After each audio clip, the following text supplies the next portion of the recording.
Hello, my name is Carl Munck. I'm going to introduce you to a new science, or perhaps an old science, depending upon one's viewpoint. It is the science of geomathematics, as taught to us by the pyramid matrix.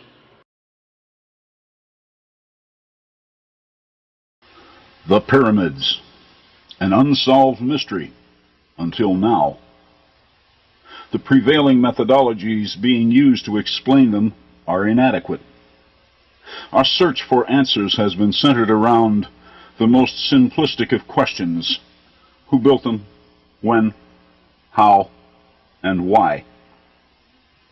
The few answers we do have, we most generally thought up ourselves, with little regard for facts. But no real harm done, except that someone is going to have to rewrite a few thousand history books. The proper questions: why are they exactly where they are and designed the way they are?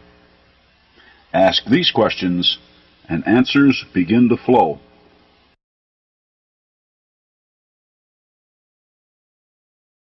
In order to read the pyramids, we must make an adjustment in our thinking. Once made, we achieve the fine-tuning necessary for the decoding process. That adjustment is our Greenwich prime meridian of 0-360 degrees longitude. That's our prime meridian, not theirs. Theirs was very clearly indicated by the Great Pyramid, some 31 degrees, 8 minutes, and 00.8 seconds to the east of Greenwich.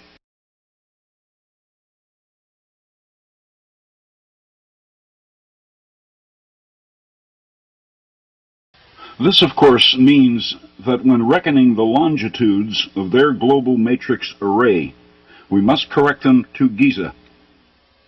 As for latitudes, they use the very same equator that we use. This global array that I referred to involves far more than just pyramids. For example, there were great geometric forms which were built up with nothing more than dirt, such as the Great Octagon at Newark, Ohio.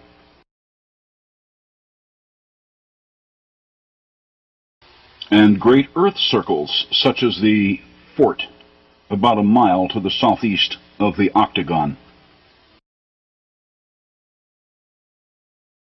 And Germany's Golo circle near Bonn. And some circles were even built upward in the shape of hemispheres, such as Mexico's Cuicuilco pyramid. That's what we call it anyway. The Aztecs called it Juliaco, and since they named it long before we did, that's the name I'll use for it. And finally, the best known of all prehistoric circles, England's Stonehenge. What do such ancient monuments mean? These artifacts can be read almost as easily as one reads a newspaper, only the writing is different. We are a purely literary culture. We live, think, and work by alphabets. The geomathematics of this ancient pyramid matrix system was arranged around the language of mathematics. It has only been our reluctance to admit to ourselves that ancient men knew mathematics that has ensured the silence of their monuments for so very long. Deciding to admit it to myself one day, and following through with it, these monuments began to speak.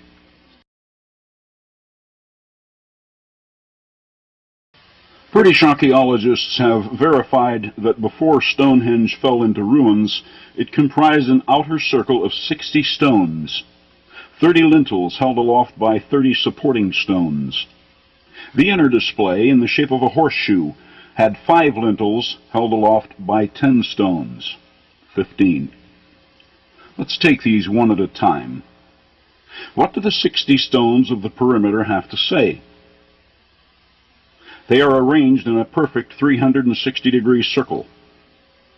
Did the builders reckon circles to have 360 degrees of arc like we do? Remember what I said about admitting that maybe they did? It's as easy as that. A 360-degree circle of 60 stones presents a simple mathematical equation.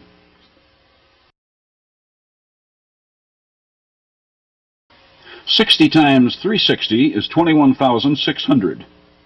Now, why did they wish to convey such a number? Did they? Or is this just idle speculation? They did. Because neatly hidden behind this number of 21,600 are three other numbers, 51, 10, and 42.352941.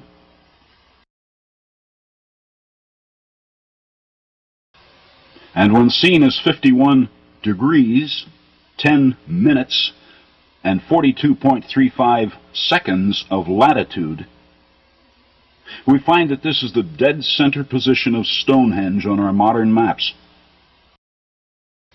Examine what is shown.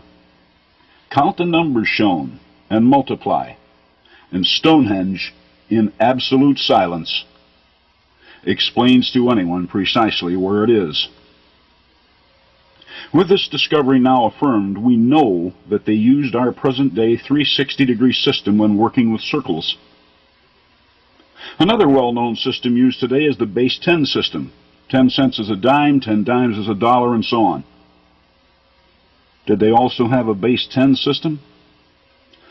All we have to do is ask, but we must use their language to ask such questions, or we get no answers.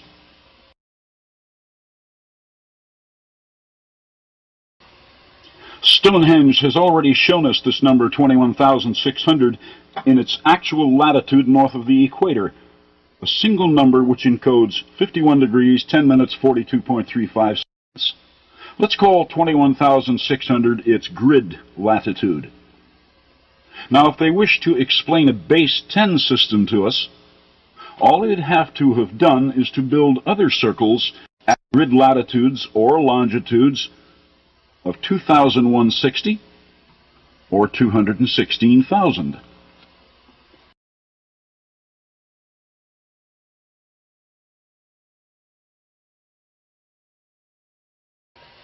The stonework at Stonehenge is what archaeologists call the Phase 3 construction.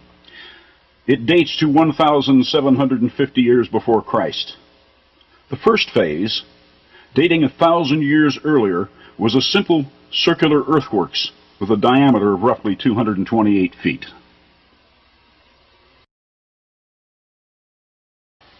It looks rather blank without the stones, doesn't it? Yet even this construction was important because the ancients built analogues to it everywhere. At least two of them right here in North America, at Newark, Ohio.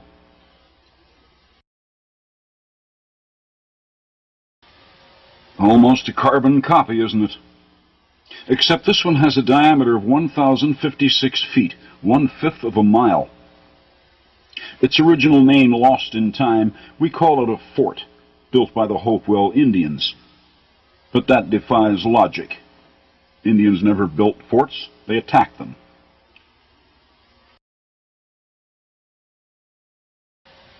Obtain a U.S. Geological Survey map for Newark, lay out a grid, and anyone can find that the fort centers itself at precisely 40 degrees, 02 minutes, and 27.00 seconds north latitude. And these figures multiply to exactly 2,160, which is 1/10 of the 21,600 grid latitude of Stonehenge. That's a base 10 system, using earthworks of comparable format. Of course, there are those who would be more than happy to write all of this off to mere coincidence. After all, history is comfortable with the idea that the early American Indians were ignorant because they didn't have an alphabet like ours. But they did have an alphabet. It was mathematical. And to ensure that we would have no difficulty understanding it on our side of time, they built a third opinion, and right here at Newark.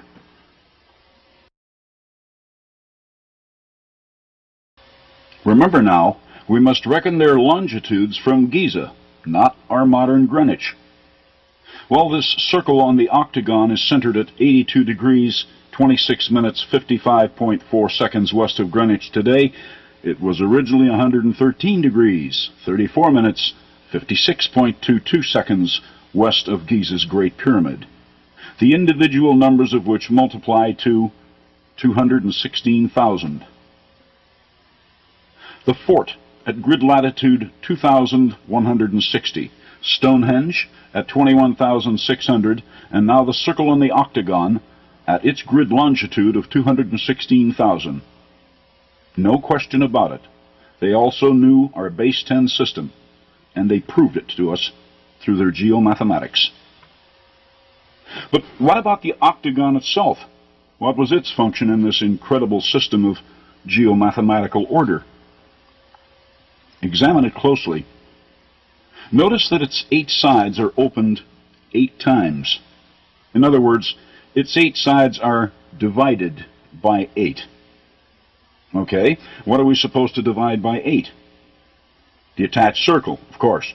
Divide its grid longitude of 216,000 by 8, which gets us 27,000 exactly. And guess what we have at grid latitude 27,000?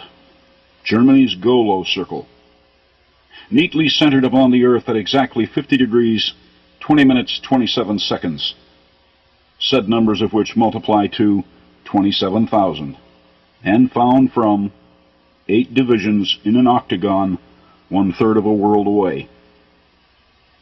Yet, what was the original mandate that required the Golo circle to be placed at grid latitude 27,000? One quality of mathematics is its ability to run in circles, so there has to be another way, or ways, for this ancient global matrix to prove a basis for Golo. Where do we find that?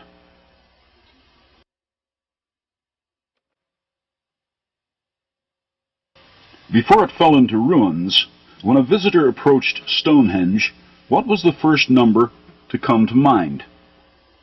Yes, 2. 2 separate efforts here, lintels and supporting rocks.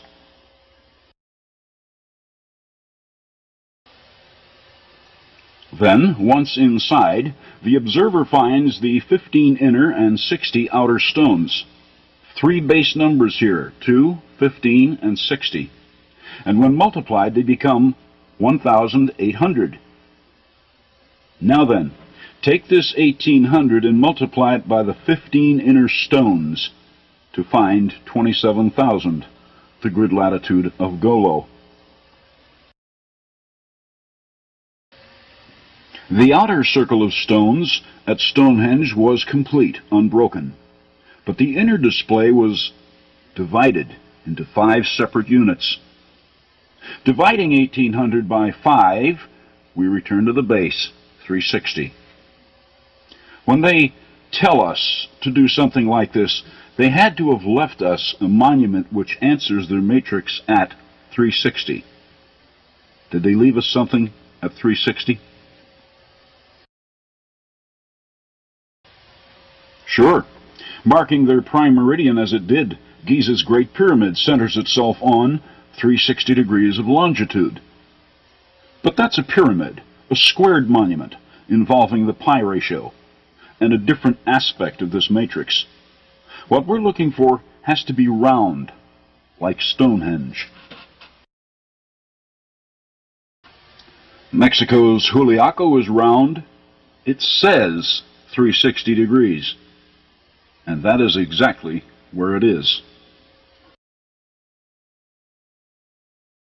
19 degrees, 18 minutes, and 01.5263 seconds north of the equator, the numbers of which all multiply to 360. Juliaco's grid latitude is 360.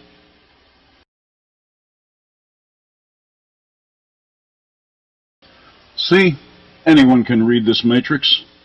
All we have to do is think, but in their language. We have only to admit to ourselves that they knew math at least as well as we do. Or we can simply throw the maps and the math away, leave things as they are, and remain in the dark. What we are seeing in this matrix is the signature of someone who raised global positioning to a fine art, not Stone Age degenerates.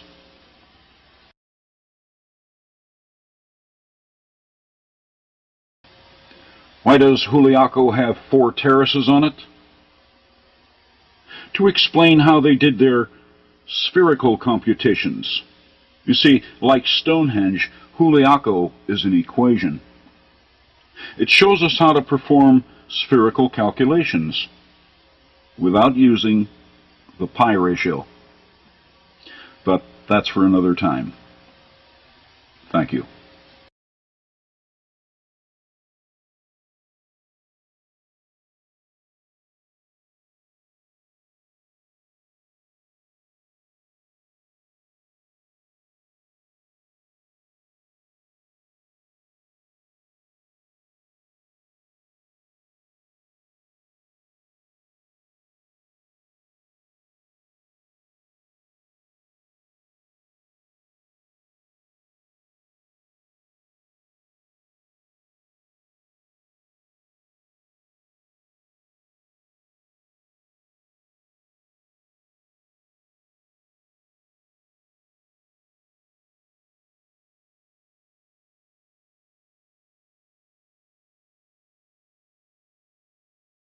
I concluded the introduction by saying that Mexico's Juliaco Pyramid was actually an equation in spherical mathematics. And I made this determination despite the fact that this monument is not yet fully excavated. It has a distinction shared by very few ancient pyramids. It reached us with its base intact. The lower 33 feet of this structure was encased in a lava flow from a nearby volcano a little over 2,000 years ago, at which time the pyramid was already very ancient. Accordingly, we do have an inside date for that which follows. Spherical math from before the time of Christ, and Western style at that. Why hasn't someone noticed this before? Because we look at these structures through our eyes, not theirs. They handled math differently than we do. They committed mathematical law to geodetics, a methodology we're not familiar with. Hence, when our experts drew their conclusions for Juliaco, it became a cult temple of some sort, and we wrote it into history as such. Problem solved, case closed. Now don't misunderstand, please. There's nothing wrong with the way we do math. After all, it was good enough to take us to the moon and back. The math involved with that is virtually unreadable. In layman's terms, it would be like trying to hit a falling penny with a .22 rifle at a half-mile distance. Not easily done.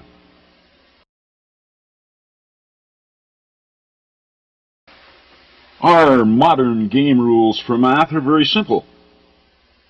It is based either on the constants of geodetic form, the 360-degree circle, 720-degree tetrahedron, 1080-degree pyramid, 2160-degree cube, and similar geometrics. Or the pi ratio. And, of course, ordinary numbers. These are our constants. But within these constants are a plethora of other constants. For example, if we multiply constant pi and constant 360, we get 1130.9733. We don't recognize the number, but it is another constant simply because it is the product of 2 other known constants. Constant to constant will always result in another constant. It's unavoidable.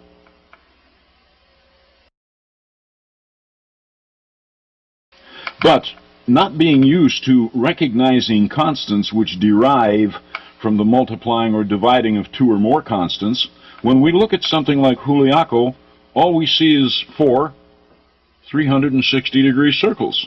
It fails to register. I mean, look at it. Can you see formulas here toward spherical computations? No, of course you can't. We do not reason our math as these people did, nor will we ever, unless we learn to think as they did, to see the law as they did.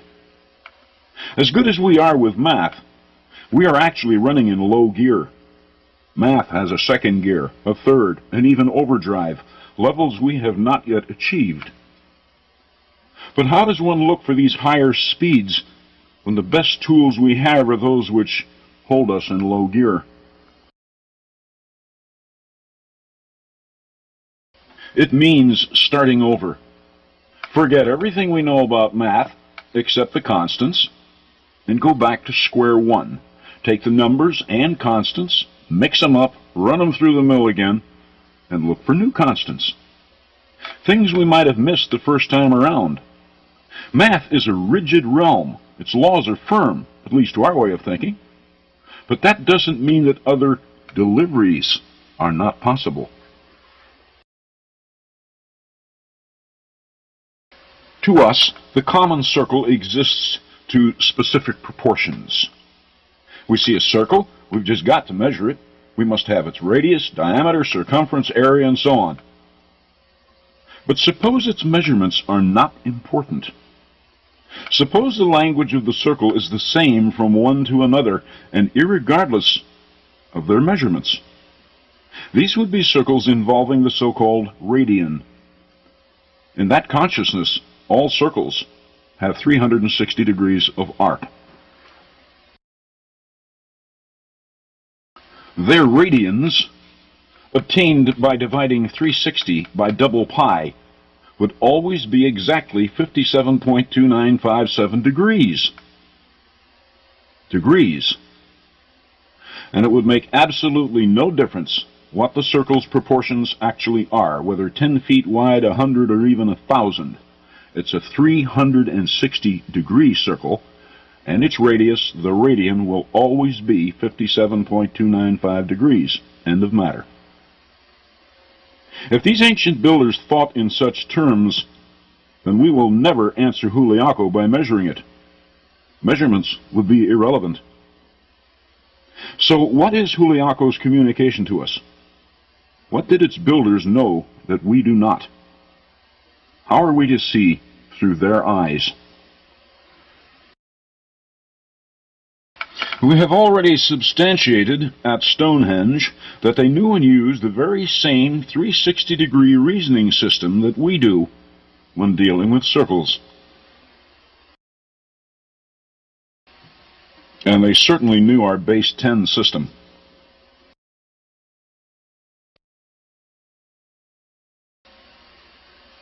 And they knew the pi ratio inside out, as I will show in a separate segment later on.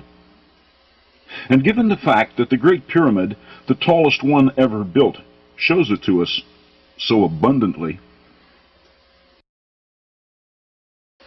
is it not possible, even likely, that their intent was that we simply apply the pi ratio to whatever we see in their matrix, no matter where it happens to be on Earth? It does present a possible decoding plan, doesn't it? Shall we test it on Juliaco? To our mind, a circle infers pi. And here on Juliaco we see 4 circles. Could that mean 4 pi? Let's divide the 360-degree form of Juliaco by 4 pi.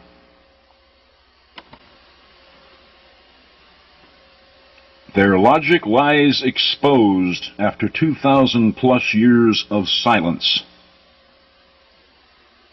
What is it? Well, of course you don't recognize it. It's doubtful that very many professional mathematicians will recognize it because they're not used to working with it. But 28.64788 is exactly 1/2 of the 57.2957 radian.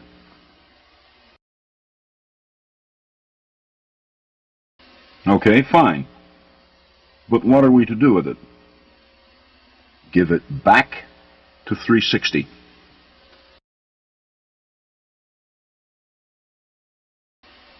The answer is also a mathematical constant, even though we're not used to looking at it. It is, in fact, the area of any 360-degree circle Using our time-honored formula for finding the area of a circle, r is the radian, we square it, we get this. The formula for the area of a circle is radius squared times pi equals area. See? Same product. But the two formulas were different, weren't they? In our logic, we square the radian and multiply by pi. But in their primitive logic, all they did was to multiply the 360-degree circle by 1/2 the radian. No pi in their formula at all. The area of the 360-degree circle, and without regard to its actual measurements.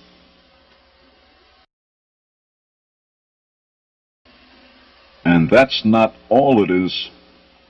It is also the grid longitude of the Juliaco, 130 degrees, 19 minutes, and 04.1754 seconds to the west of Giza.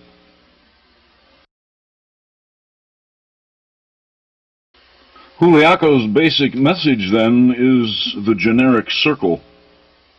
Grid latitude 360. Grid longitude, the area of the 360-degree circle.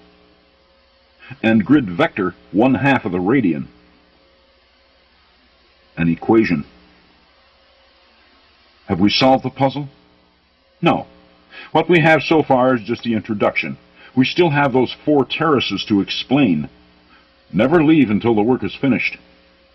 I said earlier that Juliaco is an equation in spherical math. But it's unlike anything we have ever seen. It's a whole new ballgame. When we work with circles and spheres, we rely on 3 time-honored formulas. The first yields the area of a circle. In the 360-degree mode, that would become 10,313.24 square degrees.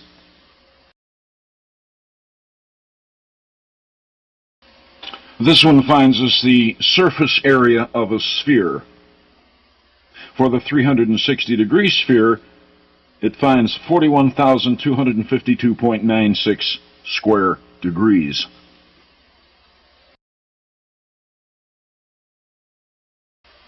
And our formula for determining the volume of a sphere. For the 360-degree sphere, 787,873.52 cubic degrees.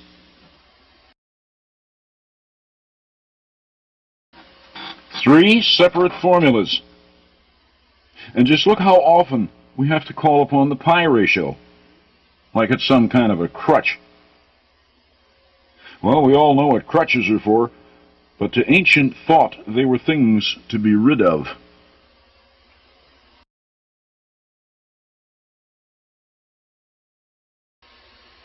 This is how they did it in pre-Hispanic times.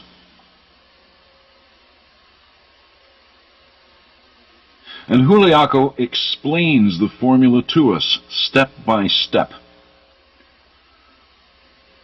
4 terraces, 360-degree circles, vector 1/2 the radian. Result is the surface area of the sphere, 41,252.96. Divide that by the 4 terraces, you get the area of the circle. Multiply it by 1/3 of the radian, you get the volume of the sphere. What tells us 1/3 of the radian at Juliaco? It's obvious. Look how the terraces are arranged. The upper terrace is set back well clear of the perimeter, a much smaller terrace. 1 small terrace over 3 large terraces. That's 1/3, isn't it? 1/3. And since we already know that Juliaco is a radian-based structure, the connection is obvious. 1/3 of the radian.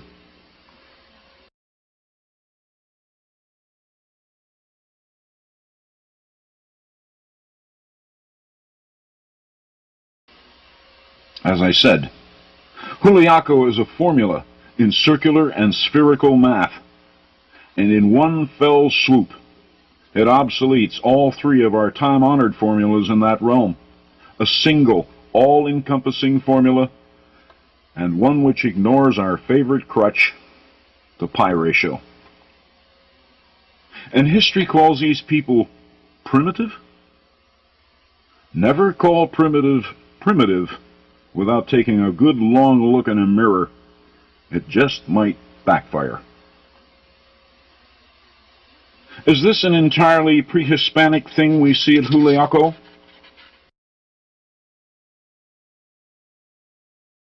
No, it enjoyed a global application. Archaeologists don't pay a lot of attention to the smaller pyramids at Giza, but they too play in the matrix. As we see now, finally, at the southern base of the Mycerinus are the three we call pyramids number 7, 8, and 9, resting silently on a parallel of latitude which answers the surface area of the 360-degree sphere.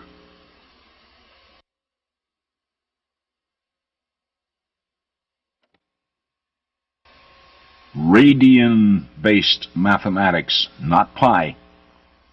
That's what this matrix was all about. Now, we begin to see it through their eyes.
Juliaco taught us to apply the pi ratio to the numbers shown by the ancient architect.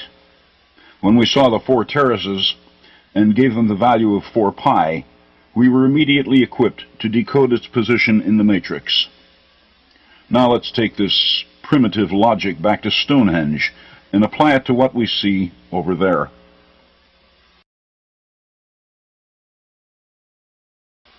British archaeologist A.T.C. Atkinson found the diameter of the Phase 1 outer circle at Stonehenge to be 288 feet.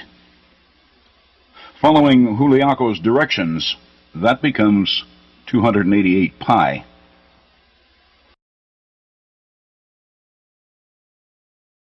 The outer circle of Phase 3 Stonehenge, with its 60 stones all arranged in a complete 360-degree circle, provided us with the 21,600 grid latitude of Stonehenge. Does it not follow, then, that its inner horseshoe-shaped arrangement should guide us toward its grid longitude? Sure, but we must be careful here. This inner arrangement is not rational. Don't misunderstand. The 15 is a rational number, but the way they have this horseshoe arranged is irrational. It is broken into separate displays, whereas the outer stone circle of 60 stones was unbroken, a complete circle. Why did they show us these 15 inner stones irrationally? Are we supposed to somehow see 15 as an irrational number? And if so, how are we to do this?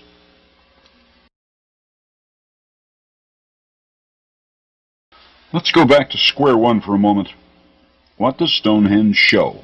It shows 60 stones on its perimeter, a rational number and rational presentation, a complete circle. Its inner horseshoe shows us 15 stones, a rational number, but at the same time an irrational presentation. Then we have the rational number 2, an inner display and an outer display, 2. 3 rational numbers, 2, 15, and 60, but they don't fit, do they?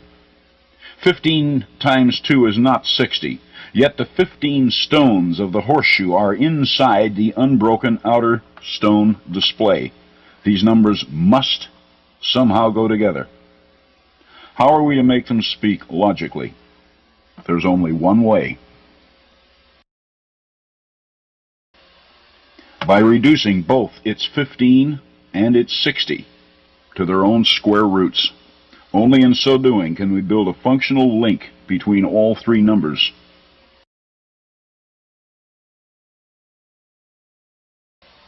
Is this why the builders broke the 15 inner stones into an irrational display, to show us that we must see it as a square root? Curiosity. We must exercise curiosity.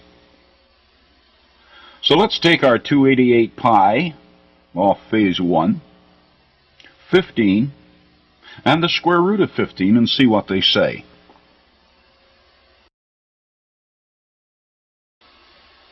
Notice, please, that I am not simply pulling these numbers out of thin air, as so many numerologists like to do. I am following their directions. These numbers are either shown at the site or strongly suggested. Now, what is 52,562.89164?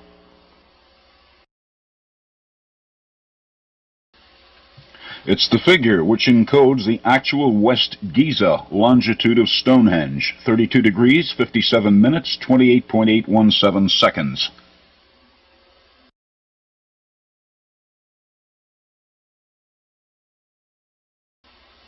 Which certainly seems to confirm that the square root of 15 is a valid, anciently intended, though hidden, constant in the math of Stonehenge. Then, too, this grid longitude for Stonehenge locks itself in on other mathematical constants. For example, this equation uses the 288-foot diameter of Phase 1 Stonehenge.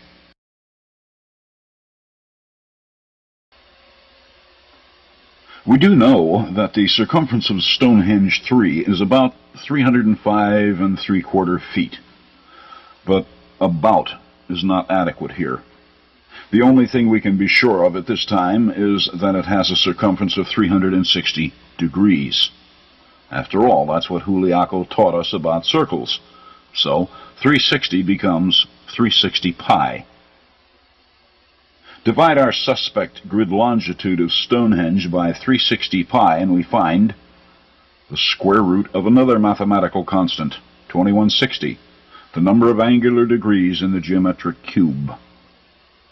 The square root of 2160, then, is a lost constant now retrieved. We can park it in the back of our minds and refer to it as required. Next, giving the 360-degree circle of Stonehenge the value of 360 pi finds its grid longitude. Should the same logic not apply to its grid latitude? Sure, it has to. As we already know, the 60 stones and the 360-degree perimeter of Phase 3 Stonehenge furnished us its grid latitude. Now we shall take that 360-degree circle, redesignate it 360 pi, and give it back to 21,600. Remember it?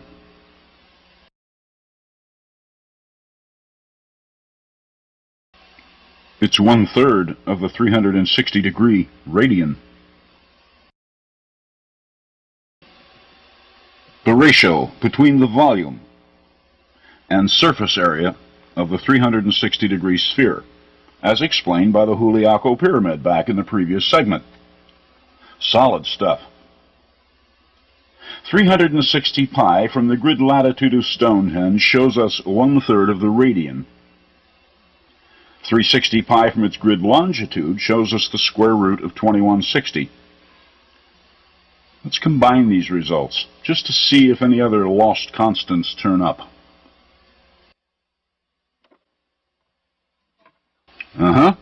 Another one. and we are not completely unfamiliar with it, though this is the first time we have seen it in this mode, another square root.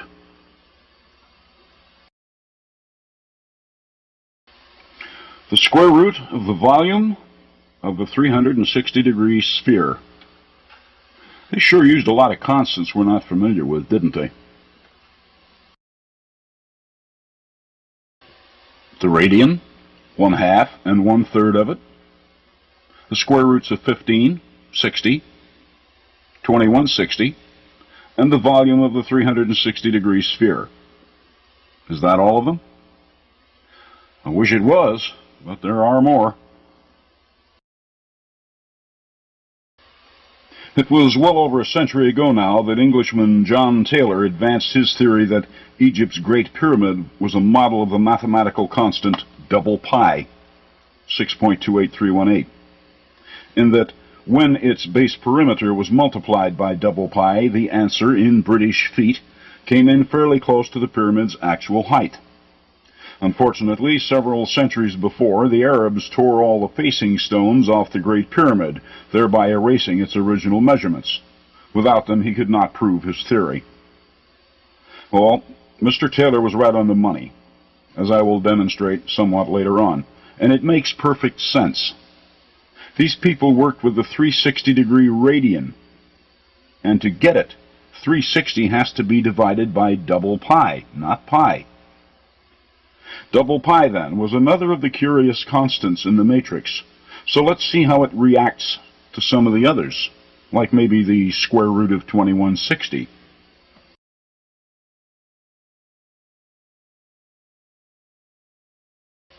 It's another of their strange constants, and important too. They even marked this one out for us over at Giza. It's the actual east longitude of tiny pyramids number 4, 5, and 6 at the base of the Great Pyramid. 00 degrees, 00 minutes, 07.3968 seconds. I call these pyramids tiny only because they sat by a true giant. Before they were ruined, they stood as high as the tallest pyramids in the Western Hemisphere. Giza's pyramids take the honors where height is concerned, but that's all. Several Western pyramids are considerably larger in their base proportions, and many of our effigy earthworks could cover the Giza site in its entirety, places like Panther Mound and Poverty Point. In addition, this new constant of 7.3968 is a squared number.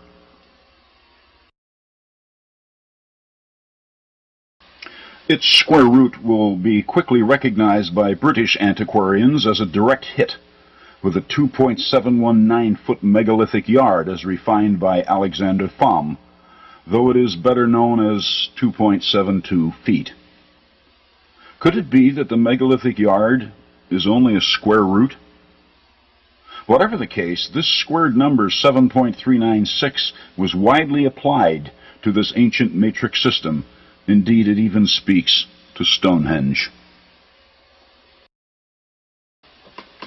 When archaeologists A.T.C. Atkinson and Gerald Hawkins examined Stonehenge, they determined its original diameter to have been 97 feet 4 inches, hence a radius of 48 feet 8 inches, or 48.66 feet in the decimal mode. Could the 48.66934411, seen as the result of this equation, represent its original radius in modern British feet?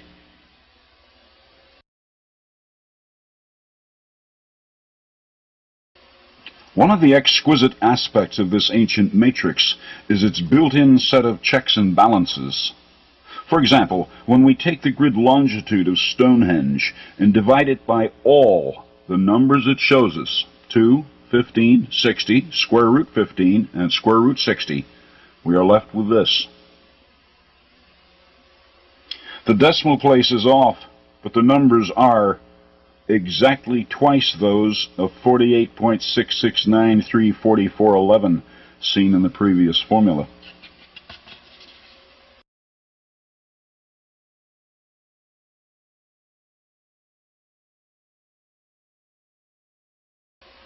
Is it valid? Are these the actual numbers, the original numbers, in the diameter of Stonehenge? They vary from those found by Atkinson and Hawkins by about 3/32 of an inch, hardly enough of a variance to notice in actual field measurements. In fact, they are just that.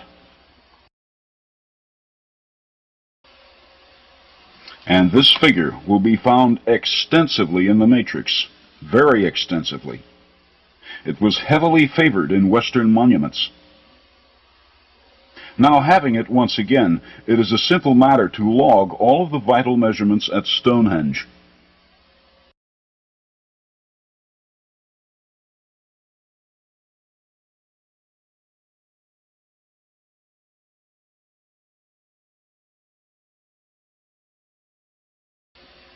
Finally, the square of the megalithic yard shows us this, when given to double pi. It's another of their weird constants, and one of considerable import. I have come to call it their alternate pi, AP. Here's how it works. Give it to the standard generic 360-degree circle, and find the actual circumference of Stonehenge in feet.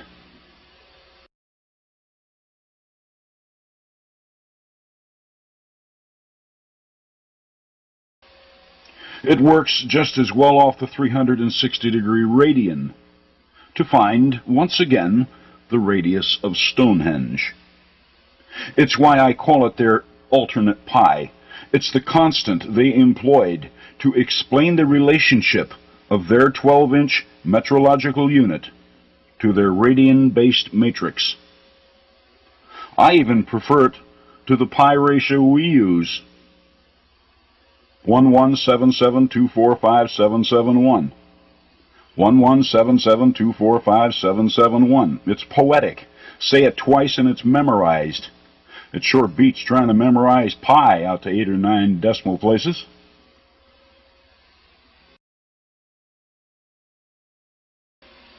We now have 10 of their constants, having added to the original list the square of the megalithic yard, the radius of Stonehenge, and alternate pi. Is this all of them? No, but it is enough to take us some distance into the decoding process.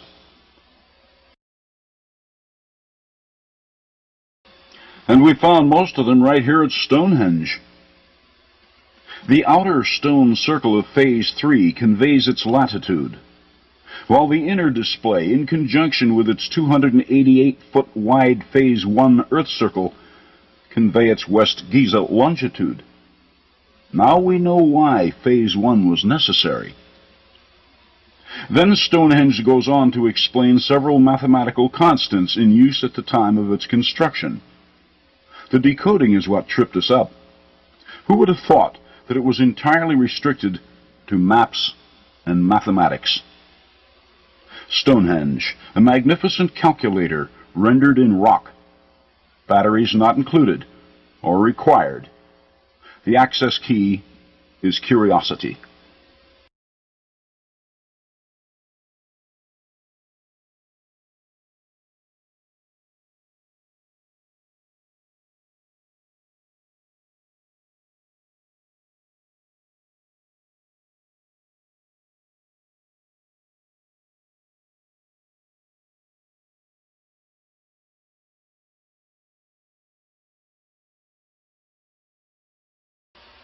The pyramids at Giza, enigmas, mystical shapes, royal tombs, even the work of the devil, depending upon the degree of intellect at work trying to explain them. There are enough books in print about these monuments, most particularly the Great Pyramid, to fill a small library, almost all of which attempt to explain their purpose. Mostly they assert personal beliefs. Those that sound good to other thinkers are echoed and echoed, until they work their ways into the realm of accepted fact. Typical is the continuing assertion that they, along with all the other pyramids in Egypt, about 83 to date, were tombs for the ruling class. For many, the bait has been taken. They are tombs, despite the fact that we have yet to find the remains of any pharaohs in any of them. Well, if Egypt's pharaohs built these pyramids, they were a whole lot better advised in mathematics, geodetics, and astronomy than the written record is able to support. In the absence of written records, we depend on archaeology for answers at Giza. But archaeology lives to dig, to find the tangible handheld artifacts of early people. Unfortunately, digging will never answer the reason for pyramids. The pyramids are mathematical law. They represent intelligence, and intelligence isn't buried. It's left for all to see, above ground and in clear sight. Sometimes they even left stuff laying around that was so obvious we can't see it.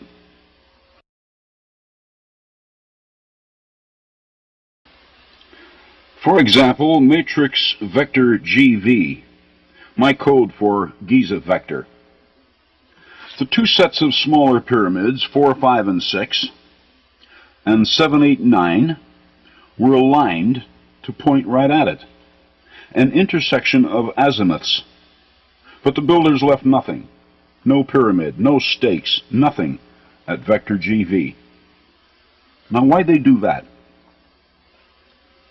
To make the obvious unobvious, obviously. And of the 100-odd books I have digested on the Giza Pyramid site, not one discusses this silent, unmarked point.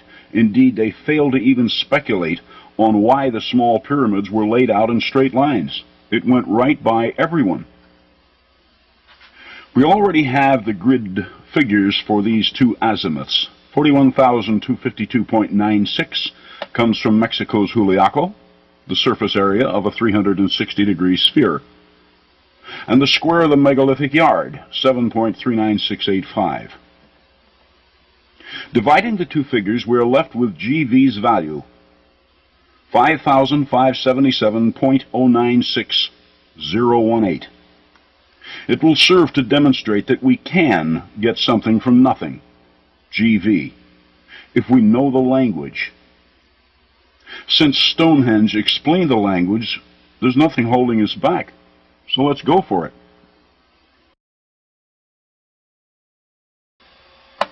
Three pyramids present each of these invisible lines to vector GV. That's 3 pi in the language. Apply it and find the grid longitude of Stonehenge, 52,562.89. There are two sets of pyramids involved.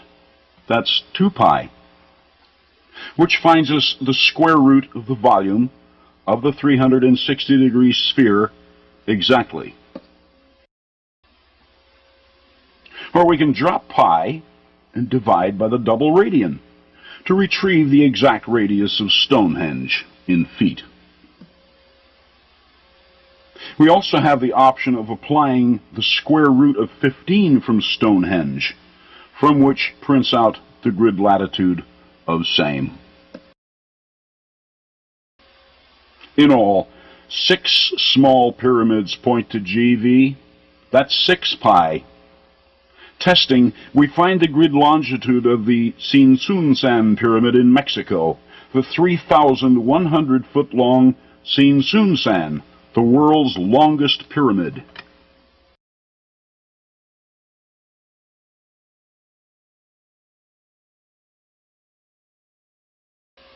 The tallest pyramid in the world is the Great Pyramid. Grid longitude, 360 degrees. Apply it to vector GV, and we retrieve 15.4919. There's a new number for the pot, and coming off the Great Pyramid, it must have been important.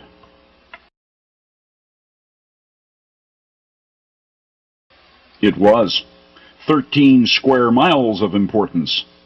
They laid an entire city out on this azimuth. Teotihuacan in Mexico.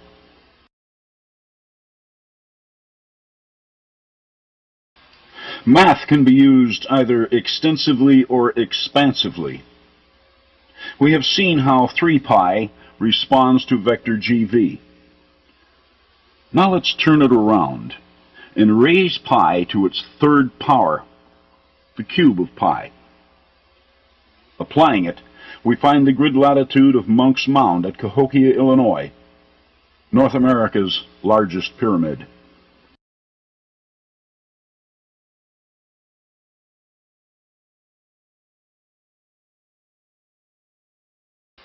Not bad for a silent guide. See, they didn't have to mark vector GV, just align something toward it. Too bad it took us so long to wonder about it. Okay, now that we have figured out the fine art of finding solid substance from nothing, let's try something we can see and kick, like perhaps the Great Pyramid. I can't imagine anyone over the age of 16 who has never heard of the Great Pyramid. It is the best known of them all. Unfortunately, when the Arabs removed all its facing stones, the measurements went with it.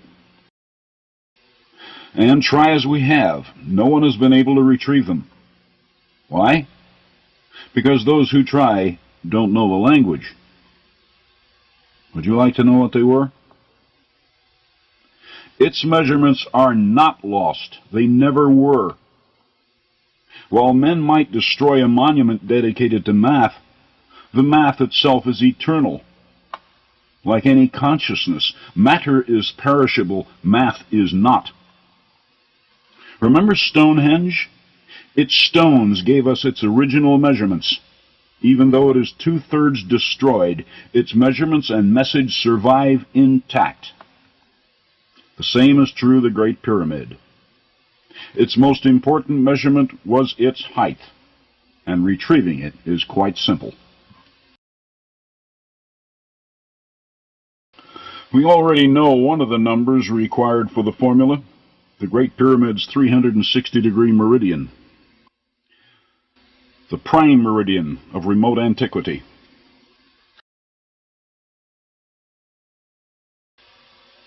Now, marking a prime meridian as it did, the Great Pyramid has an attribute which is uniquely its own. Its prime meridian runs across it from pole to pole. As everyone knows, the poles represent 90 degrees north or south. We have our second number.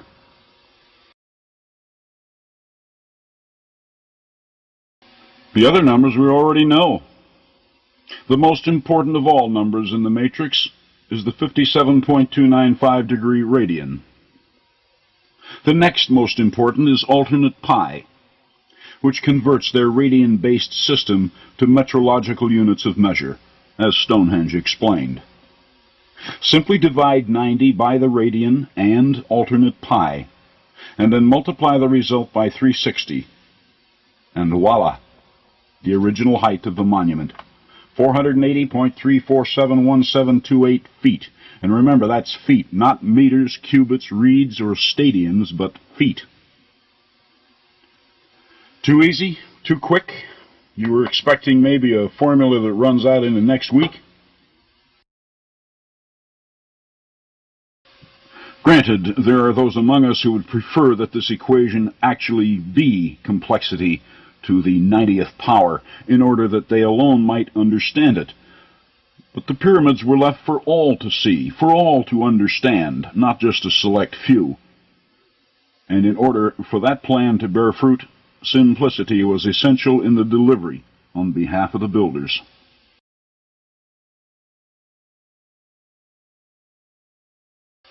Sure, I found their alternate pi, and it wasn't easy. That alone took a dozen years and some 30,000 mathematical probes. But we can also verify these proportions without using their alternate pi, or even pi for that matter.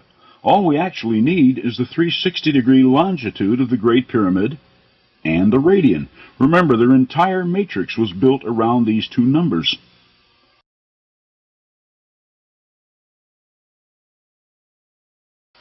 Take the generic 57.2957 radian and divide it by 360 degrees. Then multiply the result by the Great Pyramid's circumference to find its actual height of 480.347 feet. It's so simple it's almost embarrassing.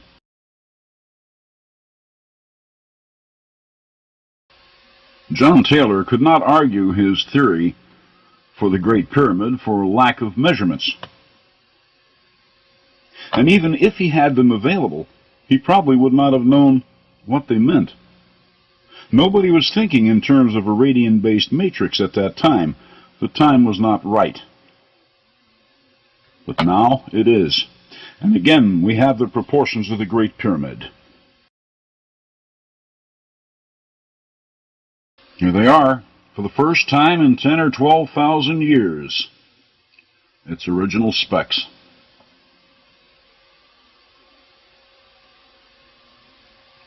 What do they offer? That depends what we wish to look for in the prehistoric record. It holds a wealth of data in trust for us. For example, the length of the year at that time.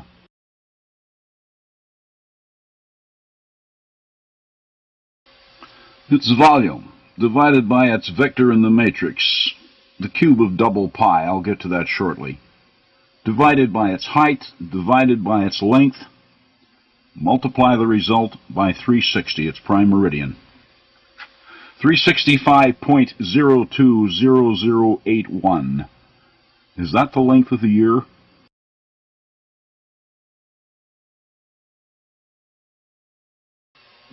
If so, it isn't the year we know. To us, the solar year is 365.2422 days long. So why the disparity? The solar year we know is not a constant. The only constants in physics are matter and energy. How they behave is now, always has been, and ever shall be, subject to variations which affect matter and energy. This 365.2422 day year we like to hold as a constant in our perceptions is increasing in length. Ever hear of the leap second? It's a second of time that we add to our timekeeping from time to time in order to keep accurate track of time. Since 1972, we've added 18 of them. How long has this been going on?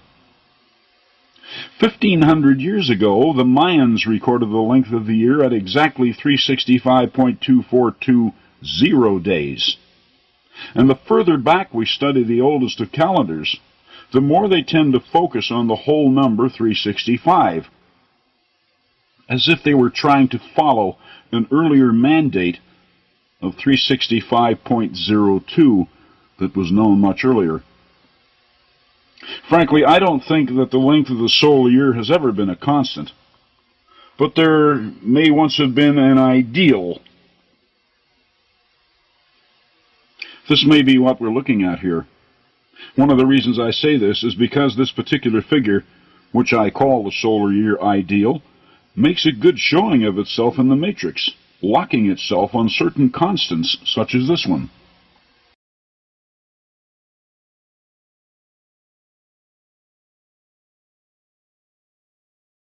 And this one.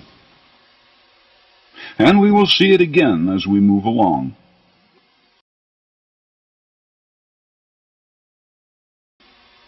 Besides, these measurements at the Great Pyramid are very precise, very securely locked into place, almost like a genetic code.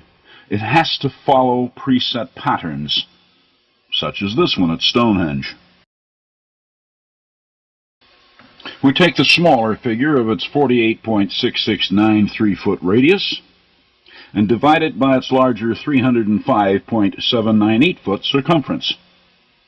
Then multiply the result by 360 to find the radian. The Great Pyramid uses precisely the same coding. Take the smaller figure for the Great Pyramid's height and divide it by its larger base perimeter. Then multiply by 360 to find the radian again. A beautiful lock.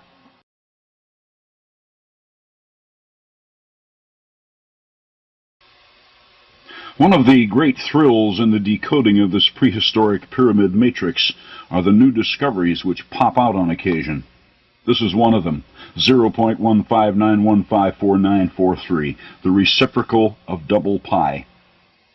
It's missing from our math books, but was obviously held in very high regard in antiquity, a mathematical constant in its own right, a ratio which exists between these multiples of double pi.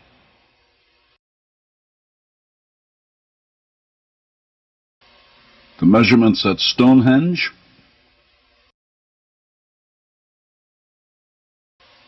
those at the Great Pyramid, and the base 360 system and the radian.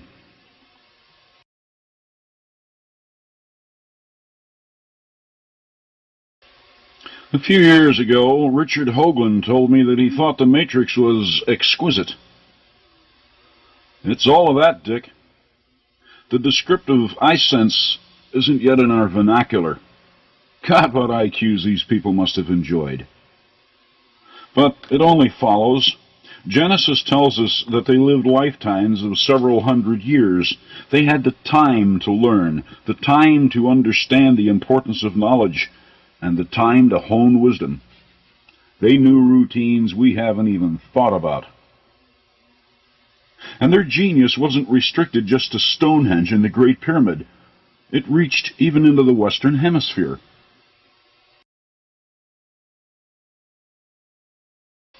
The 0.1591549 is less than zero, an inverted quantity. The unknown Teotihuacanos of Mexico honored this inverted constant by dedicating a pyramid to it. An inverted pyramid dug down below ground level. Here you are standing right in the middle of it, at matrix vector 9.118965.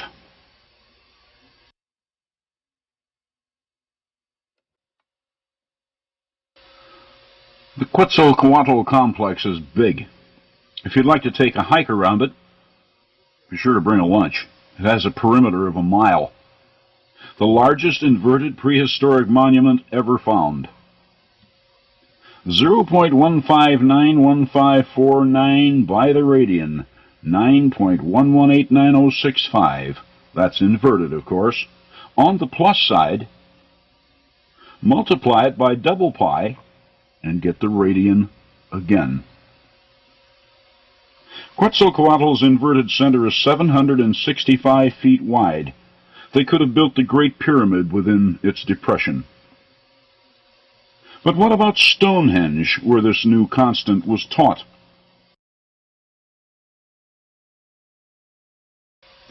Try it against the 48.669-foot radius of Stonehenge and find the square root of 60.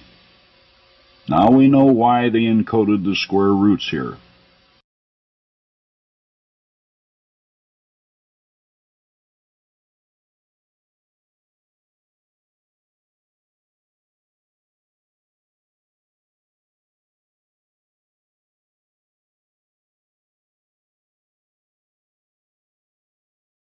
When the Arabs defaced the Great Pyramid, they forgot one of the stones.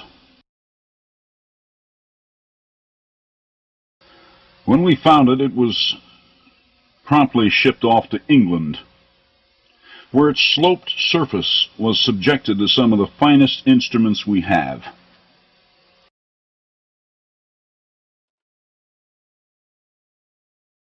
Its slope angle was found to be 51 degrees, 51 minutes, 14.305 seconds. The findings were distributed around the world in the hope that anyone, could find a reason for this curious angle. To date, no one has any answers, except their own. It's the price we pay for believing that the builders were ignorant. 51 degrees, 51 minutes, and 14.305 seconds can also be expressed as 51.8539731 degrees. In this, its decimal mode, it has a tangent. And this tangent is a mathematical ratio, that which separates the cube of pi from the square of double pi. Watch out for their tangents. They made dandy hiding places for information. Anyway, that gives us another pi aspect in the Great Pyramid. Now let's climb up to its apex, which is no longer intact today. The destroyers got that too. And of course, we have yet to find its capstone, which, really, we don't need. Now, having its original proportions, we can make it ourselves.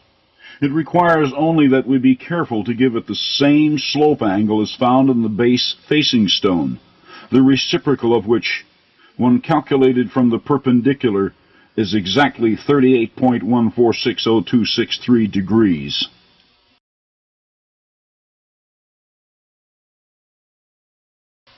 The tangent of which is 0.785398175, which, when then multiplied by the four sides of this pyramid, well, is there anyone who doesn't know what that is? And right off the very top of the monument.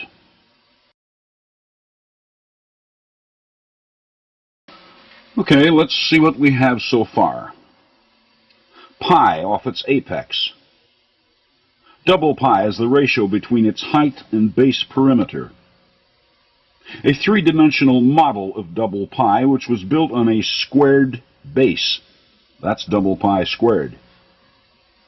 The tangent of its slope angle hides the ratio between the cube of pi and the square of double pi. And, of course, the reciprocal of double pi. Have we missed anything? This pyramid is pi from the ground up. Okay, we have its makeup and its longitude. Next comes its latitude.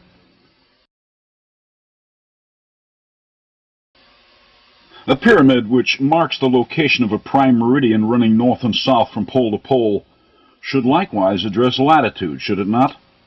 It is logical. And all latitude is reckoned from the equator, which, as it circumscribes the Earth, has a length. The equatorial circumference of the Earth, 24,901.54558 statute miles.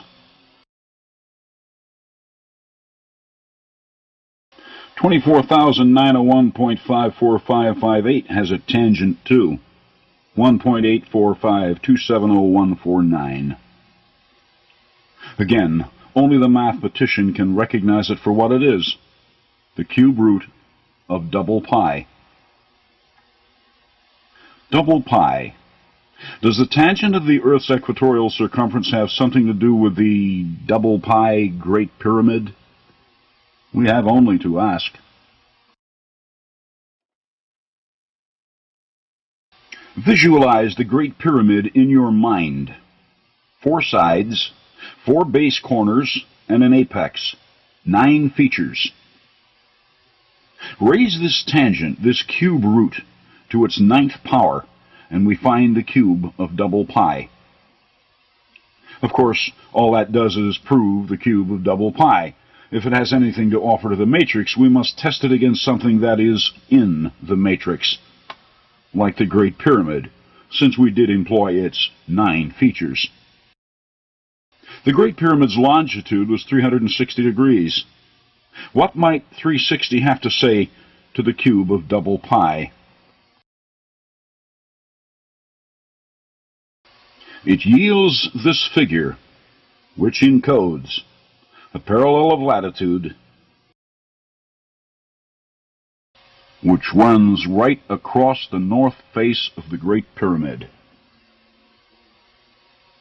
At this point on the pyramid, then, the matrix holds a vector at the cube of double pi. Why doesn't this parallel cross the actual apex? It wasn't supposed to. That point was reserved for something else, a link with astronomy. Are we ready to admit that they knew astronomy? I am, and the most elementary constant in astronomy, or even in its predecessor astrology, is the 25,920-year procession of the equinoxes.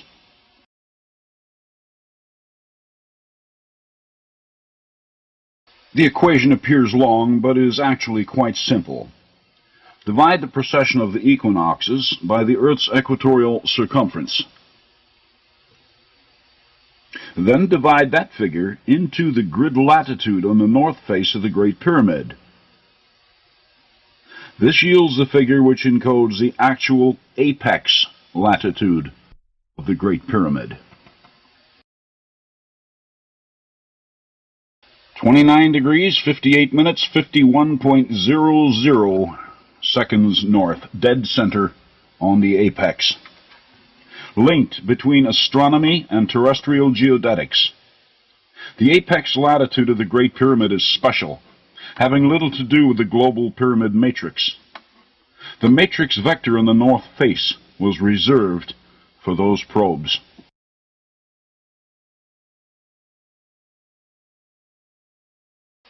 That's the Great Pyramid, pie and stone, and far more than John Taylor ever imagined. And more, perhaps, than we're ready for. But it's here. The pyramids are ours once again. What are we supposed to do with them? Learn. They are teachers, and their language is mathematics. And we are their students, once again. It has been a long vacation, but the curriculum is still very much intact.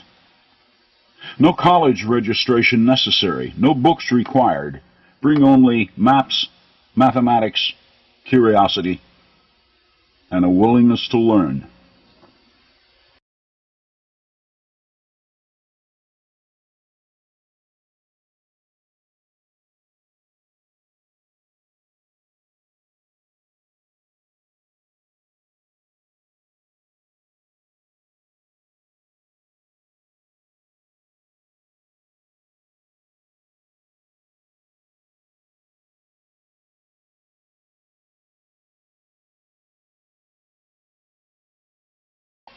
The longitude of the Sphinx is 10 times alternate pi.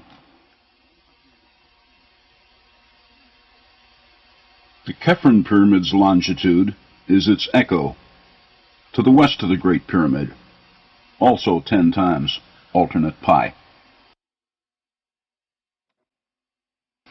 The Sphinx, monument to mystery, until now, reputed to have been built by Pharaoh Khafre some 2,400 years before Christ, it has recently been proven to be much older, existing long before any of the pharaohs.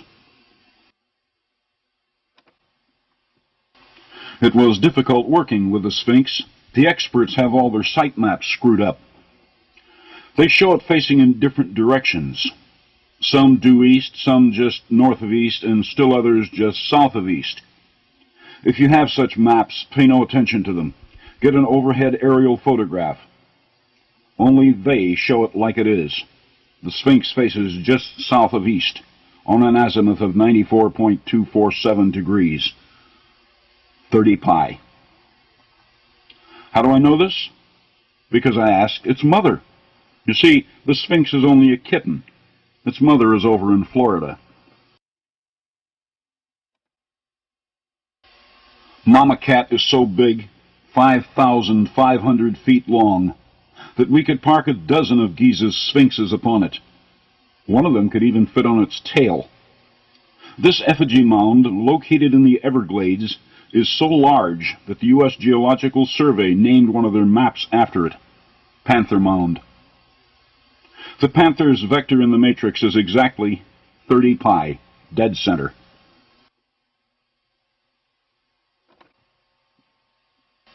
Now, why is the Sphinx exactly where it is?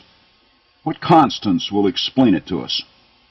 We already have its longitude, 11.77245771. That's 1. We also have its azimuth of 30 pi, that's 2. And of course the ever-present radian of 57.2957 degrees. Mix them up and voila, 63,571.271, which encodes its exact latitude north of the equator. That now being resolved, our next question has been around for a long time. Why is it bi-entity in form? Why the head of a human and body of a cat? My own conclusions on that are simple enough. The human head indicates intelligence, the cat indicates curiosity. Put the two together, and we can figure out the matrix. Curiosity asks a question here, does it not? Both the head and the cat face an azimuth of 30 pi. The cat has already explained that its azimuth answers the grid vector of another cat, Florida's panther mound. If that's the logic pussyfooting around the cats, then does it not follow that the head, the human head on the Sphinx, likewise answer the position of another human head in the matrix? Where do we have other human heads? There's this one, carved in rock, down at Marcahuasi in Peru, the photo of which was kindly shared by Bill Cody of BC Video. There's New Hampshire's Old Man of the Mountain. Oh yes, it too is in the matrix, even if it is only a silhouette, which is best seen from the north. Think about that for a minute, and you can figure it out. And forget the argument that it's a natural sculpture. In fact, I hope it is, because if it is, then it has been around longer than the pyramids, in which case its position was worked into the matrix long before the first pyramids were built. But my own personal favorite is the Great Face at the Poverty Point complex in northeastern Louisiana. Poverty Point is big. The concentric circle of earthen ridges shown here has a measured diameter of 3,950 feet, 1 foot for every mile of the Earth's polar radius. Archaeologists call it an ancient trading center, despite the fact that they find little there in the way of artifacts. Some even insist that it was an ancient city. Sorry about that, but it's pure matrix. See the 700-foot-long bird mound shaped on its western flank? Its latitude is 32 degrees 38 minutes 06.119 seconds north. Multiplied, these three numbers become 7441.5064.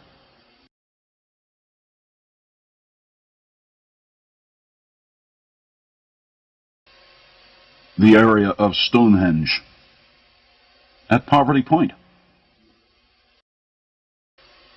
Poverty Point is pure matrix.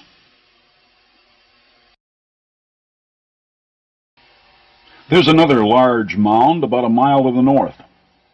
Archaeologists call it a tailless, unfinished bird mound that was intended to look like the one to the south. Not so at all. Anyway, where's the face I was talking about? The matrix consists of much more than just pyramids, earthworks, and mathematics. Shapes are important too, and to see them, the investigator must be able to work with topographical maps. Therein lie the clues which blow right past the average archaeologist. On the east side of the Poverty Point complex, the land drops sharply toward the Macon Bayou, and a topographical map shows it quite clearly.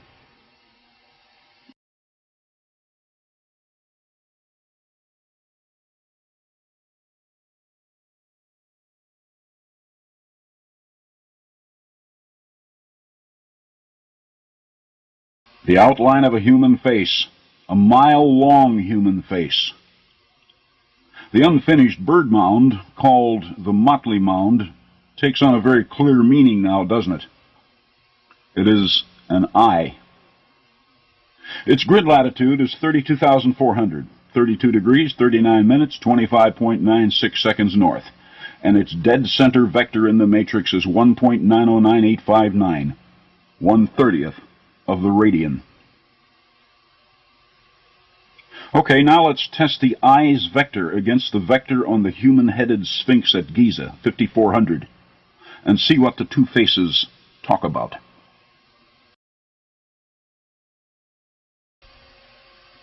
They talk about math, vector to vector, face to face, the exact area of the 360-degree circle. Cat to cat, human head to human head, both talk to the matrix in the well-ordered language of geomathematics. Now, why did they build the Sphinx at a grid vector of exactly 5400? Not that I mind, to be sure. Rational numbers are always welcome, and they do occasionally present themselves in the matrix, as Stonehenge and Newark explained back in the first segment.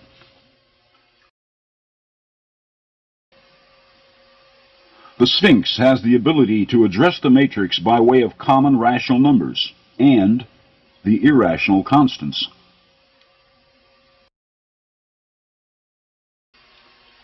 Over at Juliaco in Mexico, we discovered that when we apply the pi ratio to its 4 terraces, making it 4 pi, it began to explain things. But there are no terraces to count on the Sphinx. It does, however, show us all 4 of its paws. Notice what happens when we multiply its 5400 vector by 4 pi.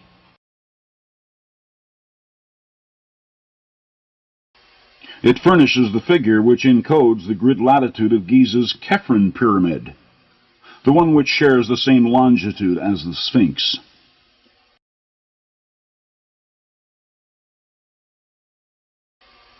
It even answers the 48.669-foot radius of Stonehenge, another of their special matrix constants.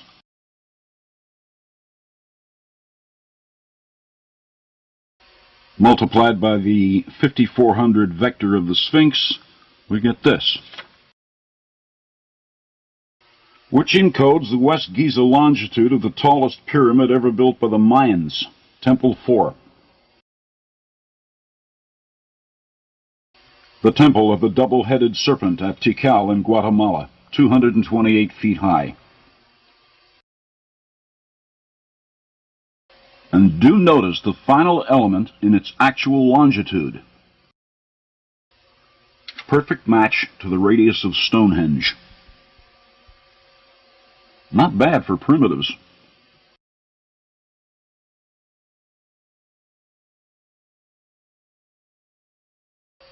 Temple 4. Then we have the rational numbers. Multiply the Sphinx's vector by 2, and we get 10,800. The grid latitude at the center of Mississippi's 670-foot-long Emerald Mound. Multiplied by 4, 21,600. The grid latitude of Stonehenge. By 5, 27,000. The grid latitude of Germany's Golo Circle. By 6, 32,400. Grid latitude of the eye on the face at Poverty Point. And by 24, 129,000 exactly, or the square of 360. The grid longitude of North Bimini's 500-foot-long Shark Mound.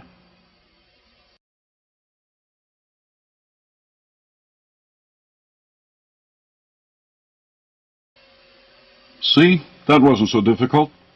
It's just a matter of knowing the language, consulting maps, and following directions. Their directions. Something else to think about here. As the Sphinx is now known to date back at least to 7,000 years before Christ, and probably a lot further, what about Flora's Panther Mound, whose vector in the matrix, 30 pi, is an exact match to the azimuth of the Sphinx?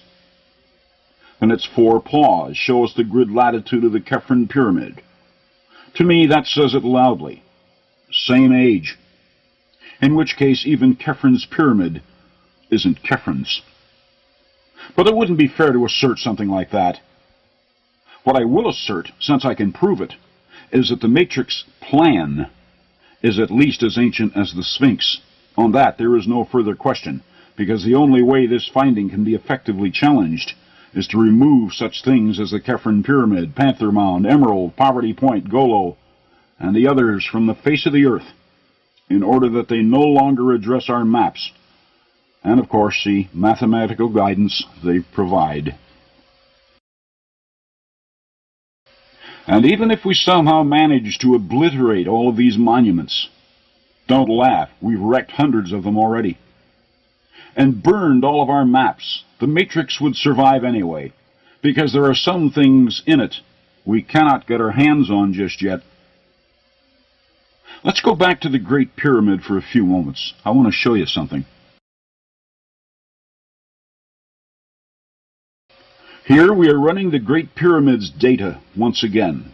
The first half of the equation is identical to the one I demonstrated when the figure 365.020081 popped out. In that one, the final part of the expression required the use of the number 360. This time I'll drop the 360 and replace it with these two multiples of double pi, which the Great Pyramid has already explained to us. This time it shows 9929.184896. What is it? Well, it isn't the solar year this time. It encodes the grid latitude of another large formation.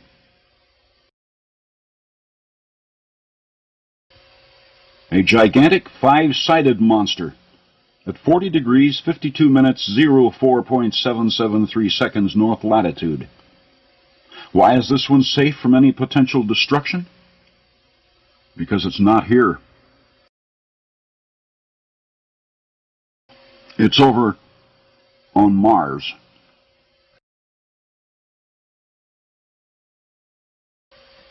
At a place called Cydonia.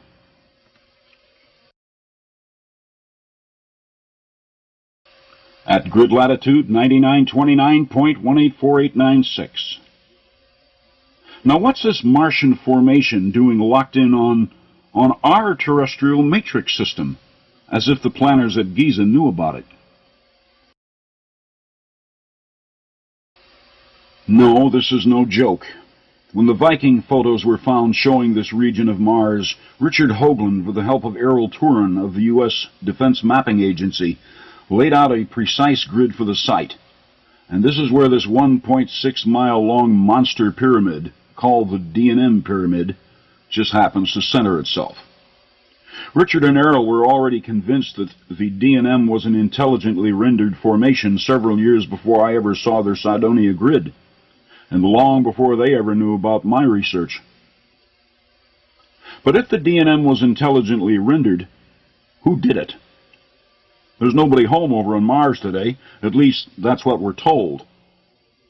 The first question that crossed my mind when I saw the Hoagland-Turin grid was if it was intelligently made, and being 2/3 of a mile high as it is, might it have once marked a prime meridian on Mars like our Great Pyramid did over here?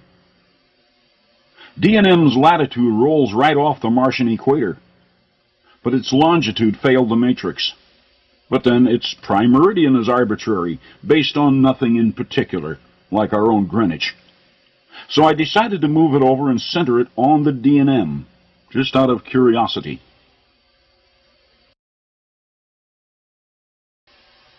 With the D&M now being at longitude 360 degrees, its vector would be 27.58106. Hold that thought. About 10 miles north-northeast of the D&M is the so-called face, which has won so much attention around the world.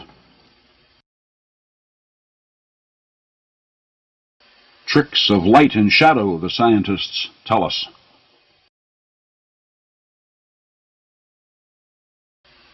But Richard Hoagland's argument for Cydonia comes from Errol Turin's computations of the angles on the D&M pyramid where he sees the tetrahedron in evidence.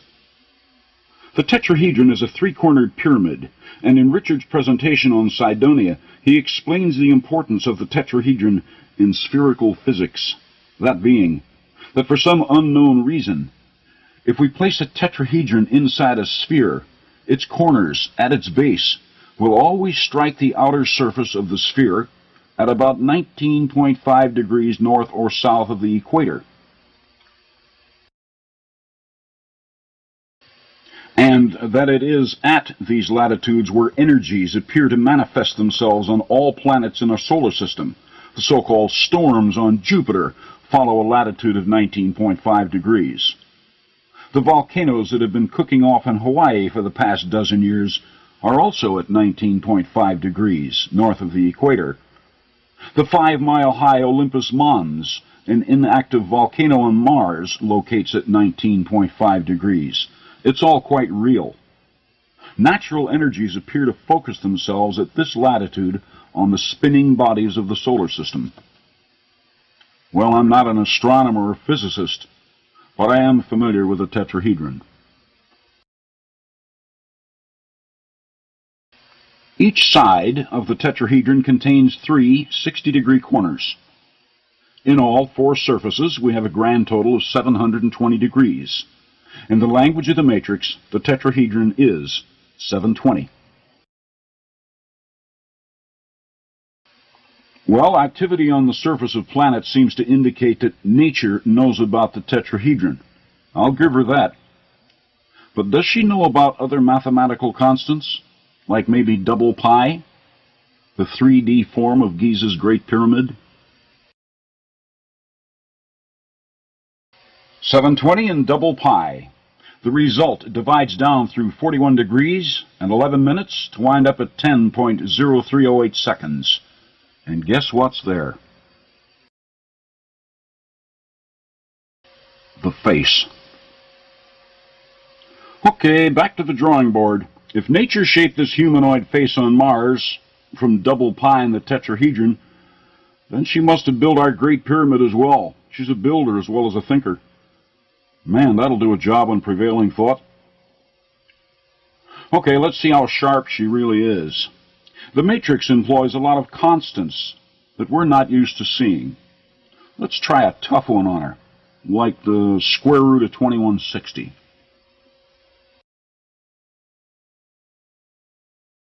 The grid latitude of Cydonia's face, square root of 2160. How about that? The face knows the diameter of Stonehenge.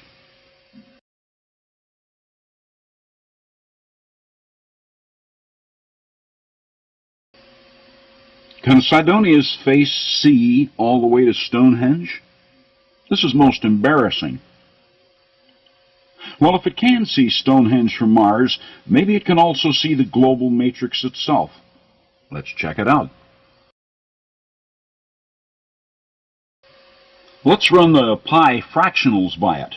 Vector 1/3 pi, represented by Munck's Mound at Cahokia. Vector 2/3 pi, represented by North Bimini Shark Mound. And finally, pi itself, represented by the Great Pyramid. There isn't much chance it could see all of them at the same time.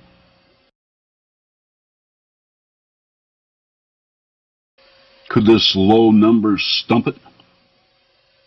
Not if the Martian prime meridian centers itself on the D&M pyramid, because the face centers itself exactly 00 degrees and 06.89 minutes to the east of it. Checkmate. The face got us again. But you know, nature's even smarter than that. She also positioned Cydonia's face at this longitude for another reason. Recall how the tangent of the Earth's equatorial circumference can be raised to the 9th power to show us the grid vector of the Great Pyramid? Watch what happens when we raise the face's longitude to the 9th power.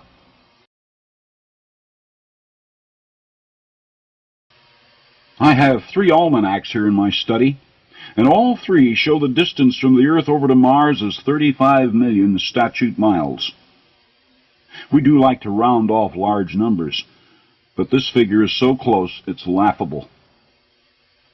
Nature, as we see here, also knows mileage in terms of statute miles, which isn't so surprising when we recall that she also knew the diameter of Stonehenge a few equations back.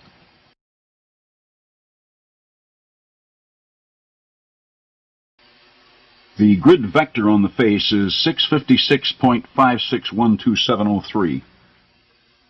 When we divide its grid latitude by its longitude, what an interesting arrangement of numbers, 6565. Let's put this one through the matrix mill too. If we can't find a misfire somewhere, we may have to live with this alien intrusion into our matrix. We need the astronomical test, Poe, the precession of the equinoxes, 25,920 years, the most elementary of all astronomical constants. And since Mars is out there in space,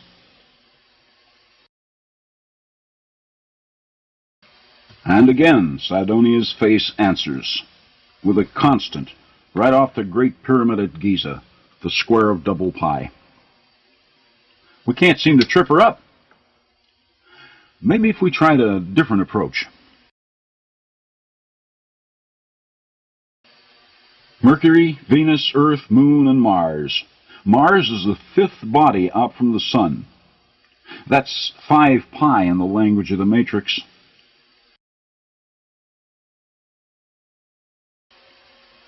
More egg in the face. There's that number from Juliaco again. The area of the 360-degree circle. The face can't be tripped.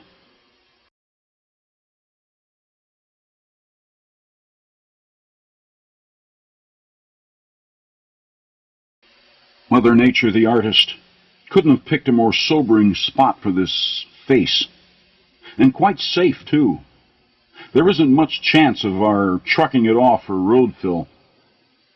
And starting tomorrow morning, I will get up early, go outside, and bow to the east, because nature is smarter than any of us. Really now, how far can we push coincidence? It has to have limits, and Sidonia's face has outstripped them repeatedly.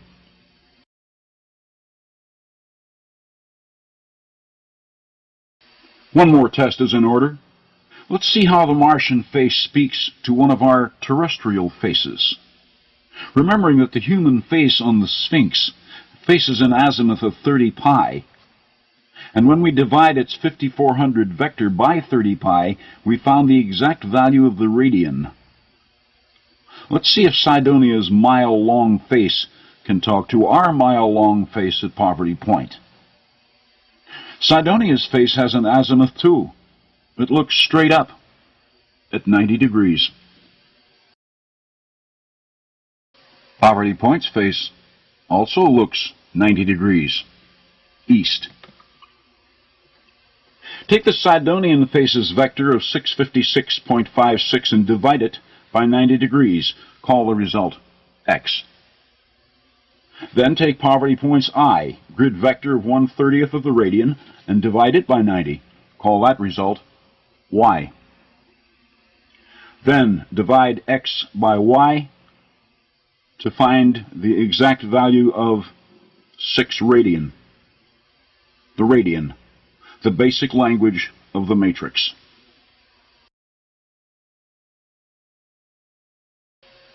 What's the bottom line for Sidonia? A master formula based on the basic astronomical constant. CYFV here is the vector of Sidonia's face. DMV is the vector of the huge D&M pyramid. GPV is the grid vector of our own Great Pyramid, the cube of double pi. Whether we can live with the idea of intelligently rendered monuments on Mars is not the issue here. They are where they are, and they're talking to our terrestrial matrix, whether we like it or not. So call them whatever you like. The sweet thing about them is we can't get at them. Transportation is too expensive.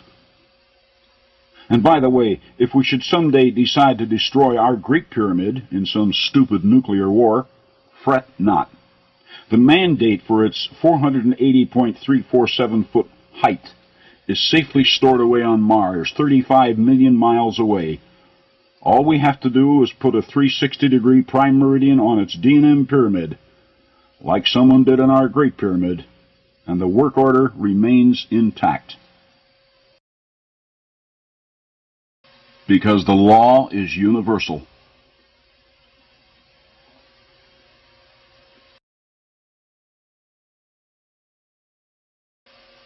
For the overly skeptical, the easiest way to dispose of what we have seen here in the past few minutes is to simply remove my prime meridian from the D&M pyramid. And it will all simply go away, withdrawing into oblivion once again, and leave us alone. Except for the curious, who, having done their homework, will realize that it happened once before in human history. You see, the ancients knew the vector numbers for Sidonia's face, 656. They left them everywhere. Like in the outside diameter of Germany's Golo circle, 656 feet. And over at Tikal in Guatemala, they're everywhere. Here on Temple 1, the so-called Temple of the Giant Jaguar, notice the platform upon which the lofty temple rests. Mallar measured it over a century ago, 6.56 feet high. The Temple of the Giant Jaguar is poorly named, by the way. It was the peripheral pyramid, as I will explain in my next video. The same is true of Temple 2, the Temple of the Masks. Temple platform is 6.56 feet high. And on Temple 3, Temple of the Jaguar Priest. And on Temple 4, the Temple of the Double-Headed Serpent, 6.56 feet. Mallar apparently did not measure it on Temple 5, though he did find the numbers when he measured the width of the staircase at ground level, 65.6 feet. This number is not without a certain significance to us today. 6.565 is the ARRI standard for computing the density of the Earth. Judging from that, I'd say the Bible is right. There is nothing new under the sun.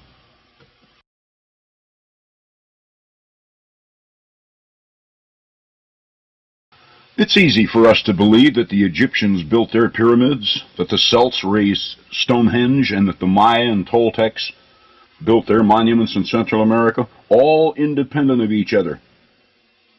But these beliefs pale into insignificance when we suddenly discover that Tikal, Stonehenge, Tsinsunsan, Teotihuacan, the Face on Mars, and the Great Pyramid of Giza were known around the entire ancient world.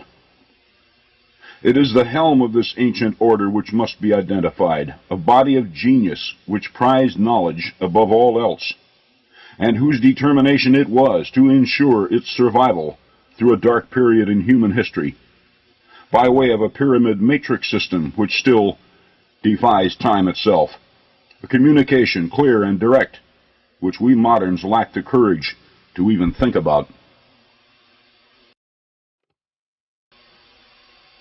Dogma maintains that we humans got our jump start in the Middle East. I'm afraid it's all a lot of nonsense, because they who built the matrix were smarter than the Phoenicians, Egyptians, Hebrews, Babylonians, or even the Greeks ever were. And it causes me to wonder just where we did come from, and maybe even where we've been. Thank you.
We first saw this chart of retrieved constants back in Chapter 3. Both Giza and Stonehenge provided and explained them. In this chapter, we will find that they were also very well known in the West. For example, here they are, all mixed up. The 360-degree base system, alternate pi, pi and double pi, the square root of the volume of the 360-degree sphere, the radian, 2/3 pi, the square of the megalithic yard, the double radian, the 2, 15, and 60 from Stonehenge, and even the square root of 2160. Why do they come to focus on 15.49193338?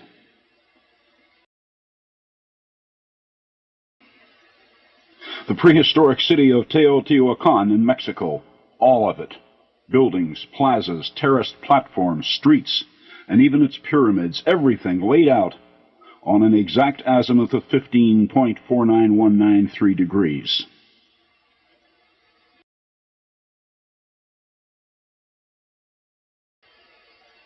Teotihuacan, the city of mystery. Despite decades of on-site investigations, archaeologists know virtually nothing about it. Who built it? When? Why? Zero.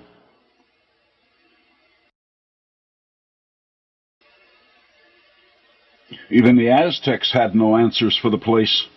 When they came into Mexico, Teotihuacan, which they named the City of the Gods, was already abandoned and in ruins, centuries before the white man ever saw it. Even its name was lost in time.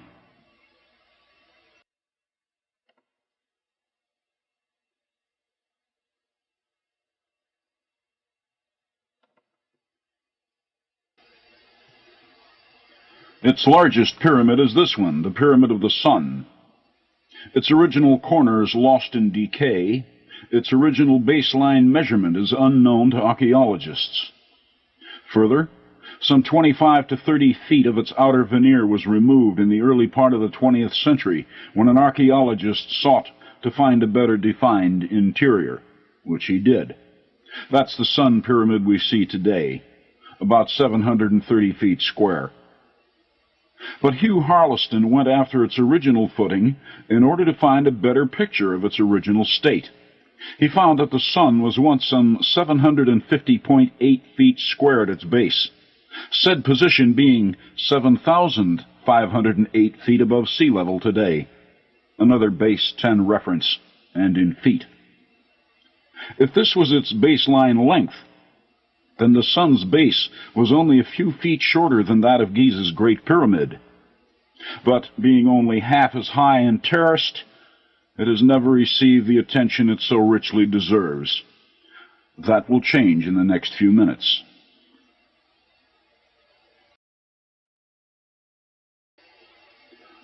First, the equation which finds Teotihuacan in their matrix clearly specifies that it was a very important site. Far more important than anyone had ever realized. Well, hang on to your socks. The silence of Teotihuacan is about to end. Remember the Juliaco Pyramid, about a day's walk from Teotihuacan? 4 terraces became 4 pi in its decoding.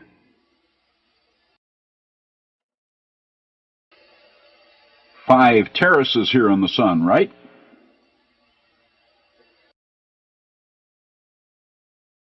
Yes, but we must be very careful when eyeing the Sun. For example, notice that its 4th terrace was designed to show 2 separate slope angles.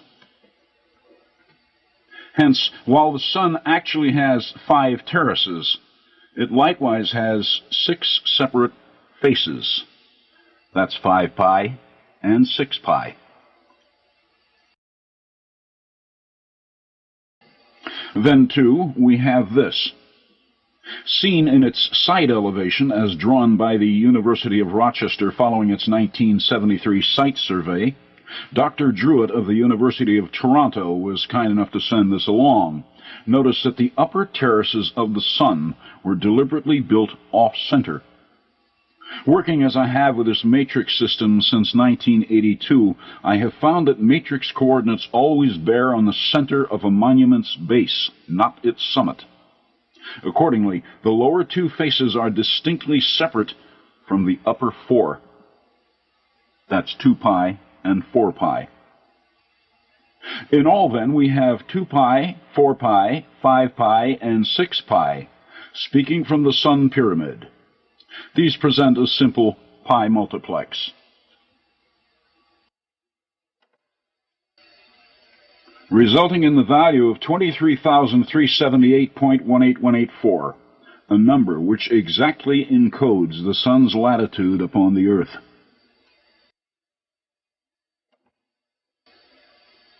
"19 degrees, 41 minutes, and 30.0105 seconds north, dead center on the pyramid." Notice, dead center on the pyramid, not on its summit. And the Sun finally speaks. "I'm a pi multiplex, and I will show anyone why I am where I am, if they know my language." As for the matrix proper, the Sun addresses it from its grid latitude of 23,378.1818.4. The access key is, of course, pi.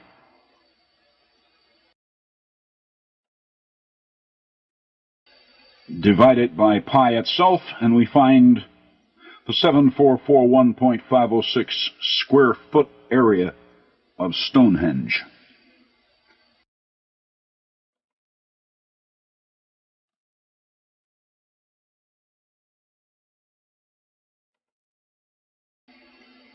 Or we can divide it by double pi and get this.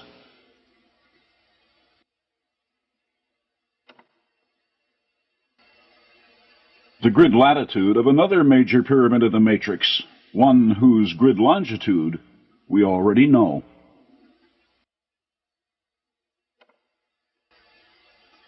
Temple 4 at Tikal in Guatemala.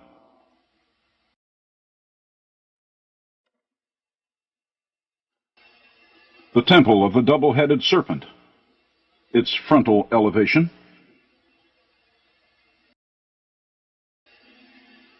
And its side elevation.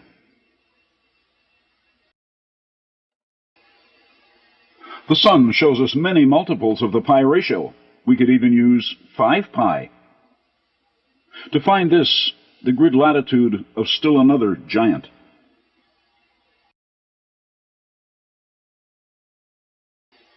That being the Cholula Pyramid, the largest pyramid on Earth in terms of volume. Over 200 million cubic feet, over twice that of Egypt's Great Pyramid, despite the fact that it is less than half its height.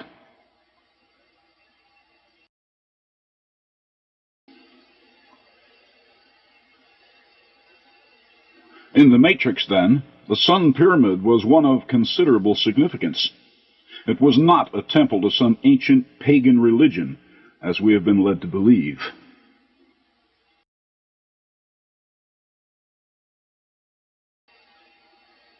And mapping was not the only aspect of the matrix which it relates. Using its grid latitude again, along with pi, and the azimuth of the entire city of Teotihuacan, the Sun tells us this: the Great Pyramid's height in terms of feet, and from Mexico.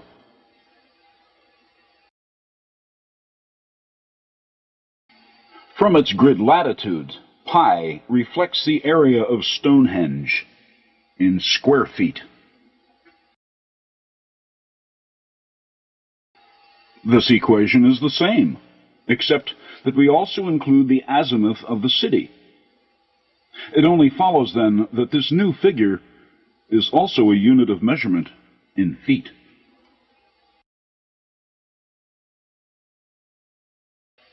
At Stonehenge, remember its language? Its measurements, hidden in its own rocks.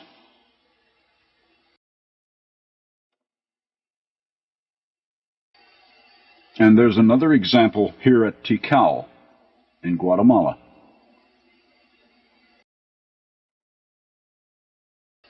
An old friend by now, Temple 4, the Temple of the Double-Headed Serpent. Lord, where do they get these names from?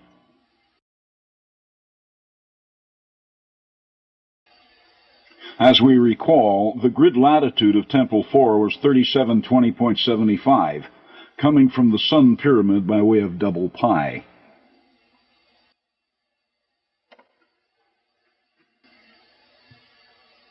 And now that we've found where it is, notice that Temple 4 has 9 terraces.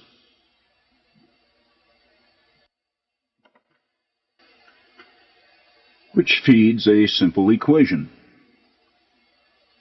What does 33,486.77 mean? When Thiobert Maler, the German archaeologist, cleared Tikal and obtained the field measurements of its pyramids in the 19th century, being German, he measured everything with his native metric ruler, which of course will never reveal anything where these monuments are concerned. But when we convert them over to British 12-inch feet, we find that Temple 4 has a base area of 33,486 square feet. Should anyone care to challenge me on this, his work was saved in the Peabody Museum, Harvard University Memoirs, Volume 5, Number 1. It's only a matter of time before the foolish metric system is forced upon us, thereby obsoleting and eventually erasing the 12-inch foot from thought. So thank you, Peabody. Had you not saved Maler's work, we may never have known.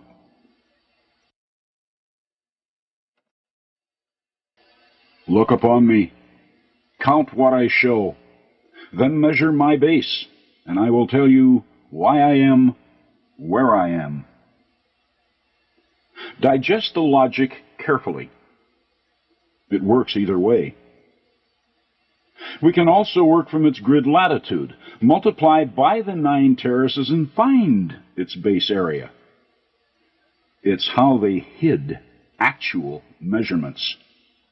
No real trick to it. Do not be intimidated by their genius. These ancient masters were smart, damn smart. But they were only human.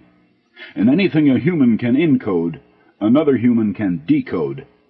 Exercise patience. Great teachers are speaking to us from this matrix. But we've been to the moon, so don't underestimate the student over here on our side of time.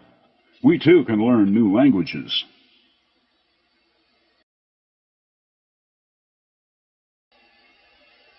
While the ancients certainly handled their math differently than we do, their use of our modern 12-inch foot can be found everywhere at Tikal, and even our 5,280-foot mile. And one of the best classrooms in which to study it is right here at Tikal, which I suspect was the Matrix University itself. Temple 2, shown here, was its smallest pyramid, only 142 feet high. Remember the recent television commercial for athletic footwear, wherein they showed a pair of kids running up the staircase of a Mayan pyramid? This was the pyramid. And it only has 49 steps. They should try it on Temple 4 sometime. That'll make a wreck out of any athlete. 49 steps to the top of the pyramid proper here at Temple 2, the so-called Temple of the Masks. Then notice that from there up to the doorway of the temple proper are 10 additional steps. That's 59 in all, divided into 2 distinctly separate staircases. When 59 is divided by 2, the result is 29.5. Notice that the base of the staircase at ground level is 29.5 feet wide. That's feet. Of course, this too is converted from Maler's metric determination. The 12-inch foot explained on the facade of Temple 2.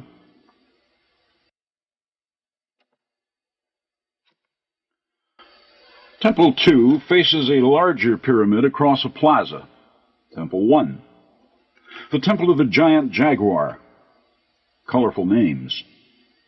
Temple 2, Temple 3, and Temple 4, which is just off the map to the west, all face east toward the sunrise. Sunrise worship, don't you know? But what about Temple 1? Why does it face west? Sunset worship? It's easy to see how the experts in primitive religions might draw such simplistic conclusions, but that's not at all why Temple 1 faces west. They missed this one by a country mile. When Mahler measured the temple atop Pyramid number 1, he found it to have a depth of, and I quote, exactly 759 centimeters. Exactly, eh? Well, it's hard to call anything much closer than exactly. Converting his 759 centimeters over to feet, it becomes exactly 24.9015 British feet. 249015. 24,901.5 statute miles is the equatorial circumference of the Earth as we know it today. Why does Temple 1 show us the distance around the world? Around the world.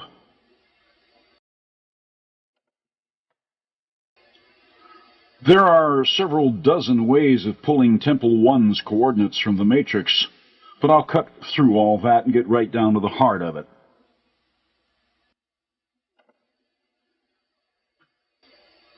Temple 1's longitude is 120 degrees 45 minutes 22.9183 seconds west of Giza.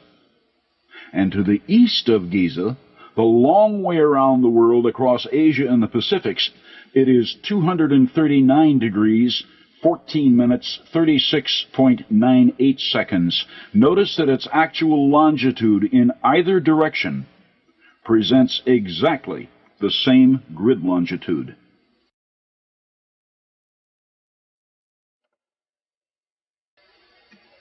Temple of the Giant Jaguar?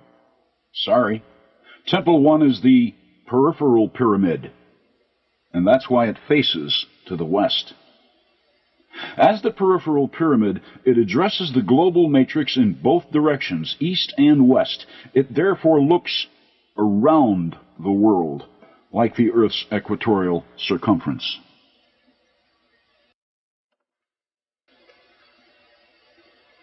The exact numbers of which were left for us in the depth of its lofty temple. Since 24,901.5 statute miles is made up of 5,280 foot miles, Tikal shows us still another clear reference to our modern 12-inch foot.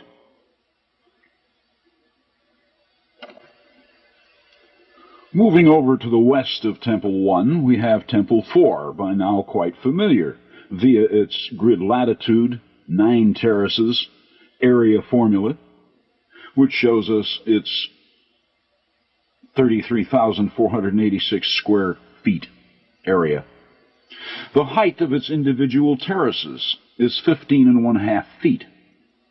Might that be 15.4919 feet, the same figure used in the layout of Teotihuacan? And then we have its slope angle. As near as we're able to determine this angle, it comes back as 72.6 degrees. 72.66 is the square root of 5,280. References to our modern 12-inch foot and 5,280 foot mile are all over Tikal, but there is also something else common to its pyramids which, in my view, infers Tikal's ancient usage as a university where the matrix was taught. Going back a bit in this presentation, recall the actual West Giza longitude of Temple 4.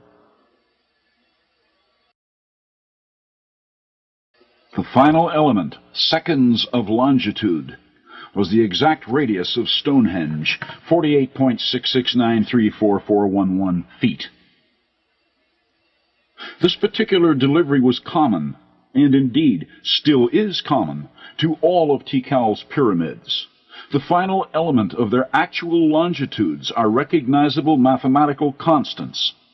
Temple 4 shows us the radius of Stonehenge. We saw this just moments ago, the two-faced longitudes of Temple 1, the peripheral pyramid.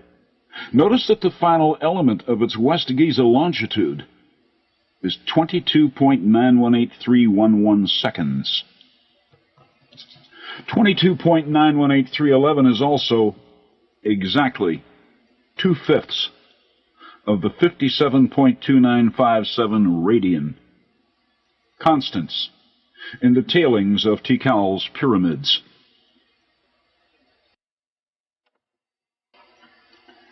The longitude of its temple number 3, 34.377467, is exactly 3/5 of the radian. This particular value, 3/5 of the radian, locates other monuments in the matrix, such as Florida's Mound Key, and where it is in the matrix vector. Not on the island, but on the big mound which survives there. And mounds and pyramids are not all that it finds.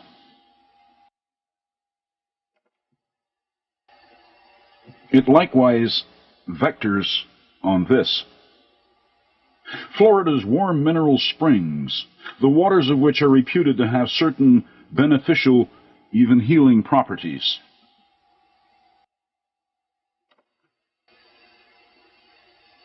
Why does this figure for 3/5 of the radian, shown to us so clearly by Tikal's 178-foot-high Temple 3, vector itself on warm mineral springs? There's no mounds or pyramids there, just water. Is this perhaps the fabled Fountain of Youth, once sought by Ponce de Leon?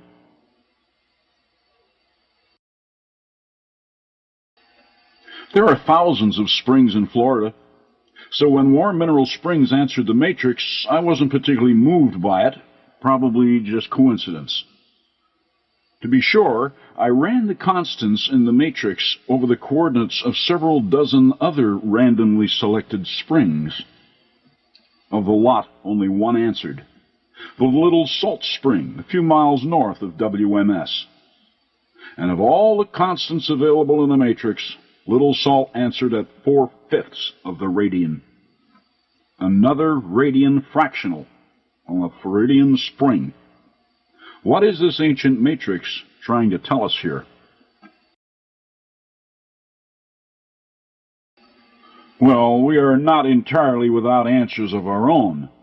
Warm Mineral and Little Salt Springs are known to rank as two of Florida's most important natural springs. And we know that they've been flowing generously for many thousands of years. Human remains have been found in proximity which date back 10,000 years. But was one of these springs the Fountain of Youth? Only they who have benefited from its waters can answer that. I must admit that their grid vectors answering the matrix at clear fractionals of the radian caught my interest.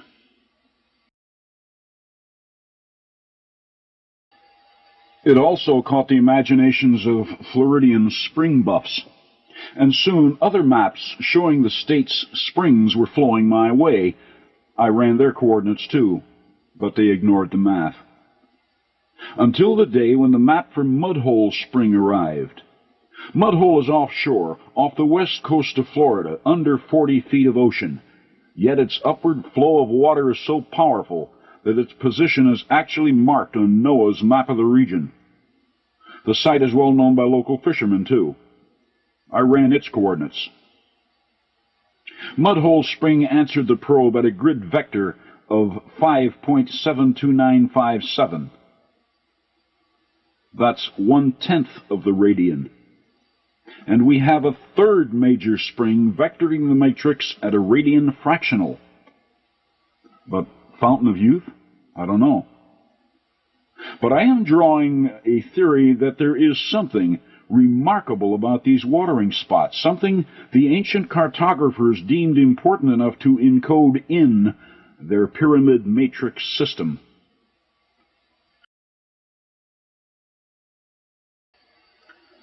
which poses another question. These springs are very ancient, and the fact that their positions answer the pyramid matrix indicates to me that they, along with other anciently known energy sites, may have been part of the reason this matrix was devised in the first place, to show geomathematically their importance to mankind, in which case the pyramid matrix may have been mapped around them. For any who might care to double-check my findings with regard to these three springs, be careful of our maps. Present-day maps are still based on the 1927 North American datum, or NAD. On such maps, coordinates in Florida can be off by as much as 100 feet. Correct them to our 1983 NAD. These are satellite corrections, and these are the positions which this ancient matrix answers. Do radian fractionals in the matrix show us things beneficial to us, to the Earth, or perhaps both? Dare we ignore such communications?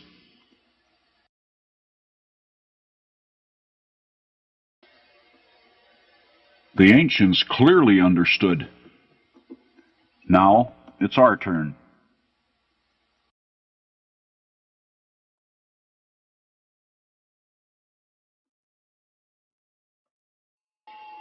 If the ancient masters did indeed incorporate the grid points of these important Floridian spring sites into a global matrix system involving their pyramids, long before the pyramids were ever built, then there has to be a way that the positions of these pyramids or allied monuments can explain from their positions. But which monuments are we to ask? There are thousands of them here in the United States alone. If you wish to learn information about springs today, you go to an encyclopedia and look underwater. The same is true in the Pyramid Age, except their encyclopedia consisted of a mathematical language. What do we have in the matrix which answers water?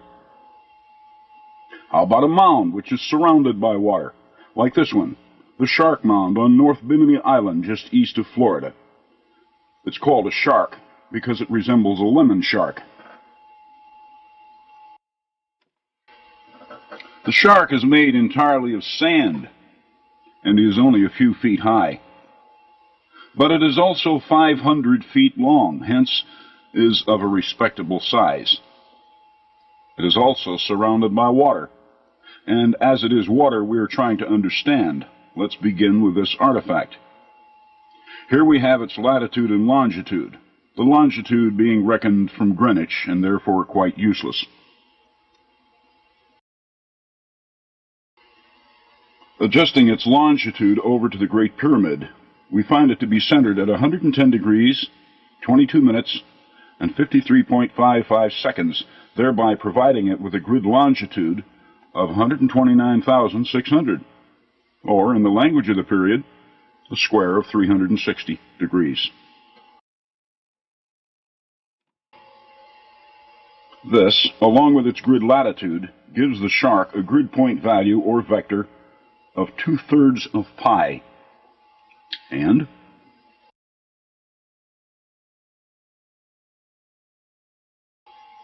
on the map, shark locates here.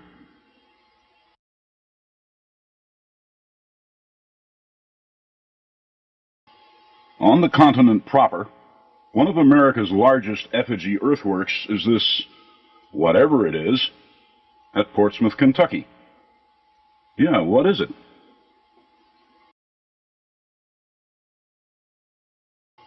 The only name it has in the formal record is Portsmouth Group A Earthworks, written in by Squire and Davis in the 1820s, when they surveyed the site for the first time. Even then it was so ancient that erosion had cut several gullies across it. A 5,000-foot-long what's-it? The Aboriginals made lots of effigy mounds in North America. Snakes, turtles, squirrels, birds, fish, you name it, and they left it somewhere.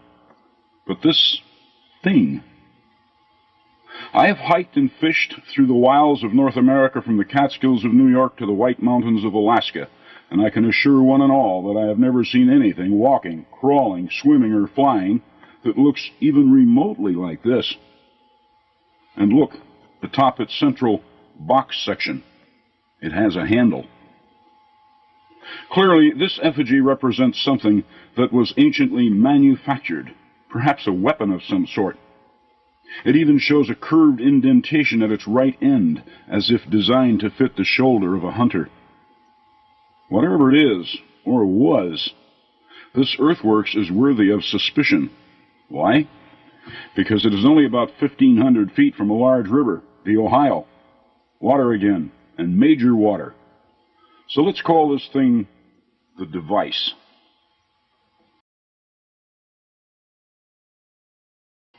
Maybe one of the reasons we the people haven't heard much about it, beyond the works of Squire and Davis, is because there isn't much left of it today. Much of it is now part of Portsmouth, buildings everywhere. But enough fragments survive to show up on a formal USGS 7.5 topographical map, so it hasn't been completely lost yet. To make a long story short, when we divide its grid latitude by its grid longitude, we find that its grid point value is exactly 3.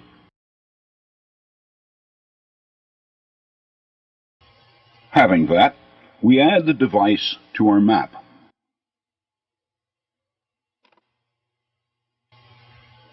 Okay, so far we have a natural effigy and a man-made effigy. It's time to involve a pyramid. And the biggest one on the entire continent is that humongous heap of dirt at Cahokia, known as Munck's Mound. 1,037 feet long, 790 wide, and 94 high. But that's as we see it today. Originally, it looked more like this, and was 100 feet high. A real monster. Half again as long as Giza's Great Pyramid. They who follow my work have already been through Munck's, so let's get right to its grid point value, which is 1.047, or 1/3 of pi. Interesting. 1/3 of pi at Munck's, 2/3 pi at the Shark, and a full 3 at the device. And, oh yes, the water aspect, Munck's is on one of the ancient flood terraces of the mighty Mississippi River.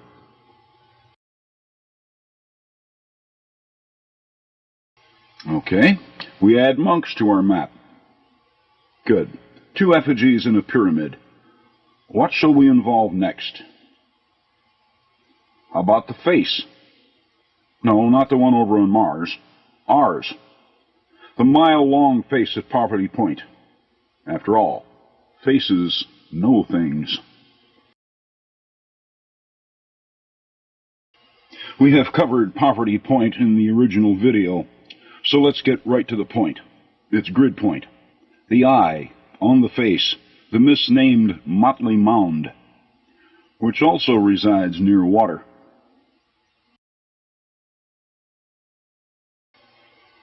Its value in the matrix, 1.909859, or 1/30th of the radian, another mathematical constant.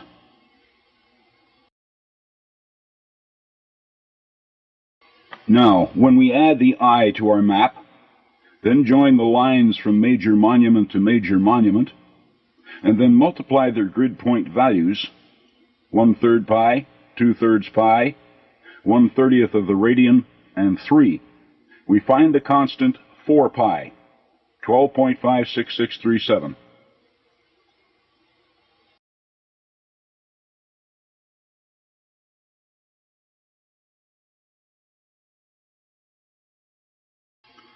Interesting. We moderns think of map grids being square or rectangular, not something that looks like a kite. But it is mathematically sound. Now, what do we do with it? The only common ground these artifacts have in nature is the fact that all four are near water. Maybe we need another water-bound artifact?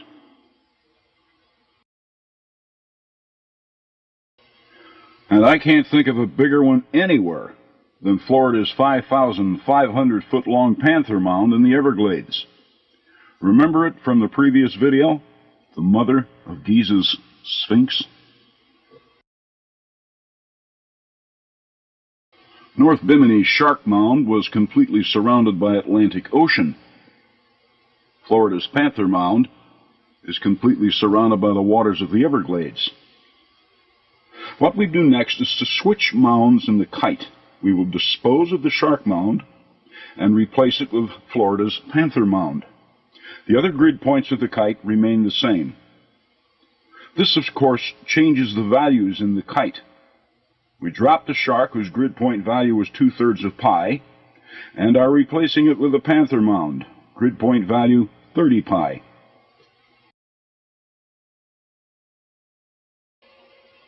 This time we divide,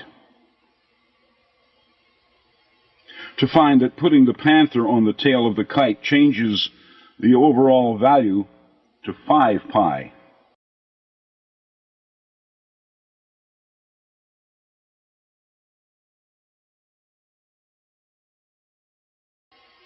Checking everything once again to protect against losing anyone's concentration.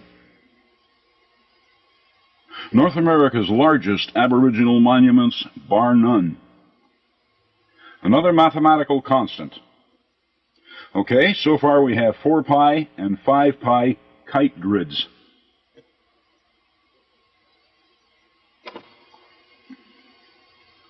But how do they serve?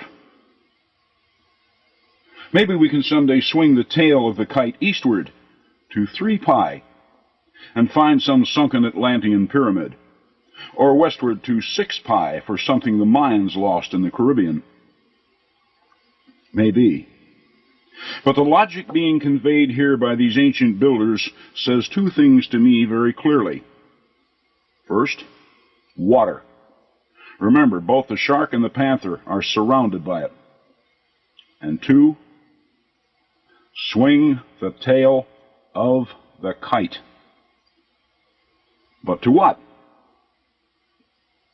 How about to water itself? Something significant underwater, like perhaps an underwater spring. Like maybe the Mudhole Spring off Florida's west coast. Grid point value 1/10 of the radian, 5.72957.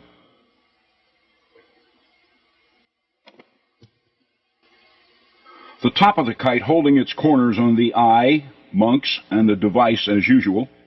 We now drop the Panther Mound from the bottom and replace it with Mudhole Spring's grid point value.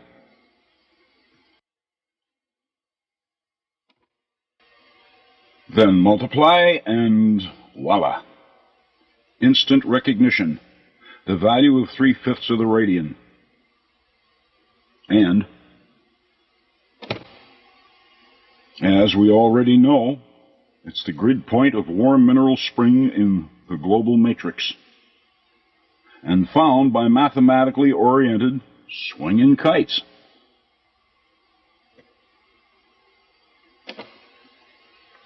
What else is there to say?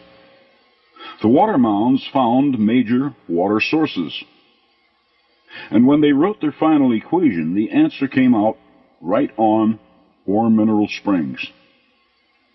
Now we know the information Ponce de Leon found concerning the Fountain of Youth was valid. Problem was, he didn't know the pyramid grid system, which had encoded its location 100 centuries earlier. He had no hope of finding it without resorting to actual trial and error legwork. The ancients revered warm mineral springs so highly that they built the major monuments of North America at such grid points as could point it out to us, as soon as we came to understand the mathematical precisions of the earth. Fascinating by itself, our search has also explained how a portion of their global grid actually works. I wonder what else they revered that we haven't found yet. The matrix is still young. The search continues.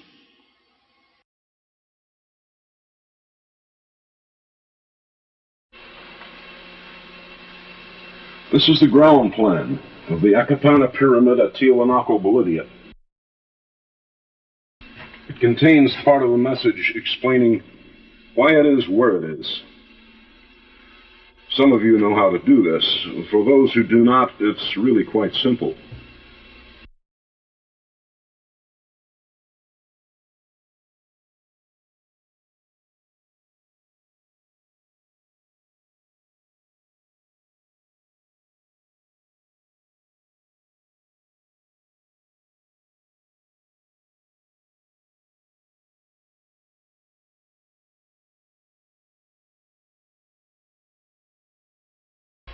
The Great Pyramid contains part of the law, the mathematical pi ratio. Its slope angle from the apex downward has a tangent value which we can find with a modern pocket calculator. Multiply this tangent by the four sides of the pyramid, and we find pi, memorialized forever. Having been so advised, we should apply this ratio to what we see in other pyramids around the world. For example,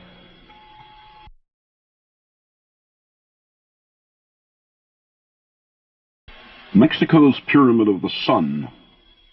In this side elevation, notice that the upper bodies of the monument are offset toward the rear. Count the sloped surfaces, which, as we see, have been deliberately separated. 2 slopes in the lower body, and 4 in the upper. 2 and 4.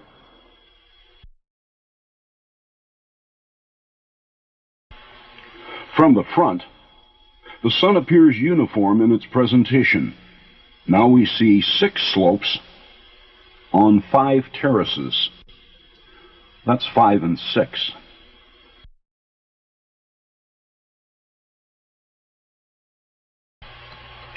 The sun, then, presents a simple mathematical formula when we recall that the Great Pyramid at Giza tells us to apply pi. The 2, 4, 5, and 6 features on the sun pyramid become 2 pi, 4 pi, 5 pi, and 6 pi. Multiplied, we find this large irrational, a single number. What does it mean?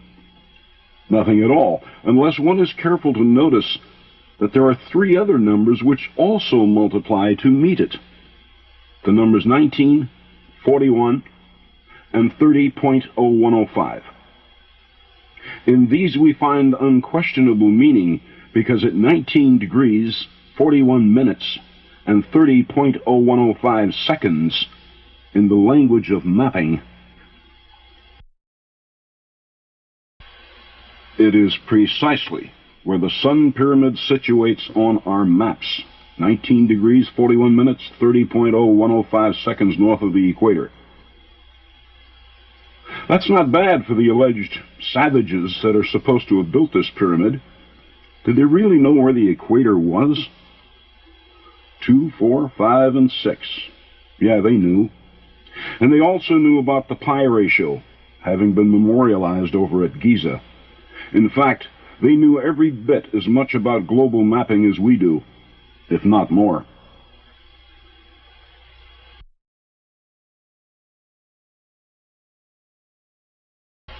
The same geomathematical logic was incorporated in the Acapana Pyramid at Tiwanaku. Unfortunately, we cannot extract data from its terraces because people have been chopping away at this pyramid since the Spanish began sacking the West 5 centuries ago. It is so badly gutted today that no one knows how many terraces it had. Except me, but that's for another time. You see, while we can destroy a pyramid, we cannot destroy the mathematics which gave it form. In their immense wisdom, the builders made certain that the Acapana would never become silent. How did they manage this? By protecting its geomathematical data in its base plan.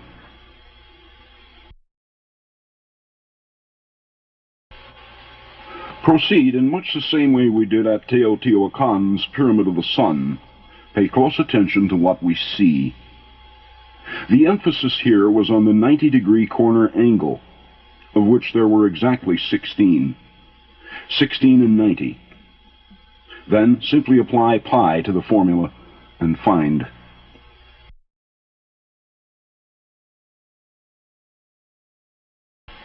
Well, it's not as if we don't know what to expect.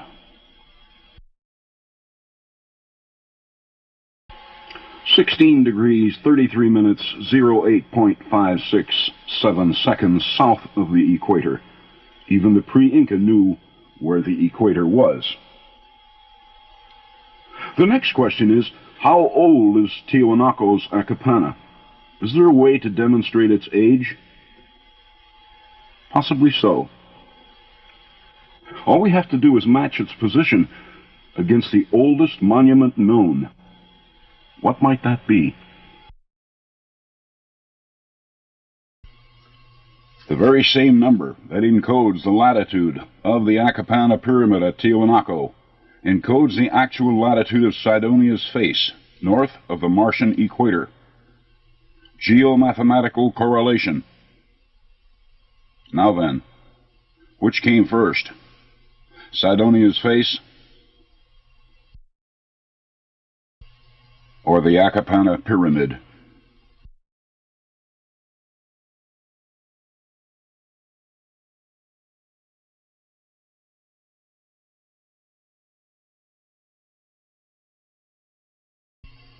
Why is the pi ratio required for locating the Acapana?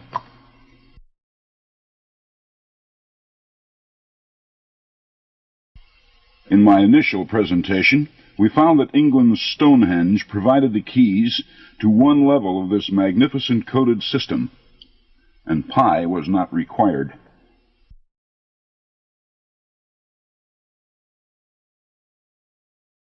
Despite its ruined condition today, British archaeologists have long since determined what Stonehenge looked like when brand new, a minimum of 3,700 years ago. It was part of an even more ancient circular earthworks, sporting a diameter of 288 feet. The inner circle, known as the Phase 3 construction, with a meager diameter of only 97 feet 4 inches, consisted of 60 huge rocks, 30 horizontal lintels fitted to the tops of 30 upright rocks called sarsens. 60 stones carefully arranged in a 360-degree circle. It proposes a simple formula. 60 times 360 equals 21,600. And it was this number which encodes the latitude of Stonehenge north of the equator, because 51 degrees, 10 minutes, and 42.35 seconds just happens to be the parallel upon which Stonehenge was centered.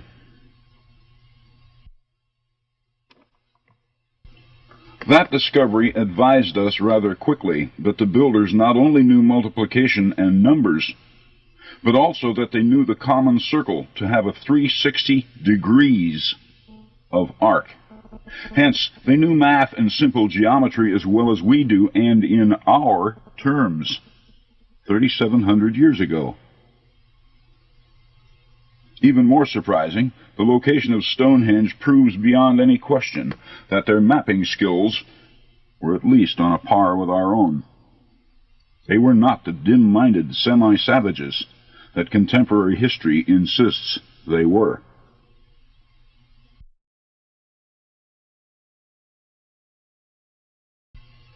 Now knowing that the ancient Celts understood a 360-degree circle for what it was, in geometric terms, we took the circle over to the Western Hemisphere, where, at Newark, Ohio, we found that the architects of the great aboriginal earthworks were also familiar with the grid latitude of Stonehenge, a third of a world away. Here at the 1,056-foot-wide observatory circle, we find 21,600 again, albeit reduced by a factor of 10. 2160, which encoded its latitude of 40 degrees, 2 minutes, 27 seconds north of the equator.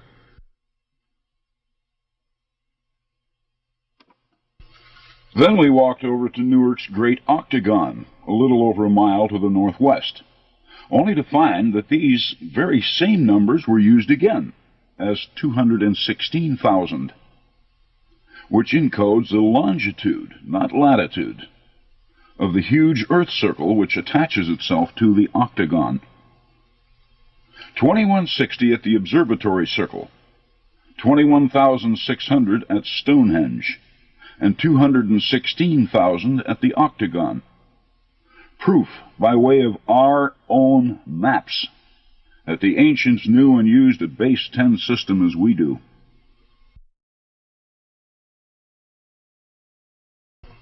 Then we went on to Mexico to check out the only round pyramid ever found down there, only to discover that even its ancient people likewise knew that a circle had 360 degrees of arc. They proved that by having built this 360-degree monument right on its own grid latitude of 360, at 19 degrees, 18 minutes, 01.05 seconds north of the equator. The same equator that we use, and the ancient British used when they erected Stonehenge.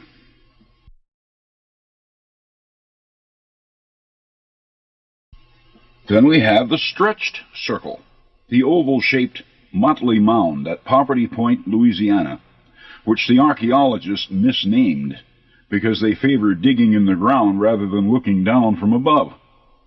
Had they paid any attention to our topographical maps, they would have seen that the motley was actually an eye on a mile-long human face, which was formed by the escarpment to the east side of the site. Motley was actually an eye, a 360-degree oval, on a face which looks off to the east. East means 90 degrees, and when 90 is multiplied by 360, it becomes 32,400. The grid latitude of the eye.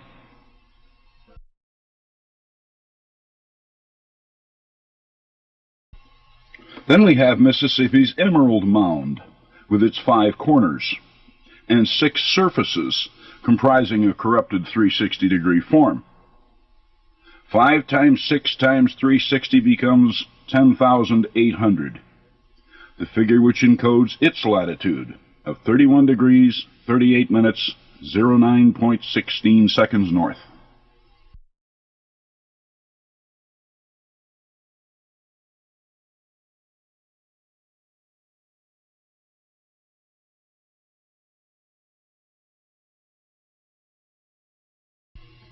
From there, we take the 360-degree logic to its square-cornered form, here at Dashur in Egypt, about 9 minutes south of Giza. We find the so-called bent pyramid, a monument whose slope angle changes about halfway up its face, presenting what is readily seen as 2 separate bodies. Egyptologists advise us that the reason for these 2 different slope angles was due to engineering considerations. Too much weight bearing downward would have caused the sides to buckle, and the monument would have self-destructed. Therefore, the ancient builders decided to lower the slope angle at the halfway mark. That's more baloney than we hear in the average political campaign speech. Egyptologists are not going to want to hear this, but Seneferu's engineers knew exactly what they were doing. True, the lower slope angle at 54.7 degrees was a few degrees steeper than Giza's Great Pyramid, but it posed no risk of collapse. Angle and weight were no problem. Over at Tikal in Guatemala, the Mayans had no trouble with collapsing pyramids, and they didn't have squared block construction in their monuments.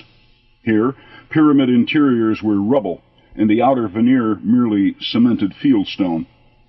The 228-foot-tall temple floor had a slope angle of 72.6 degrees, not 54 as on Seneferu's, and it's still there. Therefore, if there is any substance to what the Egyptologists assert as the reason for the bent pyramids being bent, then none of the Mayan pyramids should have reached us intact.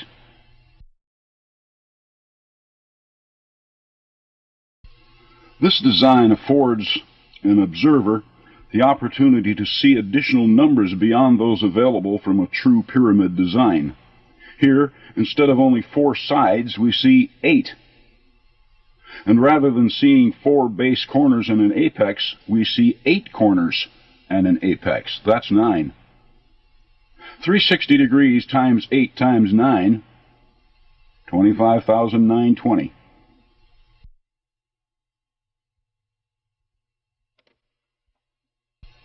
This figure encodes its actual latitude of 29 degrees, 47 minutes, and 19.01 seconds. It was deliberately bent in order to show anyone why it is where it is. There were no engineering problems.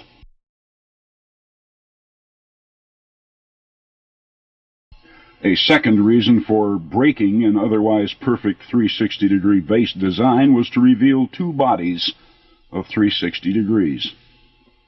What happens when we divide 360 by 2?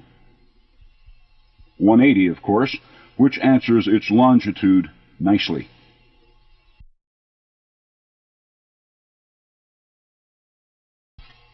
But not its longitude from our modern Greenwich.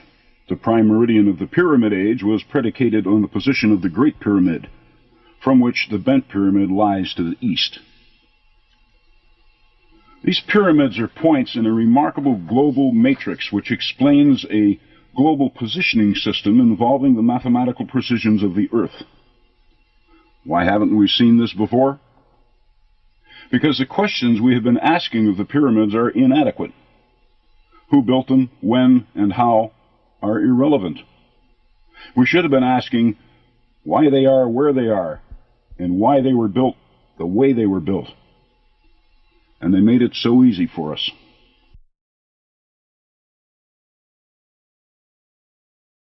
We have even known the measurements of the bent pyramid for some time. But since we do not understand the language of the age, we can't read the figures. The height of the lower body, for example, 160.996 feet, is the square root of 25,920. Its grid latitude.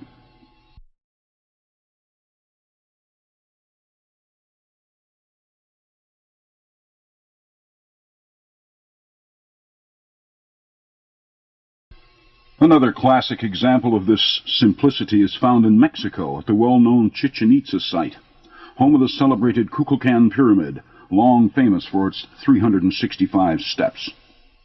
91 on each of its 4 sides, with the top of the pyramid being the 365th step. Historians see it all as artistic excess on behalf of the builders, but that is erroneous. They built only what was necessary.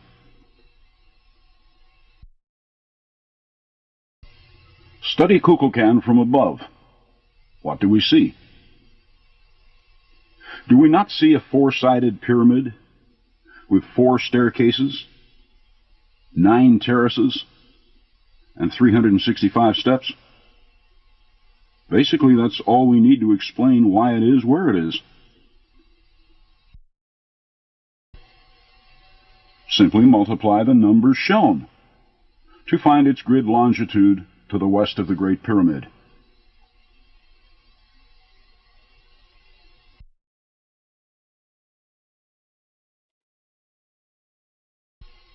This meridian crosses right over its summit.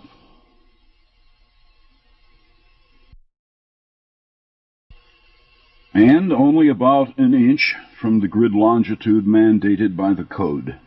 As explained in my earlier presentations, the number 365 has no more meaning in the code than it does in referring to the calendar. There is no 365-day year and never has been. Today the year is 365.2422 days long and is growing. When this matrix was mapped out thousands of years ago, the year was 365.020081 days long, and that's the number we have to use here. It results in a slightly higher value for Kukulkan's grid longitude, and the very same number which fixes the grid longitude of Stonehenge.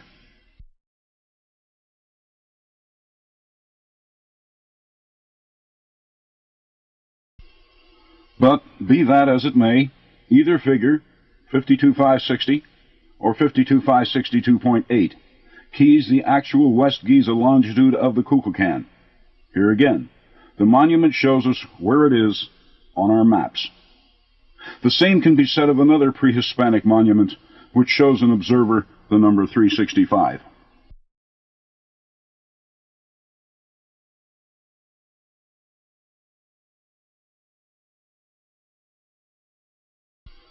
This one is at El Tajín in Veracruz, the celebrated Pyramid of the 365 Niches, locally known as Los Niches. Its sides are decorated with small, square cubby holes, 365 of them.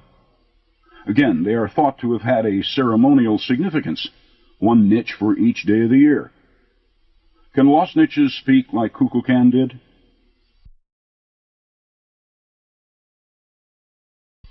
"60 steps climbing up its 60-foot-high facade, 6 terraces, 365 niches. Multiply them. Anyone care to guess the West Giza longitude of this pyramid?"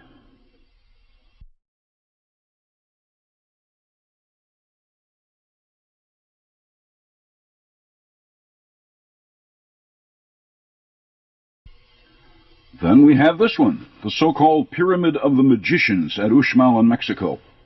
The only round-cornered pyramid the Maya ever built. At least, it's the only one we've found to date. Can we figure out why? Yes, but not from this angle.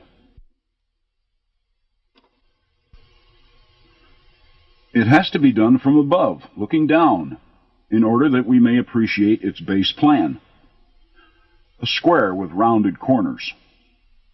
Go ahead, give it a try. I'm willing to bet a used pop bottle cap that some of you have a pretty good handle on it already. Do we not see rounded corners, which suggest a circle? Do we not also see straight sides, as in a square? Does it therefore not suggest that we square the circle? What happens when we square the common 360-degree circle? We find 129,600, which encodes the West Giza longitude of the Pyramid of the Magicians, 120 degrees 54 minutes 20 seconds. Not so difficult. So our dim-witted progenitors were quite adept with math and maps. They could accurately plot longitudes anywhere on Earth. And latitudes. And they spared no effort to leave this message for us. And they left it everywhere, so we wouldn't miss it. And for centuries now, we intelligent modern people have been looking at these monuments, scratching our heads over who built them and how, violating them in an endless search for gold, jewels, and bones. Even restoring them for the tourist trade. We've written reams upon reams of analysis explaining their purpose, while standing on them or in them, completely unable to see them for what they are. Time capsules from great teachers.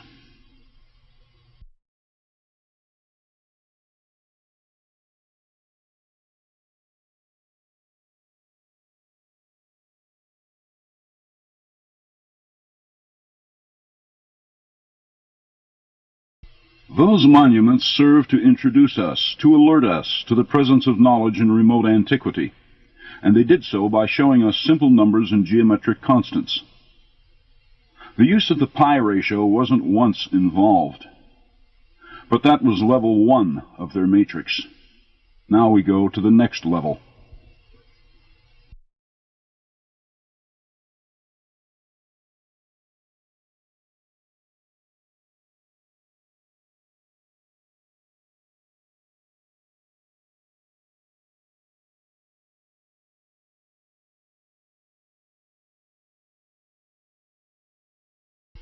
Out at the Cahokia site in Illinois, the largest mound complex in all of North America, the ancient builders once raised what we loosely call a woodhenge.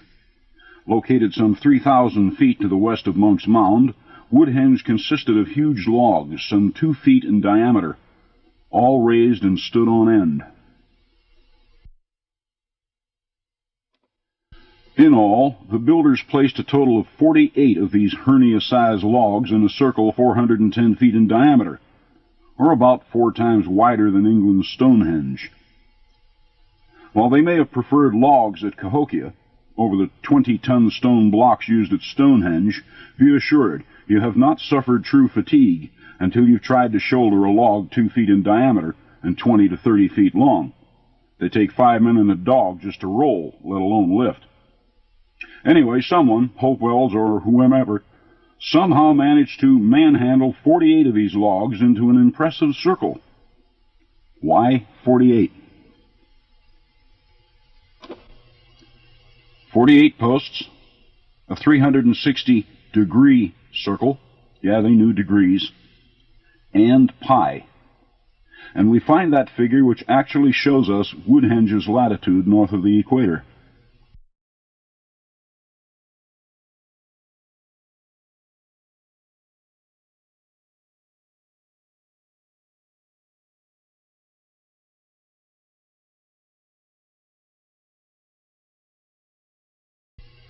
Now, if we do not use the pi ratio against Woodhenge's 48 posts, we wind up too far to the south, well clear of everything, barely on the fringe of Cahokia itself.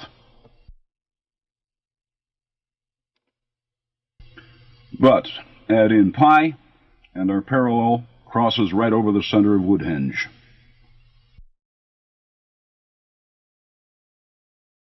And that's why the 48 posts were necessary in the Woodhenge, to show us where it is.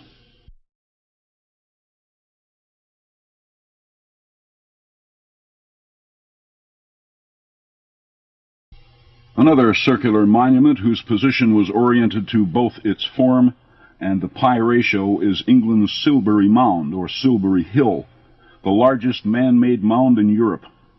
550 feet in diameter at the base, 131 feet high, and presenting a consistent slope angle of 30 degrees. But rather than being a true cone, the builders gave it a flat top. A round flat top. I like it when they do that. It simplifies things. Let's see now. 2 circles, one at the base, the other at the top. That's 2 360-degree circles, or 720 degrees.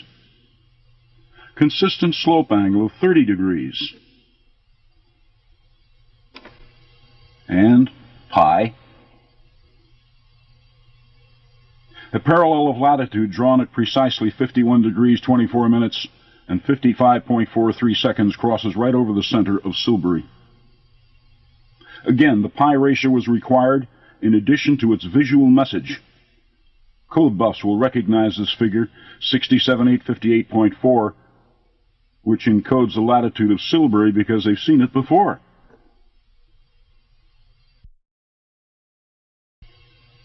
It was also used to position the large Great Pyramid at Giza.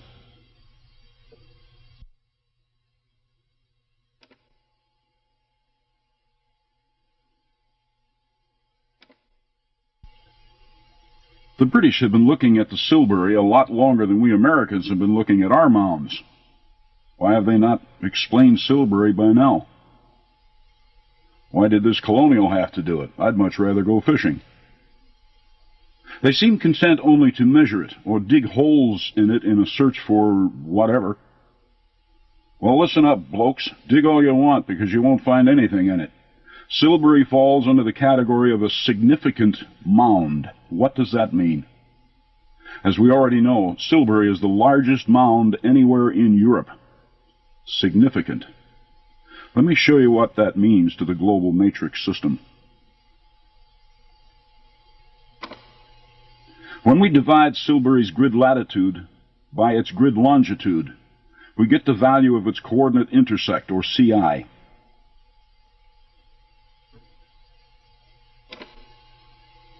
As members of a largely literary culture, most people today are not comfortable trying to memorize long numbers, especially irrational numbers. So let's apply some algebraic law and give this value the letters SCI for Silbury's coordinate intersect.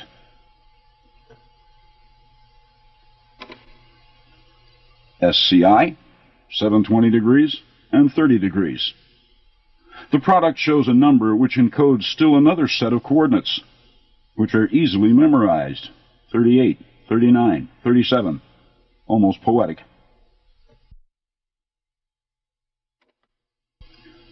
38, 39, 37.14. There they are again. On Munck's Mound at Cahokia, Illinois, North America's largest mound. Speaking directly to Europe's largest mound, or vice versa. Significant to significant. Another level of the matrix I shall get into later on. We haven't found anything in Munck's Mound, so you shall find nothing in the Silbury.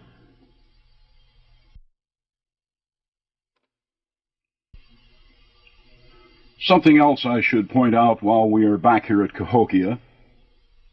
Count up all the 90-degree corner angles on this archaeologically restored model of Munck's Mound. If you counted 20, you are correct. In the language of the code, that becomes 20 pi. Notice also that it has 4 terraces. That's 4 pi.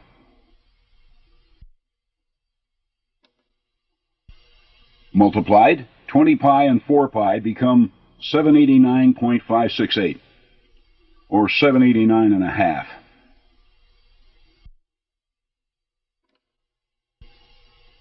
I am assured by the Illinois State Museum at Springfield that the original width of Munck's Mound was 790 feet, plus or minus 12 inches. Munck's shows us its original measurements.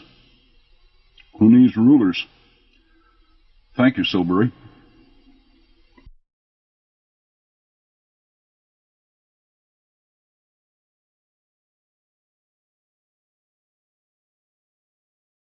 No, it isn't Silbury again, though there is some resemblance, but only from this angle.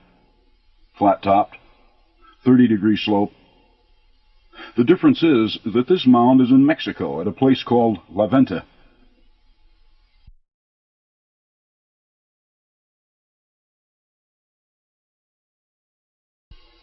There's another difference, too. It isn't a circle and never was. It is a series of ridges and gullies which radiate downward from the flattened summit. In all, 10 of each. And it has been verified. The gullies were deliberately made. They are not the result of natural erosion.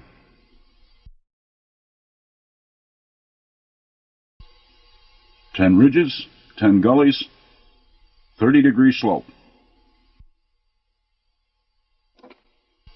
And, of course, the pi ratio. And presto.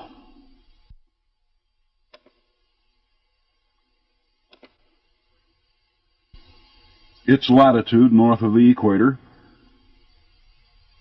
Notice something else here, namely the small ramp that extends off toward the northwest on an azimuth of 343.7 degrees. Those numbers link to the code, because 343.77 just happens to be exactly 6 radian. Anyway, this azimuth, when given to the 10 ridges and 10 gullies of the La Venta Pyramid, eagerly provide us with this monument's longitude to the west of the Great Pyramid.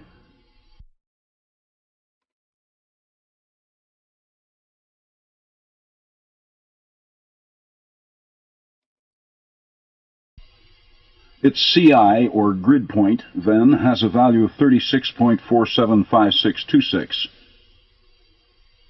How does it speak to the global matrix?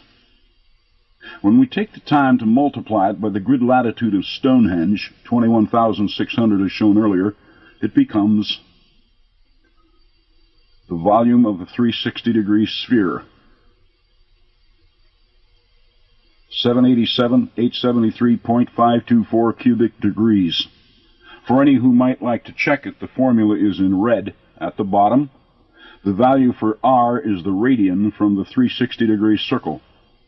They explained all of this at the Quiquilco Pyramid, which I presented in my earlier release, the code 1994. If Leventa's data comes as a shock to some, history does insist that these pre-Hispanics were ignorant, then prepare for another. The ancient Babylonians are generally credited for having spelled out the first mathematics, and the Greeks are believed to have put the polish on it somewhere between 500 BC and the time of Christ. America's La Venta Pyramid has been formally dated to 500 BC, which means it is most likely much older. Pi, in use in the West, before the time of the Greeks. Sorry, history. These pre-Hispanic deities were mathematical. La Venta is the only surviving mound here. There was once a lot of others, which could be easily seen from its summit. Unfortunately, they went down to our god, oil.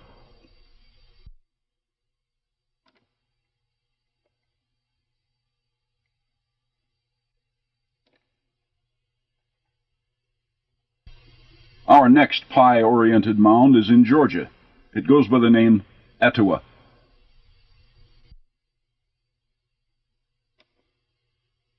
The Etowah is a mound of respectable size, 333 by 380 feet at the base, and is exceeded in its proportions by very few other North American mounds, such as the 1,037-foot-long Munck's Mound, 670-foot-long Emerald Mound, and eastern New York's 800-foot-long Hoosick Mound. It is about 70 feet high. 4 squared corners at the base, 4 pi.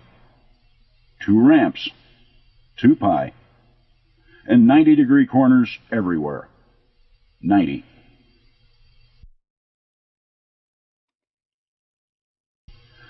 And voila, Etowah's latitude and the code value which encodes it.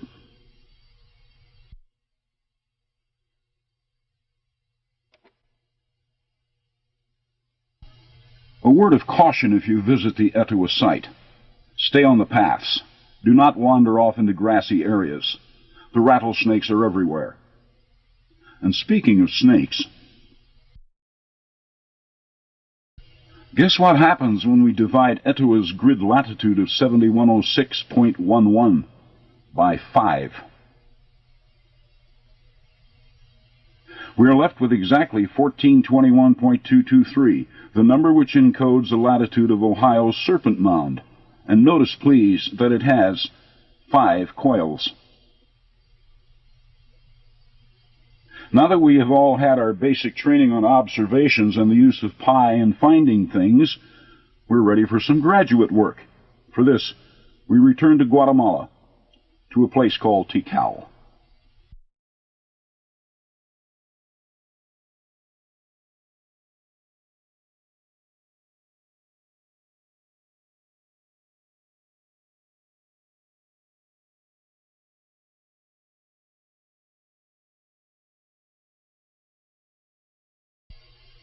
The subject of this segment is Temple 1, the so-called Temple of the Giant Jaguar. A magnificent pyramid that was built, apparently, by the Maya about 2,000 years ago.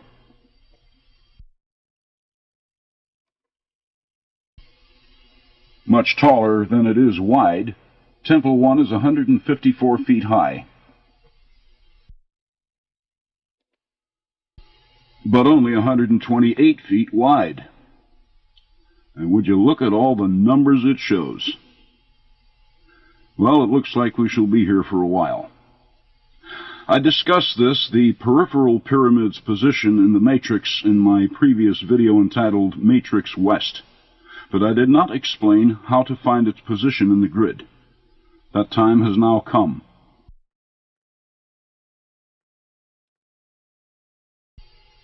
With so many of them in evidence, the emphasis here is obviously on the 90-degree corner angle, of which there are many. And when the ancient architect goes to such extremes in order to show them to us, it's best that we pay very close attention. Notice the indentations at the corners of this Temple 1's bottom terrace. In all, there are 24 such 90-degree corners at ground level, and 24 more on top of the terrace. That's 48 on each terrace. Then they stacked 8 more of them on top of it, for a total of 9 terraces. As such, they gave this pyramid a grand total of 432 of these 90-degree corners.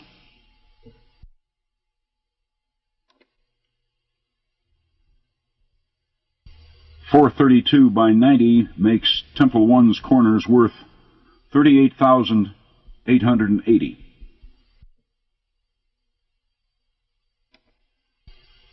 Okay, what's the next most obvious number shown by the architect? The staircase, of course, and one staircase on 9 terraces equals 10 facial features. Very obvious facial features.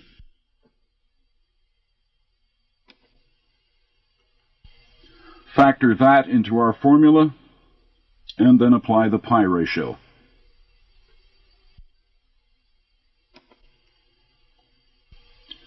Which encodes Temple 1's longitude to the west of Giza's Great Pyramid. It answers only to pi, hence becomes another pi pyramid.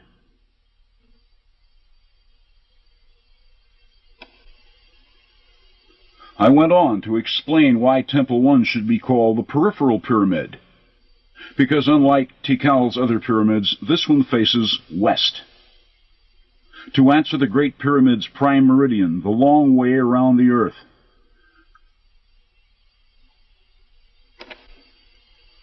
(239 degrees, 14 minutes, and 36.98 seconds) to its east, and keeps its back to the east, thereby being west of the Great Pyramid by 120 degrees, 45 minutes, 22.91 seconds. Both answer the very same figure for its grid longitude. And we like to think of these ancient builders as primitive and without knowledge, stupid sun worshippers.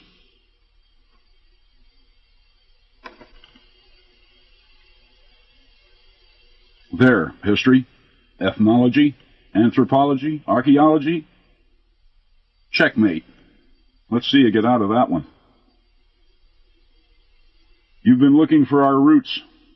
Behold, here they are. They're time capsules, just boiling over with easily decipherable information. We don't have to dig for the answers. They're right out there in the open, for all to see. So very simple.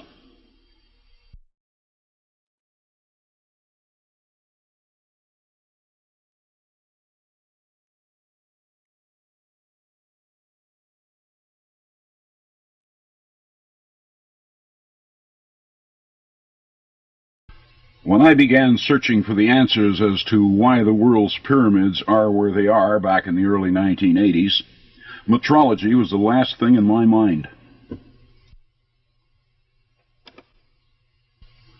The reason for that came from my having read well into the subject over previous years and found ancient metrology to be a hopeless shambles of disorder. The Hebrew cubit over time varied from as little as 16 of our modern inches to as many as 25.2 inches. Egyptian cubits varied from 17.7 to 20.67 inches. The Roman cubit was 20.76 inches, Babylonian cubit 20.88, Zimbabwe cubit 20.64, and so on. No common ground between any, and no constants. I let it go after reading a conclusion by General Sir Charles Warren that the geometric standards of measure in use amongst the ancients were nearly identical with those of the present day. Yeah, right, I reasoned. If the earliest written records show this much confusion in metrology, we will never find the original base. It's gone. But as my own search of the pyramid code system advanced, I began finding clear references to our own English 12-inch foot and 5,280-foot mile. And time after time after time. It didn't make any sense, because the British didn't legalize our 5,280-foot statute mile until 1593 A.D., and all the pyramids were built before that. So what was I seeing here? Had archaeocryptography found the original metrology? Here, atop Tikal's peripheral pyramid, the 24.9015-foot depth of the temple shows a perfect numerical match to the Earth's 24,901.5-mile equatorial circumference. A clear reference to the modern 5,280-foot mile.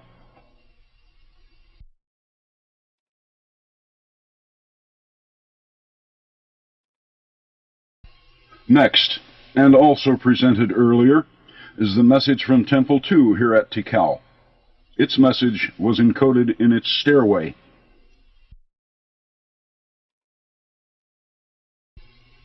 "59 steps, divided into 2 separate staircases. The visual message is obvious. Divide 59 by 2, which results in 29.5, or 29.5. The width of the staircase at ground level is 29.5 feet. No, some will argue, that refers to the 29.5-day lunar cycle. Well, that's no argument, because its width is still 29.5 feet, and the builders of Temple 2 went to a lot of trouble to show us 59 numbers divided by 2. Call it the lunar cycle if you wish, but it's still 29.5 feet. And what could be clearer than the 60 steps which climb the facade of 60-foot-high Los Niches at El Tahin? The 12-inch foot again. 1 step for every foot. Then we have Temple 4 at Tikal, with its 15.49-foot-high terraces, answering the 15.49-degree azimuth of everything at Teotihuacan, and its 72.6-degree slope angle. 72.66 is the square root of 5,280, the foot and the mile. Then, too, we have its West Giza longitude of 120 degrees, 45 minutes, 48.66934411 seconds. The final aspect echoing precisely the 48.66934411 foot radius of far-off Stonehenge.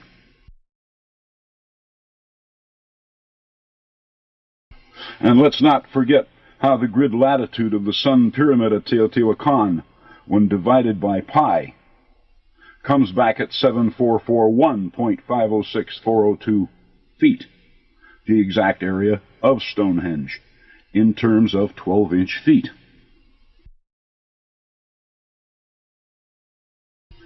Then divide that result by the 15.4919 degree azimuth of Teotihuacan and wind up with 480.3471728 feet, the original height of the Great Pyramid. Feet again.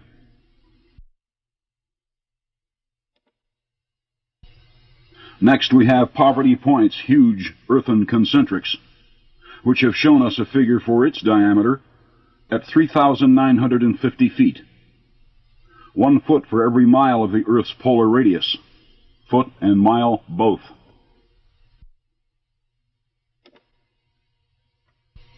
But it's no real problem for a master suppressionist to dispose of any of the preceding by simply asserting that all of these field measurements are wrong. So let's set up another checkmate, shall we? Kukulkan does this for us, in part. 90-degree right angles everywhere. And it's 365 which we now know to represent the figure 365.020081.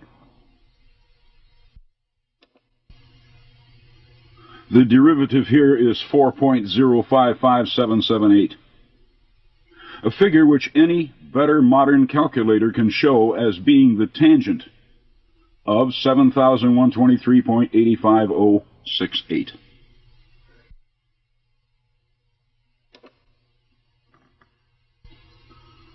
Kukulkan explained the first part. Back in 1993, the U.S. Geological Survey explained the second part. I sent the exact coordinates of Kukulkan and the Great Pyramid off to the National Geodetic Survey in Silver Spring, Maryland, and asked their computers to plot me the exact surface distance over the Earth which separates these two pyramids. I further asked that they provide the figure back to me in terms of 5,280-foot statute miles. And this is how it came back, 7,123.8.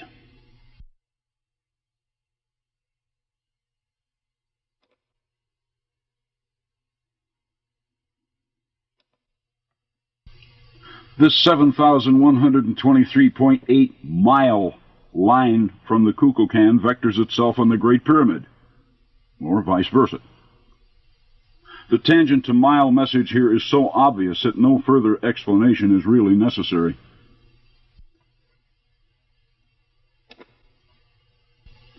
And that's only the beginning. For the terminally skeptical, I would like to add the following.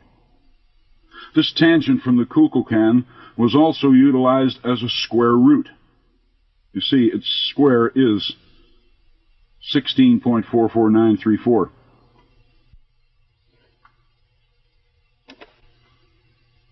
And that is what the eye on the human face at Poverty Point sees when it looks at Florida's huge Panther Mound, 806.52 statute miles away, wearing a tangent of 16.44934. So put all the cubits, kilometers, and Roman miles away. They are clearly degenerated from an original foot-mile metrology that antedates everything we've ever found in the written record for ancient metrology. Remember, it doesn't take too much to change any metrological unit. The crooks and the mighty have been doing so since as far back as the written record is able to reach. Whatever best serves an existing system will be activated, and one doesn't have to read very far into ancient metrology to see it. It's recorded as far back as the time of Solon, circa 550 BC. It was he who, for political reasons, tried to impose a system of measures based upon the sextarial system. But the people liked the system they were using.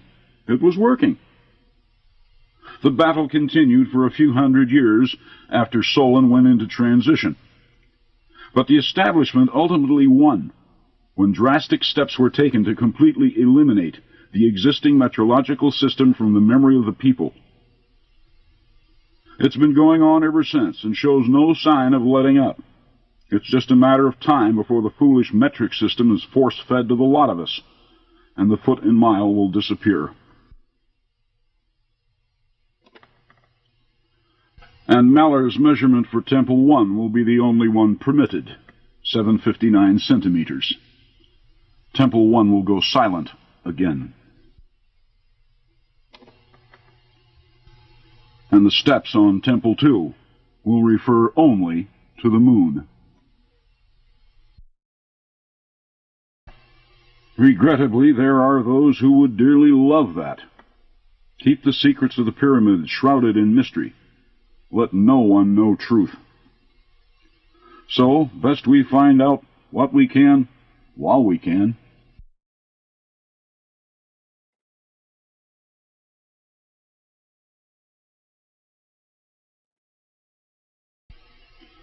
As for pi, well, they won't be able to dispose of that by passing a law.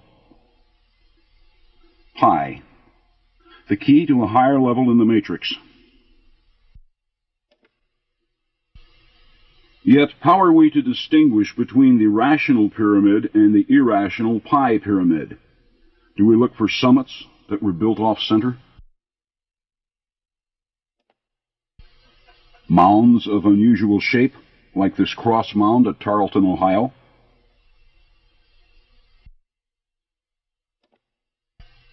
An abundance of right angles in a ground plan? Certain effigy mounds? Wildly corrupted designs?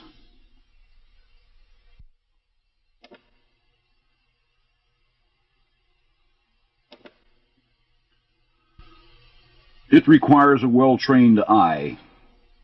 But for they who haven't figured it out, there is another way. A much more difficult way. Dig 'em. Gut 'em. And when they refuse to give up any human bones, well, the odds are that's a pi monument, excluding, of course, intrusive burials. The Serpent Mound is a good example. Nothing there, just dirt. How do we know it's a pi monument?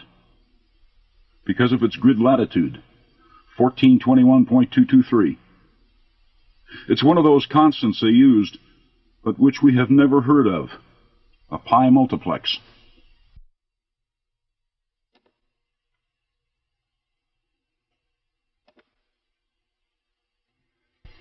But how is one to glean such a pi multiplex from this mound? After all, it has no terraces, no 90-degree corners, no stairs, no temples, no on-site clues. We cannot see pi here because we weren't supposed to. The serpent belongs to still another level of the code. In that level, one must be in possession of Giza data. For example, the Mycerinus Pyramid. It was originally 226.194 feet high, that figure being best remembered as 72 pi.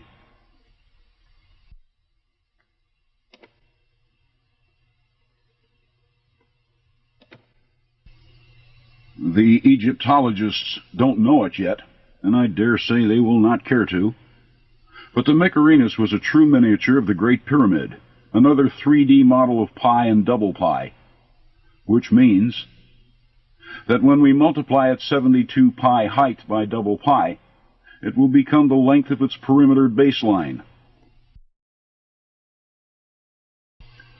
1,421.223 feet. 12-inch feet. But the grid latitude of the Serpent Mound shows the same thing. The 12-inch foot, once again, being transferred outward into the global grid system itself. We have much to learn at Giza, and we should learn it because the ancients knew it, and we don't want them being smarter than us. For example, notice the longitude of the central Khafre Pyramid, 11.77245 seconds to the west of the Great Pyramid. That figure was known all over the ancient world. They even left us the proof. For example, it was the reason why Stonehenge and the Serpent Mound are where they are, separated by 3,865.14 statute miles. The tangent of which is Khafre's longitude.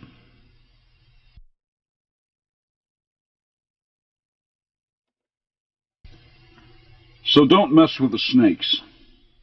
And let's try to protect this one, despite the fact that those charged with its care have recently lost their funding. England protects Stonehenge as a national treasure. It is only fitting that we do as much for Ohio's Serpent Mound, indeed, all of the aboriginal monuments which were bequeathed to us by the primitives, who, as it turns out, were better advised in a number of high sciences than we are.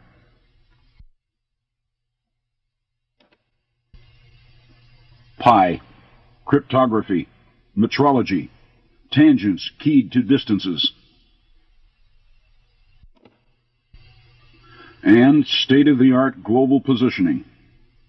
Clearly, this long-lost culture placed more value on knowledge than life itself, and they went to absolute extremes to ensure that those of the future, maybe us, would find our rightful inheritance. The choice is ours. We can ignore it, stay where we are, or learn from it. The pyramids are ours once again. Until next time, then, I thank you.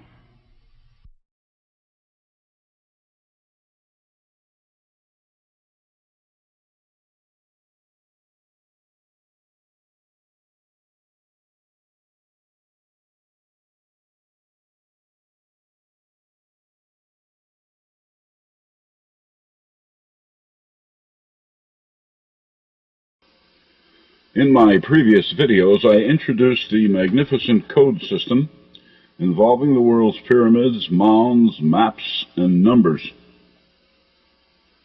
It all ran the spectrum from simplicity to apparent confusion, as it was supposed to.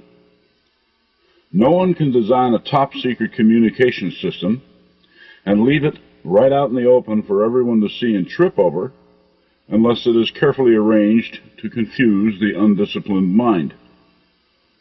And the key to that was numbers. Why numbers?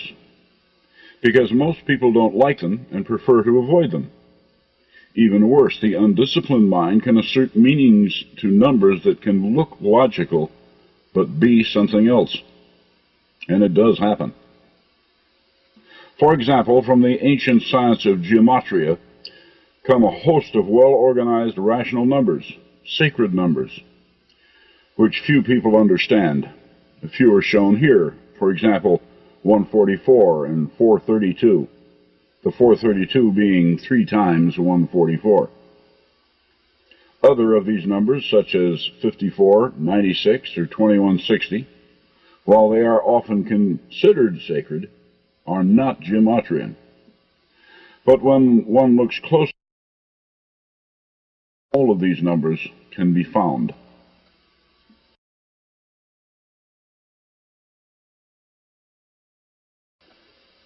For example, one of these gematrian holy numbers, 144, was used in grid positioning of certain pyramids, among them the bent pyramid of Seneferu at Dashur and the smaller El Kula pyramid, both of which are in Egypt. But why? Presently unknown. Although gematrian scholars are unanimous in their beliefs that the number 144 means light. Again, why?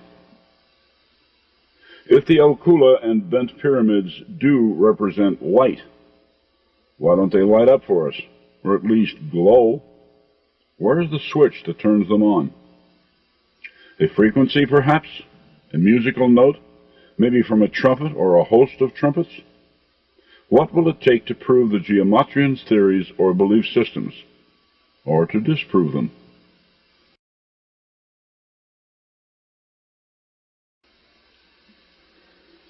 Even the higher gematrian number of 432 was used in the pyramid grid system, its representative being the so-called false pyramid at Meidum, Egypt. It is called false because it isn't all there anymore, apparently having collapsed because its outer casing stones lie in a heap of rubble at its base. Why? Faulty construction techniques? That I will never believe. More likely it was something else. Something probably deliberate. If frequency and vibration are somehow representative of gematrian numbers, it might have been a sustained musical note that shook this pyramid apart. You know, like the frequency that tore the Tacoma Narrows Bridge apart about a half-century ago. Wow. If that's the case, then it was probably a good idea to have established our standard A note in music at 440 vibrations per second rather than 432. There's no telling what our loud rap music might have been able to do to these ancient monuments. On the other hand, there are many levels to the code, and any numbers it uses could, and frequently do, have multiple meanings and intent, and may not be what some folks think they should be.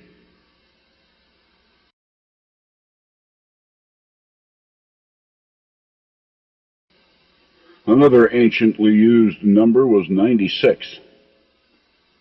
Considered sacred to some, it is not geometrian, but it was used on one of the pyramids at Tikal in Guatemala.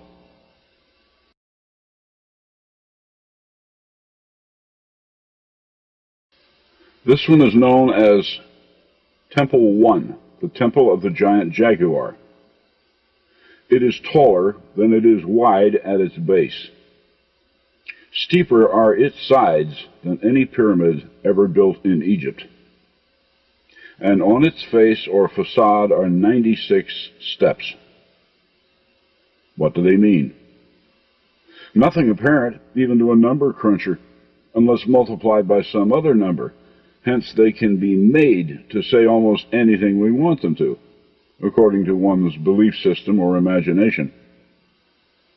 But in order to find the intended meaning of Temple 1's 96, we must get into the architect's mind. How do we do that today? He's been dead for centuries. We'll have to study his pyramid logic, and that of the global matrix to which he was responsible. Now here's the kicker. Once we do that properly, the pyramids of the global matrix system become as the individual pages of an encyclopedia. And its first chapter deals with Earth history.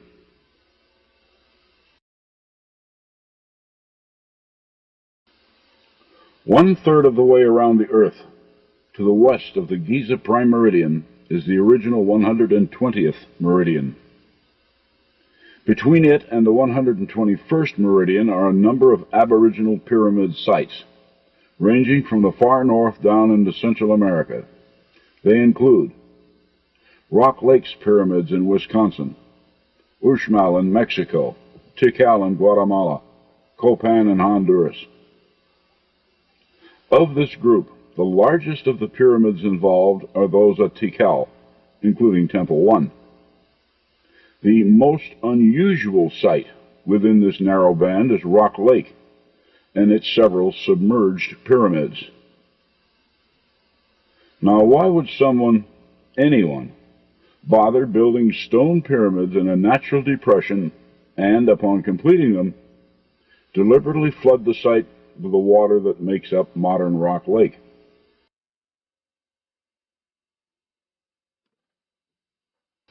Unless they are trying to explain something to us, which we're unable to see or find.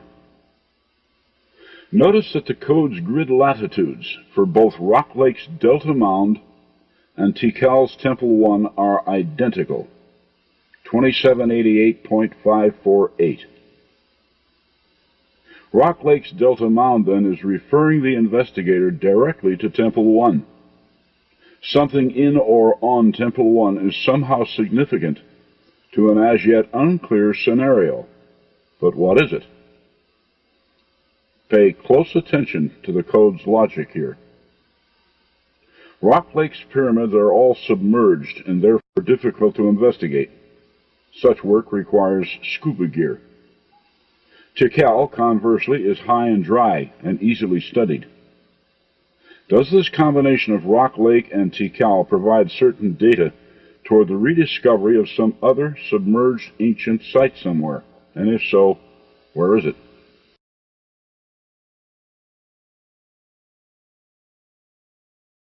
It's in the west, in the direction that Temple 1 faces, at Tikal. West to the Pacific Ocean, Hawaii, Japan, and beyond. But what's out there? Those 96 steps on its facade will explain. They face westward, the long way back to the prime meridian at Giza. So take the problem to Giza, and from there, come back eastward from Giza, a total of 96 meridians, to the Ryukyu Islands southwest of Japan. On our modern maps, that would be 127 degrees east of Greenwich, but that doesn't concern us here.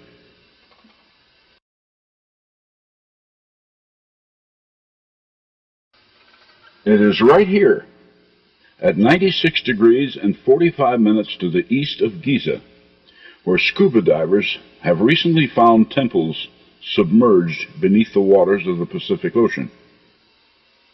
The 96 steps on Temple 1's westward-facing facade then directly convert to meridians. They weren't just numbers to crunch. They have deliberate meaning.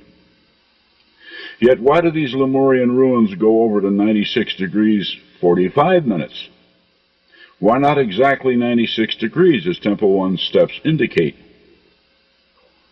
Tikal itself was not built at exactly 120 degrees west Giza longitude. It is found at 120 degrees and 45 minutes. Temple 1's 96 steps show us the 96 degrees position of Okinawa's submerged ruins. Tikal itself explains the 45 minutes.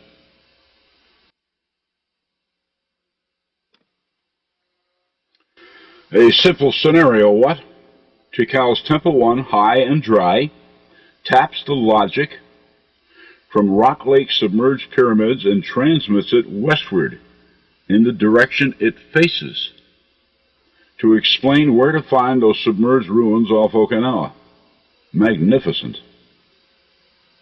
So if we ever wish to find the fabled lost continents of the past, well, now we know how it's done.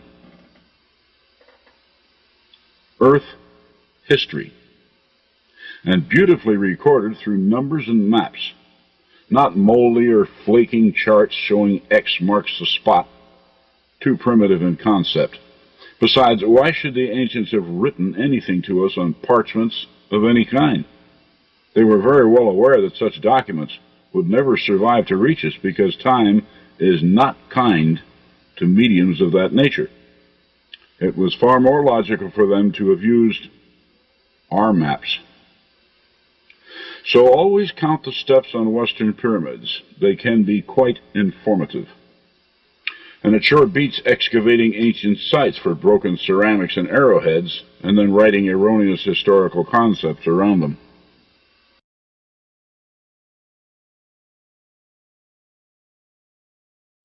Okay, so much for Tikal's Temple 1. Next, notice that right in front of it, across the plaza, is Temple 2, which faces east. Temple 1 faces west and found Lemurian ruins by way of its 96 steps. Does it not follow that Temple 2, facing east, could find the sunken temples of Atlantis? All we should need is a step count, right?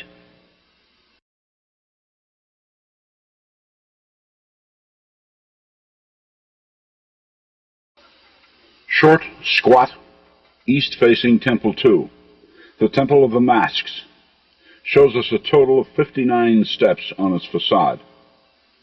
In keeping with Temple 1's logic, these 59 steps have to mean 59 meridians, this time to the west of Giza. On modern maps, that would be some 28 degrees west of Greenwich, or nearly on top of the cruiser's seamount, just off to the east of the Atlantis fracture zone on the mid-Atlantic ridge. What's out there at that zip code? Half-mile deep ocean, the bottom being far too deep for scuba divers. Further, the isostatic equilibrium in this region is about as stable as a politician's promise. What was once up above water went down and won't stay down. Back in 1882, a ship named the Jesmond was making a routine trip from the Med over to New Orleans when it suddenly encountered an unknown, dripping wet landmass in its path. It wasn't a mirage either, because some of the crew longboated their way over to it for a look-see. They even gathered up some artifacts. The Jesmond skipper logged the strange account, and with it, its coordinates. 28 degrees, 40 minutes west Greenwich. May I remind everyone that a ship's log is a legal document and will stand up in any court in the world. On the Jesmond's return trip, that landmass was gone. 28 degrees, 40 minutes west Greenwich converts to 59 degrees, 48 minutes west of Giza on original maps, or within 3 miles of Temple II's call. The Jesmond found a chunk of Atlantis.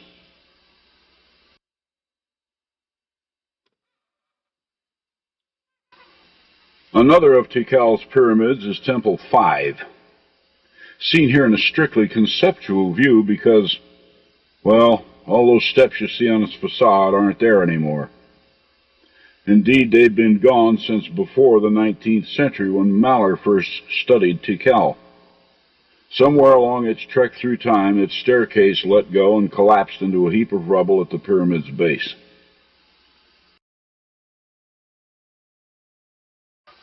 Ruined though it is, notice that Temple 5 faces north, on an azimuth which runs right between Temple 1 and Temple 2. With Temple 1 addressing Lemuria to the west and Temple 2 Atlantis to the east, it causes one to wonder what Temple 5 is trying to show us up north. Ancient Hyperborea, perhaps? Or possibly data concerning the latitudes of Lemuria and Atlantis. Possible. Remember, Temples 1 and 2 spoke of longitudes. The record must likewise refer us to latitudes in some way. Maybe following the restoration of Temple 5, if ever. So we're not done yet.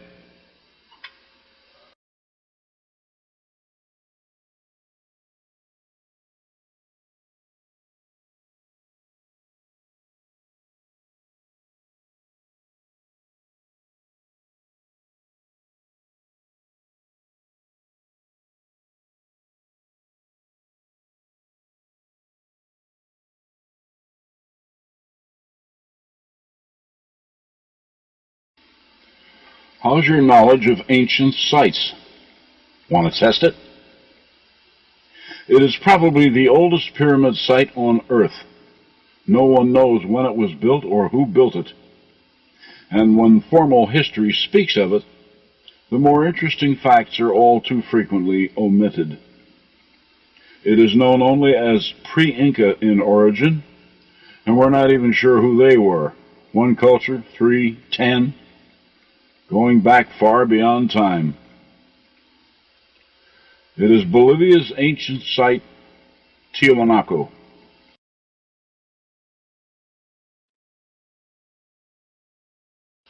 Its most puzzling artifact by far is the so-called Gate of the Sun, or Del Sol, the largest single block sculpture ever found. Standing some 7 feet tall, 13.5 feet wide, and 18 inches thick. The whole thing was somehow sculpted from a single block of andesite, which, as every geologist knows, is the hardest terrestrial rock there is. This stuff is so hard you need carbon steel to even scratch its surface. But there it is, intricately carved to within an inch of its life. But with what?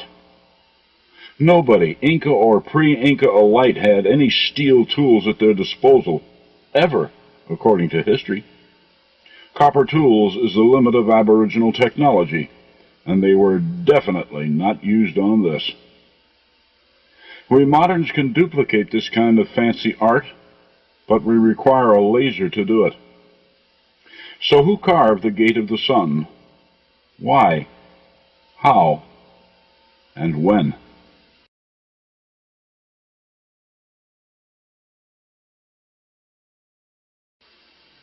What history does not say, because it isn't even aware of it yet, is the fact that Tiwanaku itself offers a very interesting clue as to Del Sol's probable age.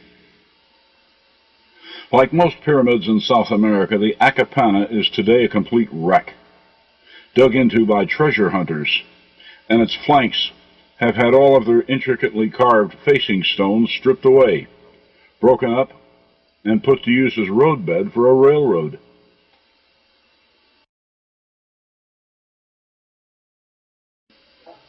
Little more than a heap of rubble today, the Akapana Pyramid is very notable for several very obvious reasons.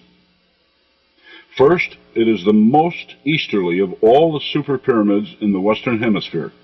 There's nothing between it and Egypt's pyramids. Secondly, it is the most southerly of all the super pyramids in the West. Nothing south of it. Third, the reason why it is where it is. But before I get into that, we need a crash course on a science known as paleomagnetism.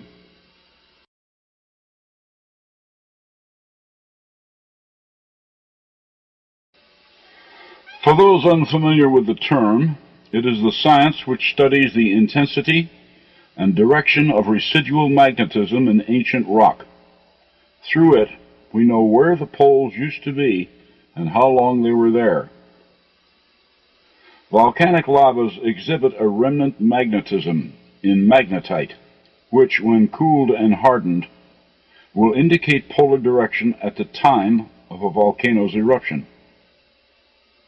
This science has been able, using this methodology, to locate our former North Poles over a considerable period of time. Notice that the North Pole of today has only been where it is for the past 12,000 years, or from about 10,000 years before Christ. The previous North Pole was 30 degrees further south at Canada's Akpatak Island in Ungava Bay, northern Quebec, or at 60 degrees latitude on today's maps.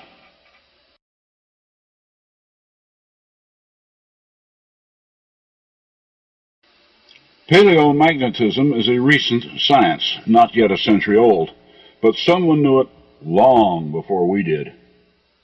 Someone among all those finger-counting aboriginal degenerates took it upon themselves to align both the former and present poles on a common meridian which reaches all the way down to Tiwanaku. Then they built Tiwanaku to mark it for us or anyone else who might wish to study Earth history in the remote past. I know this will go down hard in academia, but map facts are map facts. No other major pyramids between Tiwanaku and Giza, and none on the Tiwanaku polar meridian.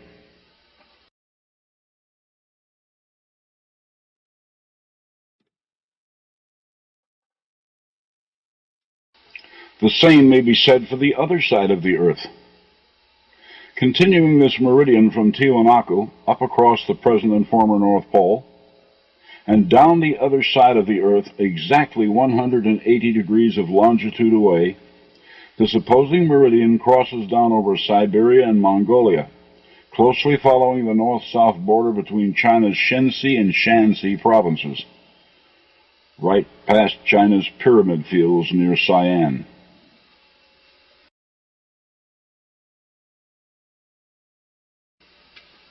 Like Mexico, China has its super high-rise pyramids too, though there they are thought of simply as the man-made tombs of their ancient landlords, their pharaohs.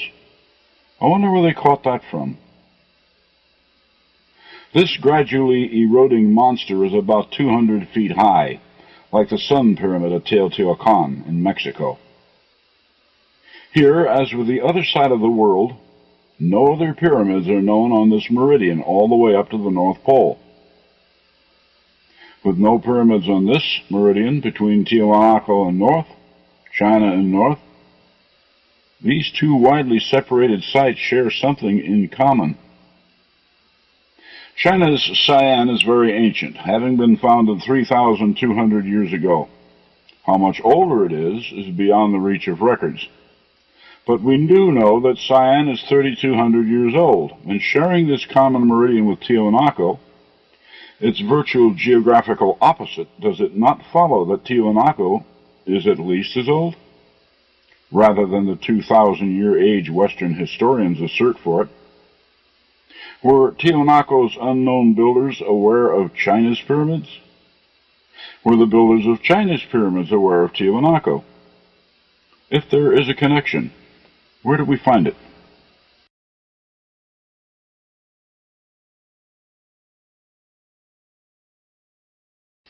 Here's the Tiwanaku Polar Chinese Meridian again. Remembering that we are working here entirely with longitudes, which were based upon a prime meridian at Giza's Great Pyramid, Tiwanaku's longitude was then 99 degrees, 48 minutes, 17.36 seconds west, and its opposite Chinese meridian was 80 degrees, 11 minutes, 42.63 seconds to the east. My earlier videos were predominantly math-oriented. In this video, it was my intent to avoid the math.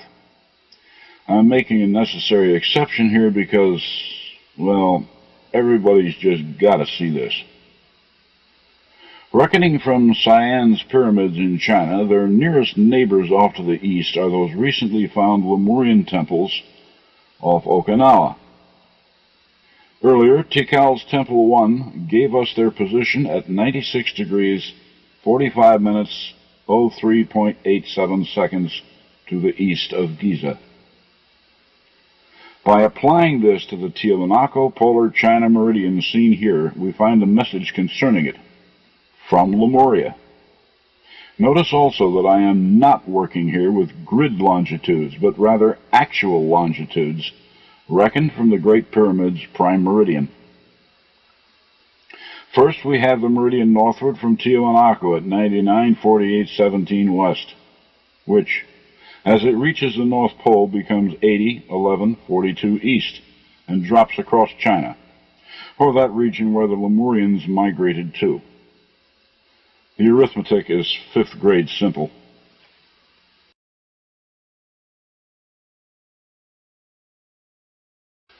Simply subtract China from Lemuria. The result here becomes the latitude of Tiwanaku on the other side of the Earth. 16 degrees, 33 minutes, and 21.235 seconds south.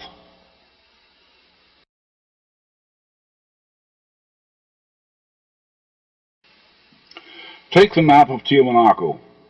Box in its known ruins, from the Kalasasaya up here down to the Pumapunka. And our parallel of latitude lays right over the box.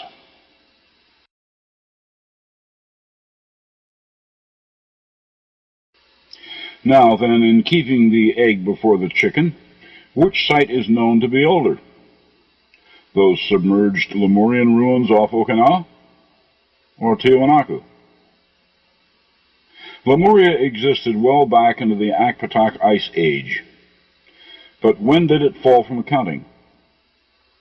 According to Colonel James Churchward, it sank 8,060 years ago in a cataclysm. But did it all go down at once? Did fragments survive? The fact that these ruins off Okinawa had their longitude recorded in the 96 steps of Tikal's Temple 1, and that their position figures in prominently in the preceding geomath, certainly seems to indicate that the submerged ruins were something very special, like maybe the last political gasp of Lemuria, its final capital. The largest monument found off Okinawa so far is some 262 feet long. Its summit is 16 feet below the surface of the ocean, like that so-called Bimini Road in the Bahamas. And the ground upon which this temple sets is 65.6 feet deep. 65.6 feet?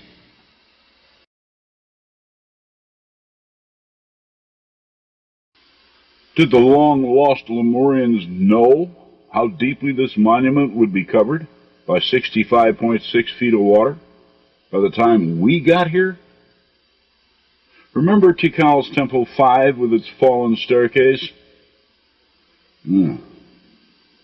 Well, as Meller excavated the rubble, he found the bottom step and measured it at 65.6 feet in length. And that's feet, not cubits, reeds, or meters, our own 12-inch feet. How could they have known?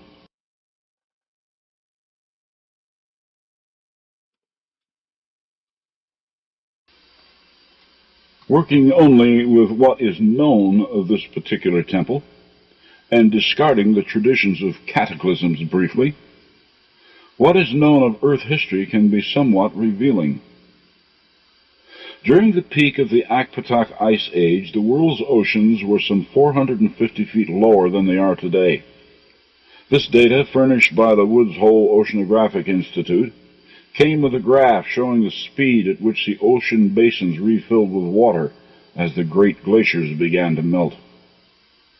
Using it as a guide, this Lemurian temple finally went under about 5,000 years ago, and the land upon which it stands went under about 7,000 years ago. That flooded all the flower beds and parking lots, and the priests had to start wearing hip boots in order to get to work. Going back 8,060 years to that point in time where Churchward dates the end of Lemuria, the oceans were still down some 88 feet. Hence, at that time, this temple was only some 22 feet above sea level, and its days were numbered, a good time to leave Lemuria. So going by no more than this temple became swamped about 7,000 years ago.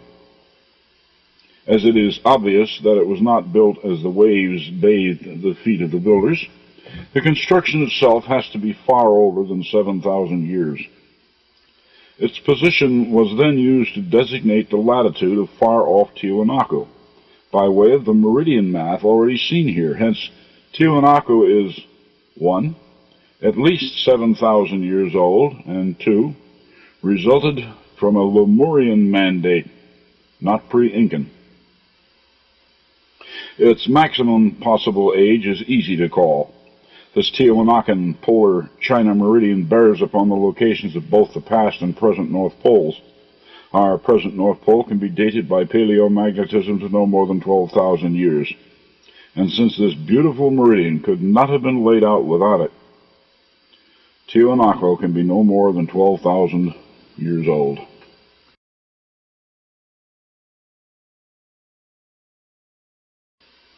In his academically ignored work, Churchward told us that Easter Island marked the southern boundary of ancient Lemuria.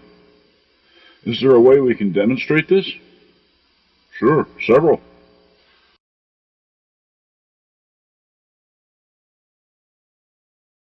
If you happen to have a globe of the Earth handy, draw a straight line over it from Giza, the grid central of remote antiquity, all the way westward to Easter Island. This line will, of course, cross South America, specifically across those mysterious plains of Nazca in Peru, and all of its lines and designs which no one has yet been able to figure out.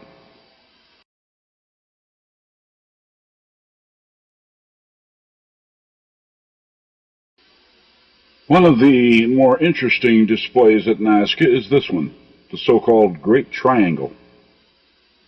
Now notice those several parallel lines that flow eastward from its west side.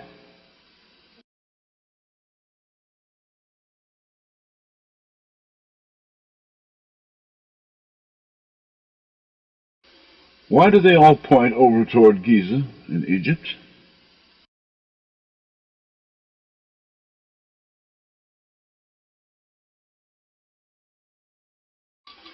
Let's take a closer look at the Great Triangle, shall we? The lines and designs at Nazca were made by two methods. Some were grooves cut into the pampa, while others were laid out by placing stones in rows. The Great Triangle is among the largest geometrics at Nazca. What makes the Great Triangle so unique there are those several parallel lines which point over toward Giza. What's the message here? No one has been able to figure it out, despite an endless line of top mathematicians, archaeologists, and archaeoastronomers. Their best theories fail. But suppose I told you that any 8th grader worth a C- can read the message here if he or she simply concentrates. See it? It's all the lines, isn't it? Like trying to find a single tree in a forest.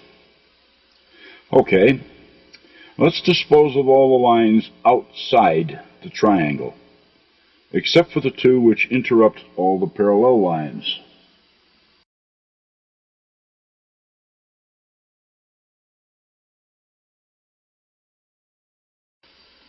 There, that's better.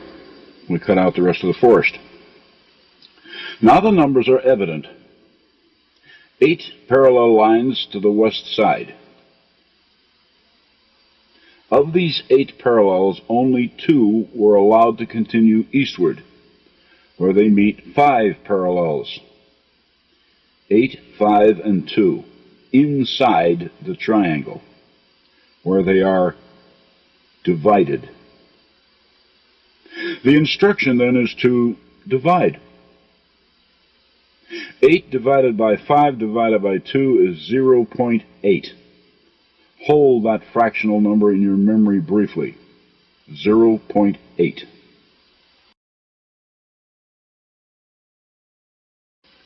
True of any triangle is the fact that it features 180 degrees of corner angles, an average of 60 degrees each.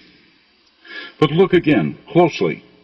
Notice that this Nazca triangle is actually 2, one within another. What are 2 180-degree triangles? 360 degrees, of course. So why didn't they simply show us a 360-degree circle instead of a triangle? There was a very logical reason for that, as we will understand a bit later.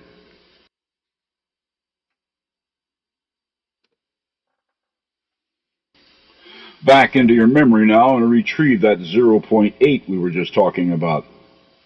Then multiply it by the 360 degrees of form, which gave us those numbers 8, 5, and 2. 0.8 multiplied by 360 degrees becomes 288. Now the 60-degree corners in the triangle. 288 times 60? 17,280.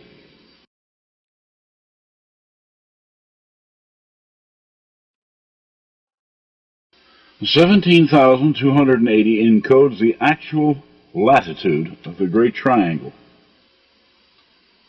14 degrees, 41 minutes, and 30.104 seconds south latitude. To find the Great Triangle's longitude to the west of the Great Pyramid at Giza, well, the triangle has 3 corners, doesn't it? Multiply its grid latitude of 17,280 by 3 and voila, 51,840, which encodes 106 degrees, 15 minutes, 32.6 seconds, right through the center of the triangle. Which means, of course, that the grid point of Nazca's Great Triangle is 3, like its 3 corners declare. And that's why they had to show us 2 triangles rather than a circle.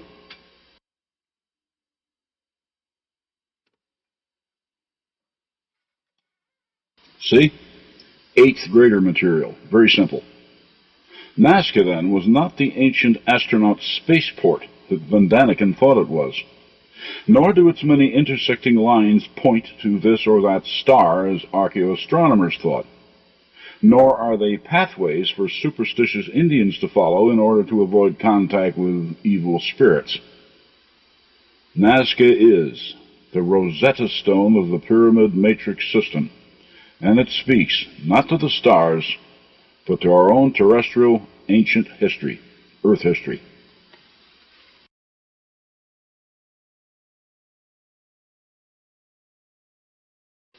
But don't just take my word for this. Ask the man. He's there at Nazca too. His name is Manos. And he shows us numbers very carefully, very clearly. But he has no face, hence no eyes, nose, or mouth to count. All he shows are his 9 fingers, 4 in one hand and 5 in the other. And notice that right angle where his head meets his shoulder, a 90-degree right angle. Some can do this in their heads. 90 degrees times 9 times 4 times 5 equals 16,200, the figure which encodes Manos's latitude south of our equator. As for his West Giza longitude, well, that's why he shows us his 2 ears and 2 arms, 4. Multiply his grid latitude 16,200 by 4 and you can have his grid longitude. 64,800. Itself encoding 106 degrees, 14 minutes, 43.6 seconds, which is exactly where Mr. Manos stands upon the Earth.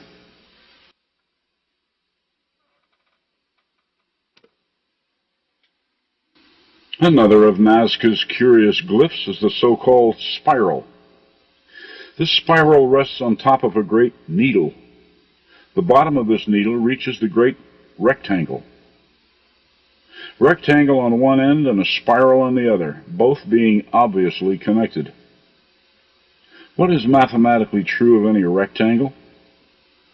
Their corner angles will always total 360 degrees. Our first number then is 360.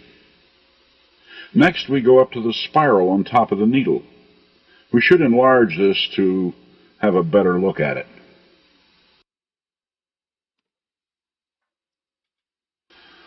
Notice that the spiral is an enigma to the eye, part spiral and partly separate arcs.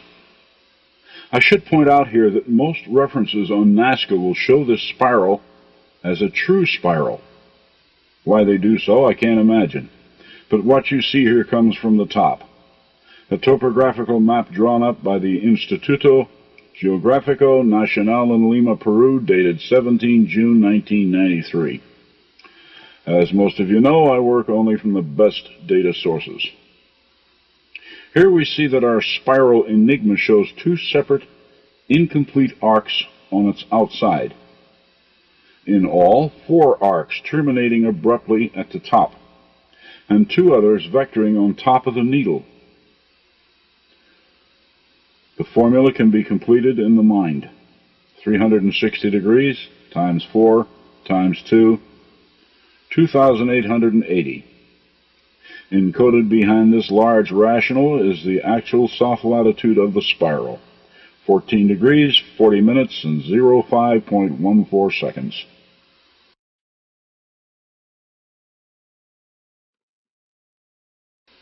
Nazca, the place of the lines and designs. That one place on the earth deemed most suitable for a blackboard capable of getting a written message through time itself. No wind, no rain, no snow, no erosion, and a place so hostile even to vegetation that weeds won't grow. Write something here and it will still be here 1,000 years from now.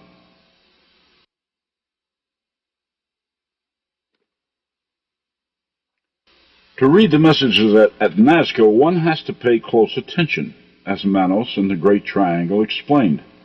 Every detail must be digested. Bold generalities will get you nowhere.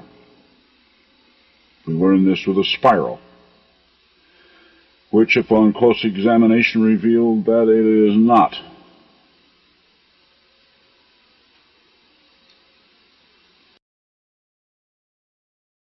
Immediately south of the Great Triangle is the Great Rectangle. It too can be decoded.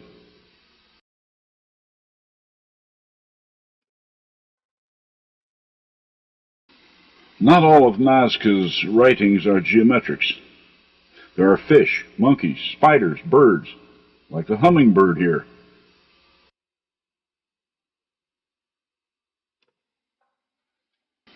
And the condor, another bird. Be careful with his wing feathers during the decoding process. 6 to the east and only 5 to the west.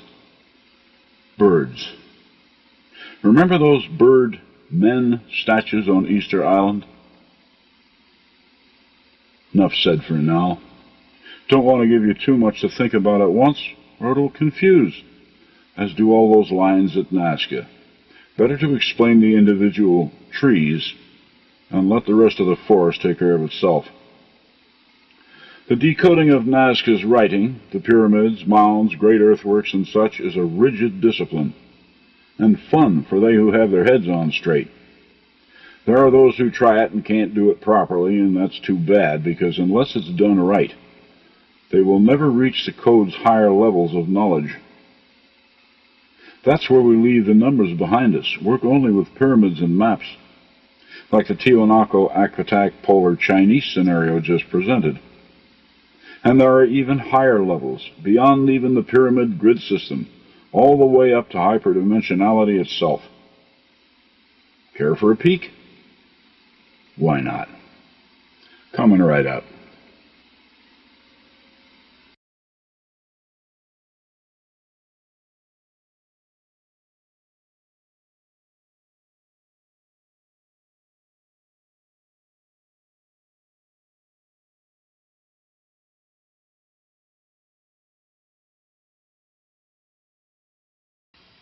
Is there any such thing as pyramid power?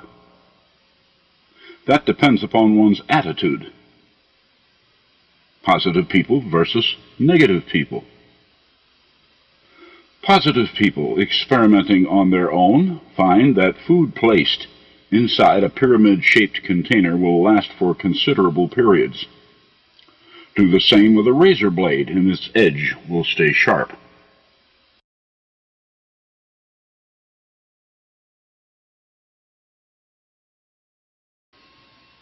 Climb up on top of the Great Pyramid at Giza, open a bottle of spirits, hold it up on top of your head, and sparks will be generated. It's actually been done. Negative people? Napoleon once spent a night inside the Great Pyramid. Whatever it was that happened to him that night, he wouldn't discuss with anyone, nor did he ever go back inside. Then, too, the debunkers who tell us that placing food and razor blades inside pyramid-shaped containers will do nothing for them. Attitude. The real power within pyramids is still beyond human understanding, but it's real and it's boundless. It is likewise feared by the powers that be, for when it is finally understood, the world will be a much better place to live in. But it comes under the title of free energy, and the modern world runs on oil. Accordingly, anything that even hints at free energy is taboo, and we don't want it around because there's no way to meter it to the consumer. But free energy is available, and always has been. Indeed, it actually comes under the heading of universal constants.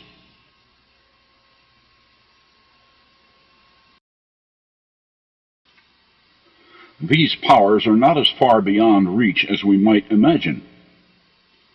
We're getting closer to them all the time, and many are involved. Hosts of energies still resonating from the Big Bang itself, beyond counting, and they range from the energy needed to grow a tree to that of, well, we're getting tangled up between positive and negative attitudes again, so let me put it another way.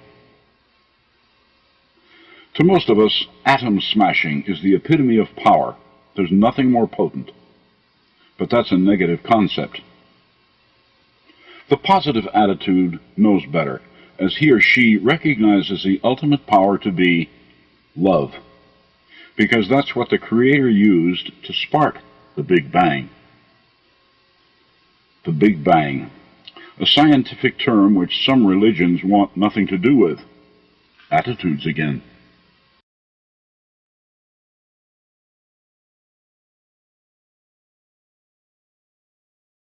This formula from Einstein says it all, for there can be no reality, indeed no creation, without the combination of energy, mass, and light.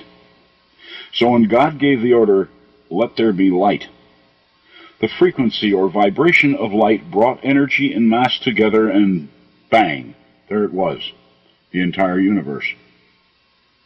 Now that utterance from the Creator had to be loud enough to be heard from one end of the universe to the other. Ever hear God yell? It had to have sounded like a big bang. You see, again, it's all a matter of attitude, positive versus negative.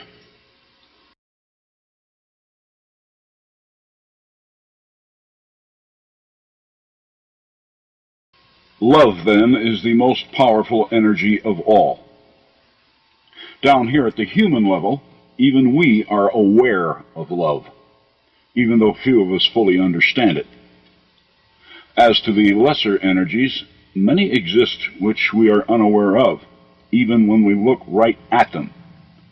We will review several in this presentation.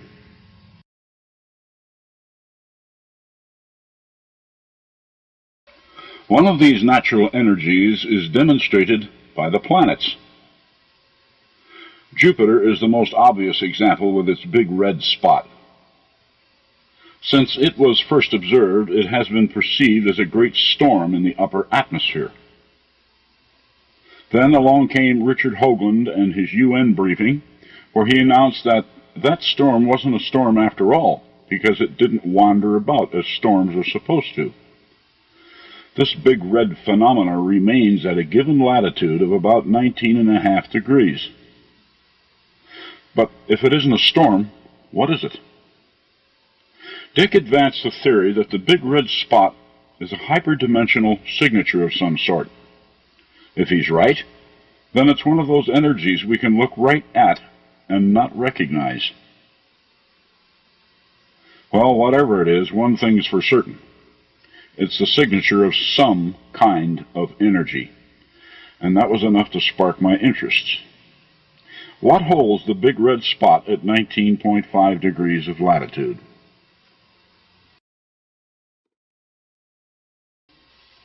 Dick went on to point out another planetary curiosity over on the planet Mars.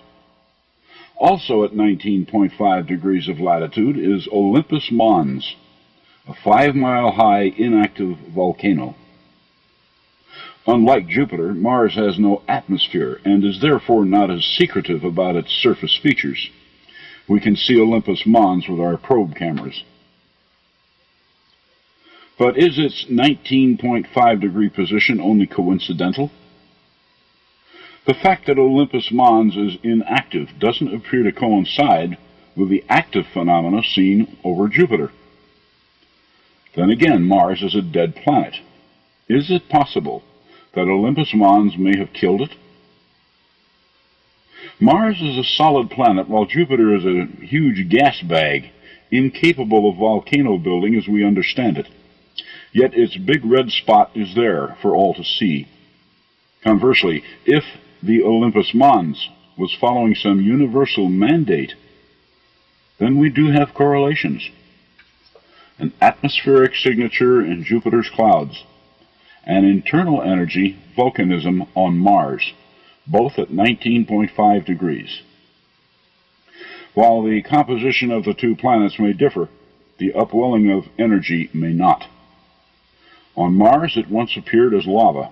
On Jupiter it's just a spinning cloud, but they could be the same energy. Okay, let's pick this up where Dick left off.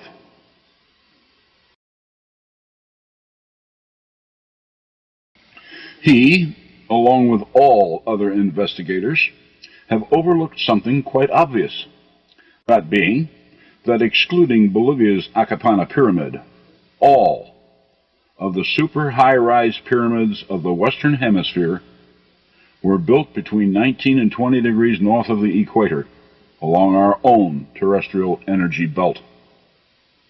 The 4 million square foot Tsinsun Pyramid, the 1.1 million square foot Cholula Pyramid, the Quiquilco Pyramid, the West's only conical supermonument, the entire ancient city of Teotihuacan and its pyramids, and even the Aztec capital of Tenochtitlan.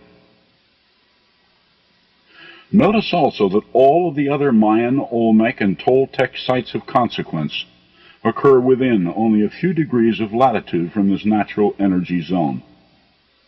None occur north of the 21st parallel, and none are found south of Copan. That only follows, as to build anything of permanence south of Copan would have been courting disaster, because below that is the Caribbean tectonic plate, and these ancients weren't dumb enough to build on fault zones. These Mexican and Guatemalan pyramid sites are trying to tell us something about the most powerful energies in nature, things that we are not yet aware of. Embarrassing, not? Our grandfathers have forgotten more than we are even able to recognize.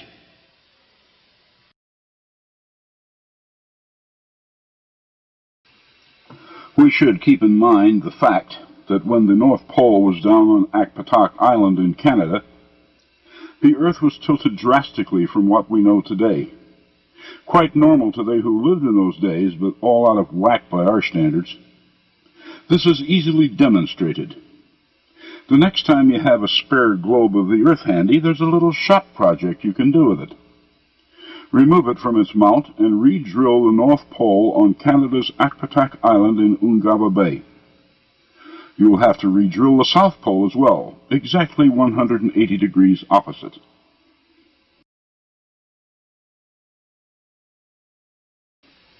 It won't be on the Antarctic continent anymore, but rather out in the Indian Ocean. Does the Perry-Rees map of an ice-free Antarctica make a little more sense now?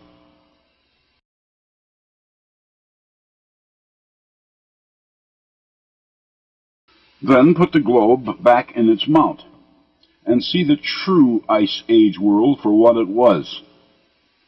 When you do, notice that the equator of that period was 30 degrees further south, down in Chile.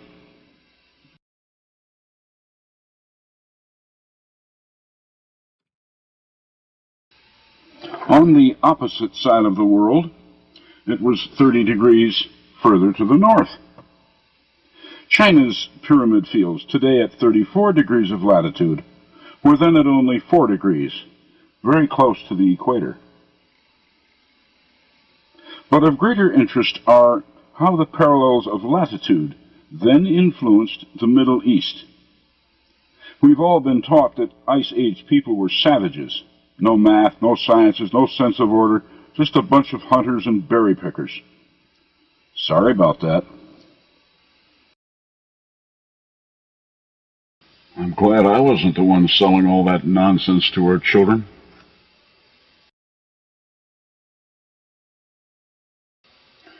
Code buffs have seen this before. The modern map showing the layout of the pyramid fields at Giza. With the Great Pyramid centered at 29 degrees, 58 minutes, 51 seconds north latitude. That's now, today. But when the Akpatak North Pole was the order of the day, and the Earth was tilted as previously shown, guess where the Earth's energy zone was then? Giza. 19.5 degrees north of the Ice Age equator. And Giza's pyramids were already in place, sucking up all the juice. Hey, don't take my word for it. Check it out for yourself. Find a globe of the Earth and measure the distance between Akpatak Island and Giza. 70.5 degrees. Then subtract that from the then 90-degree Akpatak pole. 19.5 degrees will remain. The globe doesn't lie. The maps don't lie. Only history does, with its urging that Egypt's pyramids were built by pharaohs only 4,000-odd years ago. If that had any substance to it, Giza's pyramids would now be down in northern Sudan at our 19.5 degree energy zone. Or about where those virtually unknown Sudanese pyramids are, or used to be. They don't get a lot of publicity these days. Too small, too ruined, and in an out-of-the-way third world country that seems to be getting closer to fourth.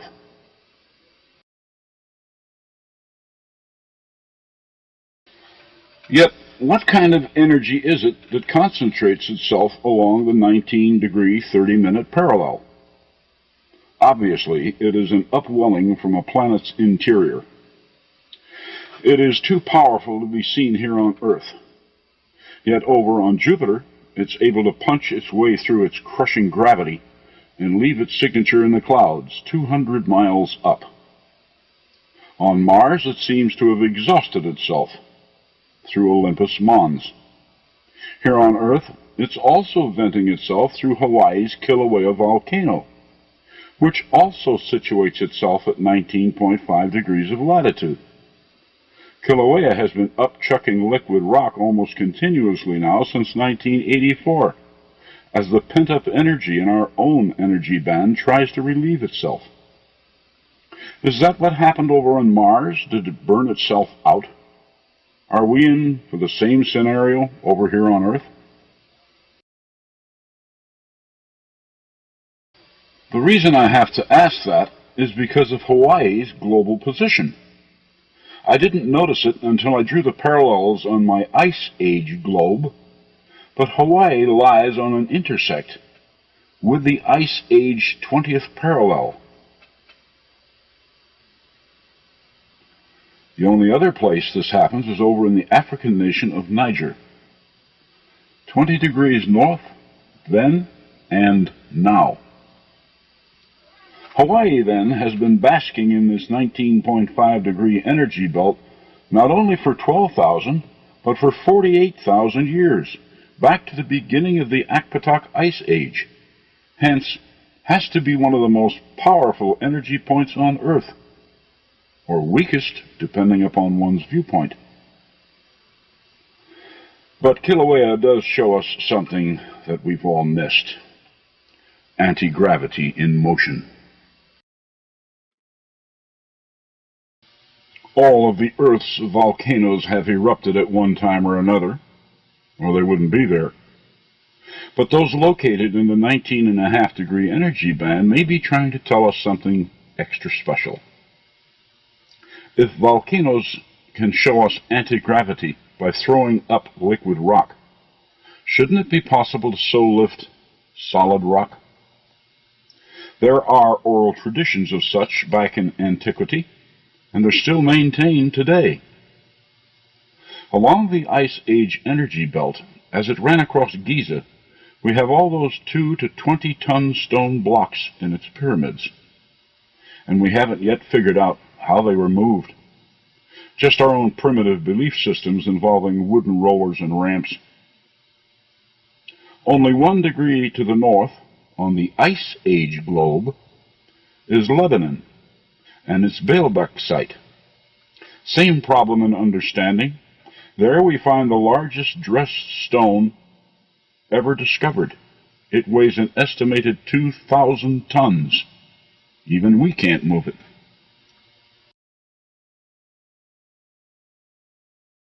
This energy band, during the Ice Age, when the equator was down toward the bottom of South America, was very close to sacred Inca sites like Cuzco and Sacsayhuaman, where we find all those great cyclopean stones. Surviving legends insist that they were all floated into position by the gods. Gods? Maybe aliens? It was far more likely that our own human ancestors did this. Why, when our dogmatized minds come up against something we can't understand or figure out, we seem compelled to blame it on extraterrestrials. There are unconfirmed reports of shamans who are able to float rocks with sound today, over in India and Burma, near our modern 19.5 degree belt. So if these disciplined modern men can do it today, why not in the remote past? Forget this alien nonsense. Not that I reject the possibility of their actual existence, but I'm sure they had better things to do than drop by our world and build monuments for us. It's illogical. As this ancient 19.5 energy band ran westward across the wide Pacific Ocean, it likewise came close to another puzzling ancient site, the one we call Nan Madol, where several million stone prisons in the 5 to 20-ton variety were arranged in a most unusual construction, resembling forts.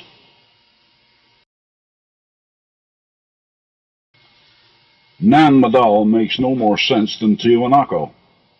No preceding culture and no long-term development. It's like it was suddenly there.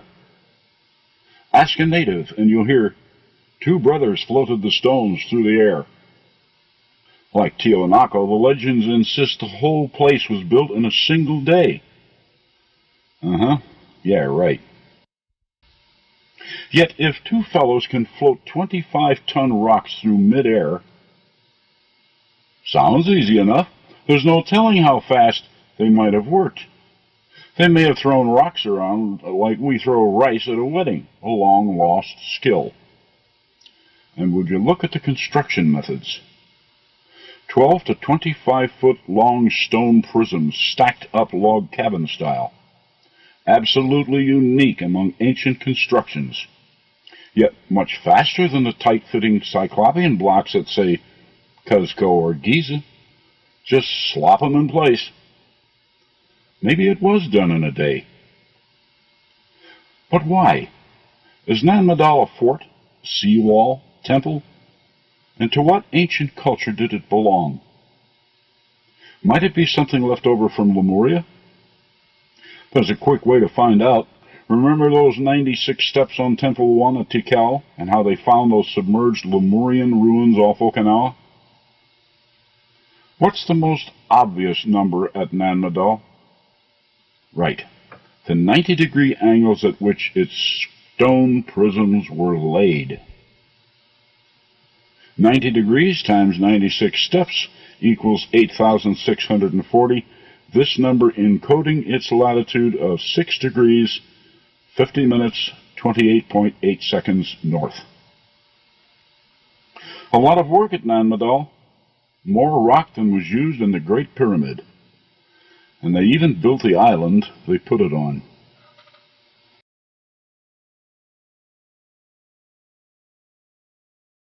Can these ancient sites be dated according to their present or former positions in this natural energy band? We've been using C14, but maybe there's another way. The logic is simple enough. In Mexico, we have stone pyramids in the band, but none of them involve megalithic rocks. They're all built of common fieldstone, except for the huge Cholula pyramid and its adobe brick construction. Down in South America, stone structures appear limited to Cuzco, Sacsayhuaman, Malchingui, Tiwanaku. Its hundreds of other scattered pyramids are built of adobe brick, mud brick, and El Nino is erasing them brick by brick. Mud bricks are hand-carried, but Cyclopean blocks are not. In North America, no Cyclopean blocks anywhere, mostly dirt pyramids, a handful of minor stoneworks. Africa and the Middle East, Egypt's pyramids in the Ice Age energy band, Baalbek, and that's about it. Huge rocks.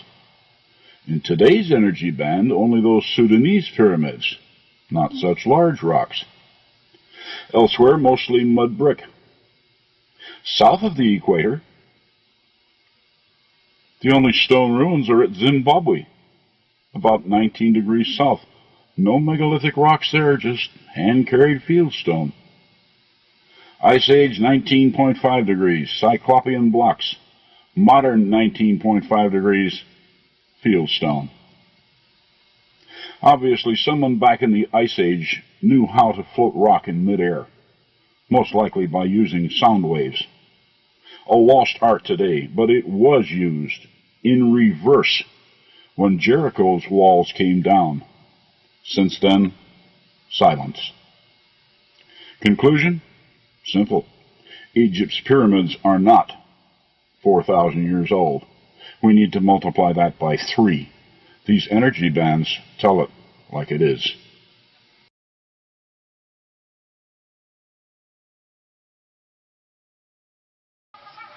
It would appear from all of this evidence that our degenerate ancestors were well acquainted with the Earth's 19.5 degree energy band, and may have tapped its unknown energies for the mutual benefit of all.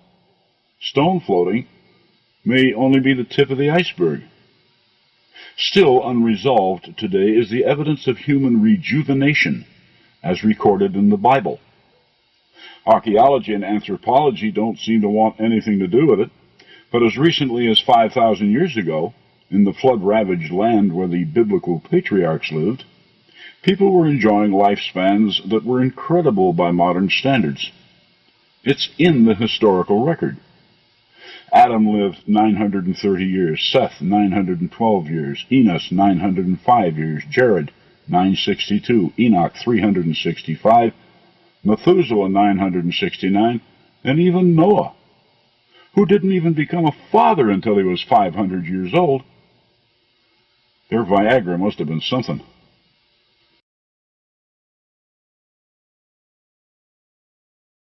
Wherever it was Noah escaped from, cellular rejuvenation was still in vogue.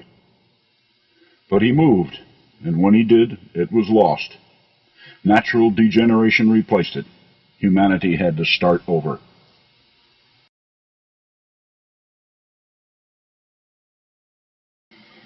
Now, as for Dick Hoagland's theory that the 19.5-degree energy bands may have hyperdimensional qualities, consider carefully the fact that the lower corners of all of the world's vile vortices are in contact with it.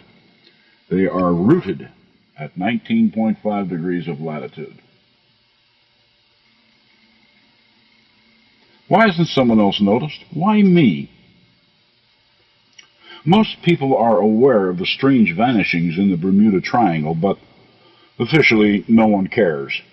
Its mysteries cannot be resolved by our present lines of investigation, therefore the triangle doesn't exist, except to those who vanished in it.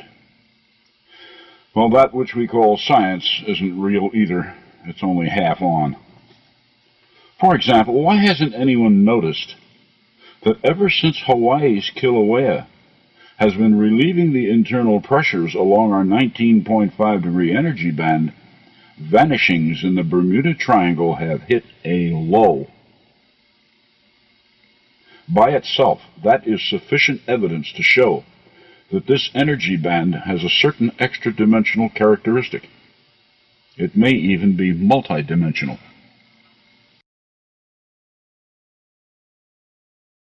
Indications are that when Kilauea finally turns itself off, the activities in the vile vortices will resume, and once again people, ships, and planes will begin vanishing as before. But what can turn Kilauea off? And when? For those answers, we must inquire of two other sciences, geology and oceanography.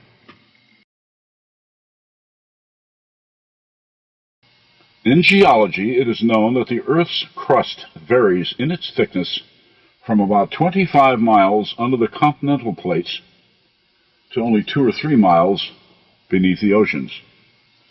All of these plates float on the asthenosphere. That's a $10 word for lava. Press down on this zone and its underlying lava is displaced. Looks for a convenient vent or volcano, and the Earth upchucks. Simple as that. Over the past half-century or so, there has been a noticeable upsurge in earthquakes and volcanism on this planet, which, when boiled down, means that there is a steadily increasing pressure on our tectonic plates. What's causing it? The gradually melting ice caps. A cubic foot of water weighs about 67 pounds. Multiply that by several thousand millions, and we have the 12-inch rise in the world's oceans since 1900 AD. The weight of ice at the polar regions lessens correspondingly, of course, but now all that melted ice filling the basins of the world's oceans is making its influence felt at the lower latitudes in the form of increasing pressure on the tectonic plates. A hell of a trade-off, isn't it? Continue global warming and volcanism will continue to increase. Stop it, and the oceans stop rising and the vile vortices reactivate.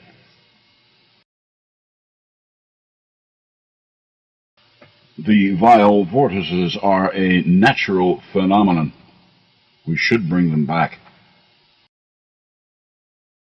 If and when Kilauea shuts down and global volcanism itself curtails, how will the vile vortices react? Will their time warps resume their random behavior once again? Or will their strange activities return with a vengeance, their windows staying open longer widening their reach? Or might they behave in a universal manner and grab people from almost anywhere, like that which was promised in the book of Matthew, chapter 24, verses 40 and 41? Then shall two be in the field, the one shall be taken, the other left. Two women shall be grinding at the mill, one shall be taken, the other left. Is that how the rapture will work? Will God simply beam up his chosen?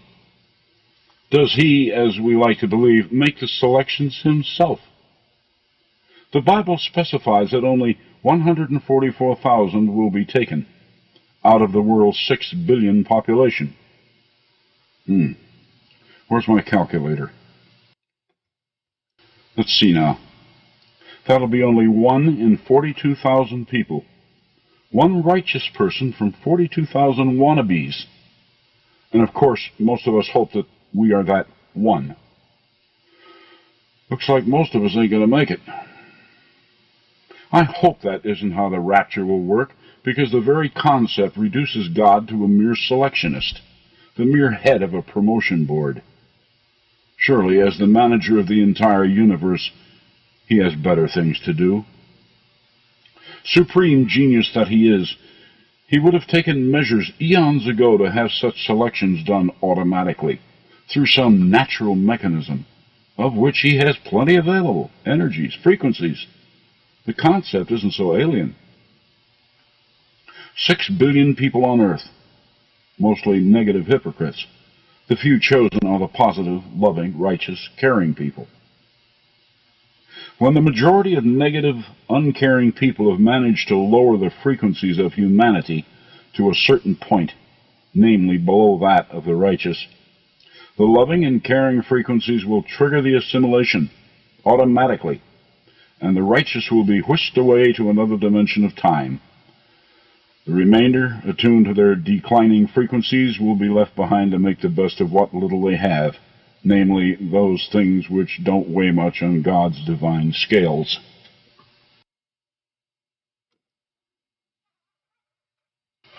All of creation itself is frequency, every bit of it. Any student of physics who pays attention knows that. In physics, there are only two known constants, matter and energy. It is frequency which brings them together into physical form. But separate the matter from energy by altering the frequency which holds them together, and the form dematerializes. It's gone. The vile vortices work the same way, though they don't select by character. Venture into one of these windows at the wrong time, speed, or direction, and physical oblivion.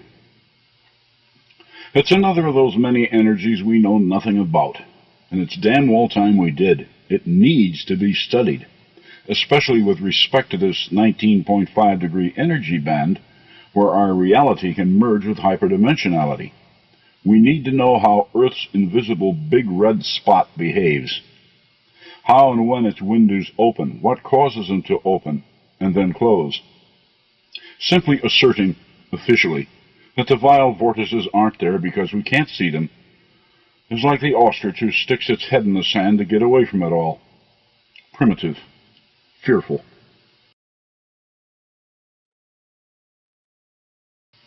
These extra-dimensional energy bands have been around since God began spinning the planets.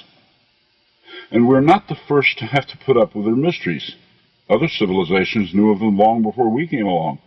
Indeed, they may even have figured them out and left instructions for us in the manner in which certain great earthworks were arranged upon the planet. Your attention is invited to those diagonal lines just west of the Bermuda Triangle.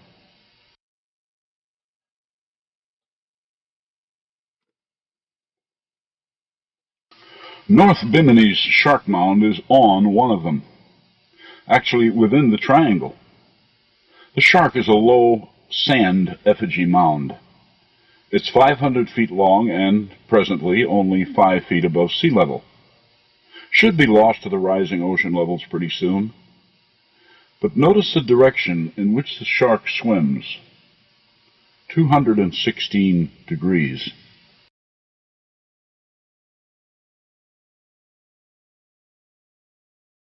A little further west, hunting in Florida's Everglades swamp, itself about 10 feet above sea level, is the 5,500-foot-long mother of Giza's kitten, the Sphinx, better known to us as the Panther Mound.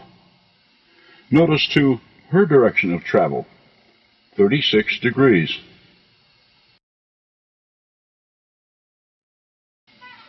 A bit to the north is the Rock Eagle up in Georgia.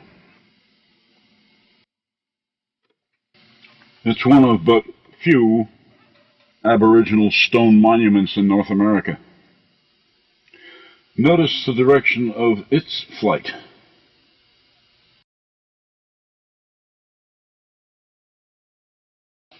So far then, things that move in the oceans, walk on land, or fly. Further into America's heartland at South Portsmouth, Kentucky, we have the remains of the device effigy. I call it device because first, it is unnamed, and second, it certainly isn't the effigy of anything that walks, crawls, swims, or flies. Whatever it represented was man-made. Not much remains of it today owing to urban expansionism, but notice where it points, on a heading of 216 degrees. So, 36 degrees, 216 degrees, 36, 216. Isn't anyone paying attention? Or perhaps it's just a matter of not caring. There was also, at one time, a huge eagle effigy down in Florida. But as with so many other North American earthworks, it got in the way. So it was obliterated in favor of improved inland navigation. What happens when a page is torn from a book of knowledge? The knowledge is lost. So we order another copy. But in this instance, the book of the Matrix is out of print. I have no doubt that I could replace this page of the Great Eagle because I can read the Pyramid Matrix like most people can read a newspaper. But why should I? Somebody would only tear it out again. Gotta have room for all those cabin cruisers and motorboats, what? Others tore out that page, not me. They didn't want the eagle. And with that page now missing, I cannot expand this discussion. So you're on your own. Fragments only. 36 degrees, 216 degrees, 36, 216. Azimuths which run in direct opposition in the realm of the circle. Pieces only, but if the right minds try to piece this puzzle together, the missing pieces aren't so hard to find.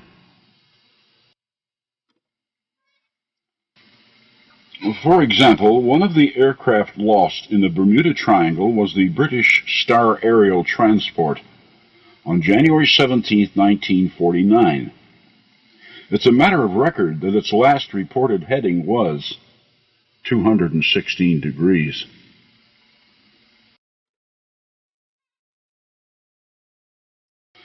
The rest is up to the management. For code buffs, there were additional clues in my newsletters 31 and 32, if you're interested in assembling puzzles. As for the Star Aerial, she is gone, to us. But where? She is still somewhere. So don't give up looking for her. All she did was to get tangled up in the Earth's invisible and ever-moving big red spot. So avoid headings of 36 and 216 degrees. And by the way, these windows in time are activated by another poorly understood natural energy, sunlight. The positive see sunlight as a key to good health. The negative see it as a source of skin cancer. Again, our attitudes. Anyway, these photos we see showing Jupiter's big red spot are always taken on its sunlit side. Here on Earth, when our people and wares vanish in the Bermuda Triangle, it's in the daylight hours. Something else to consider. Report concluded. Thank you for your kind attention. God bless those who are not afraid to learn, and God help those who are. Remember now, it's all a matter of attitude.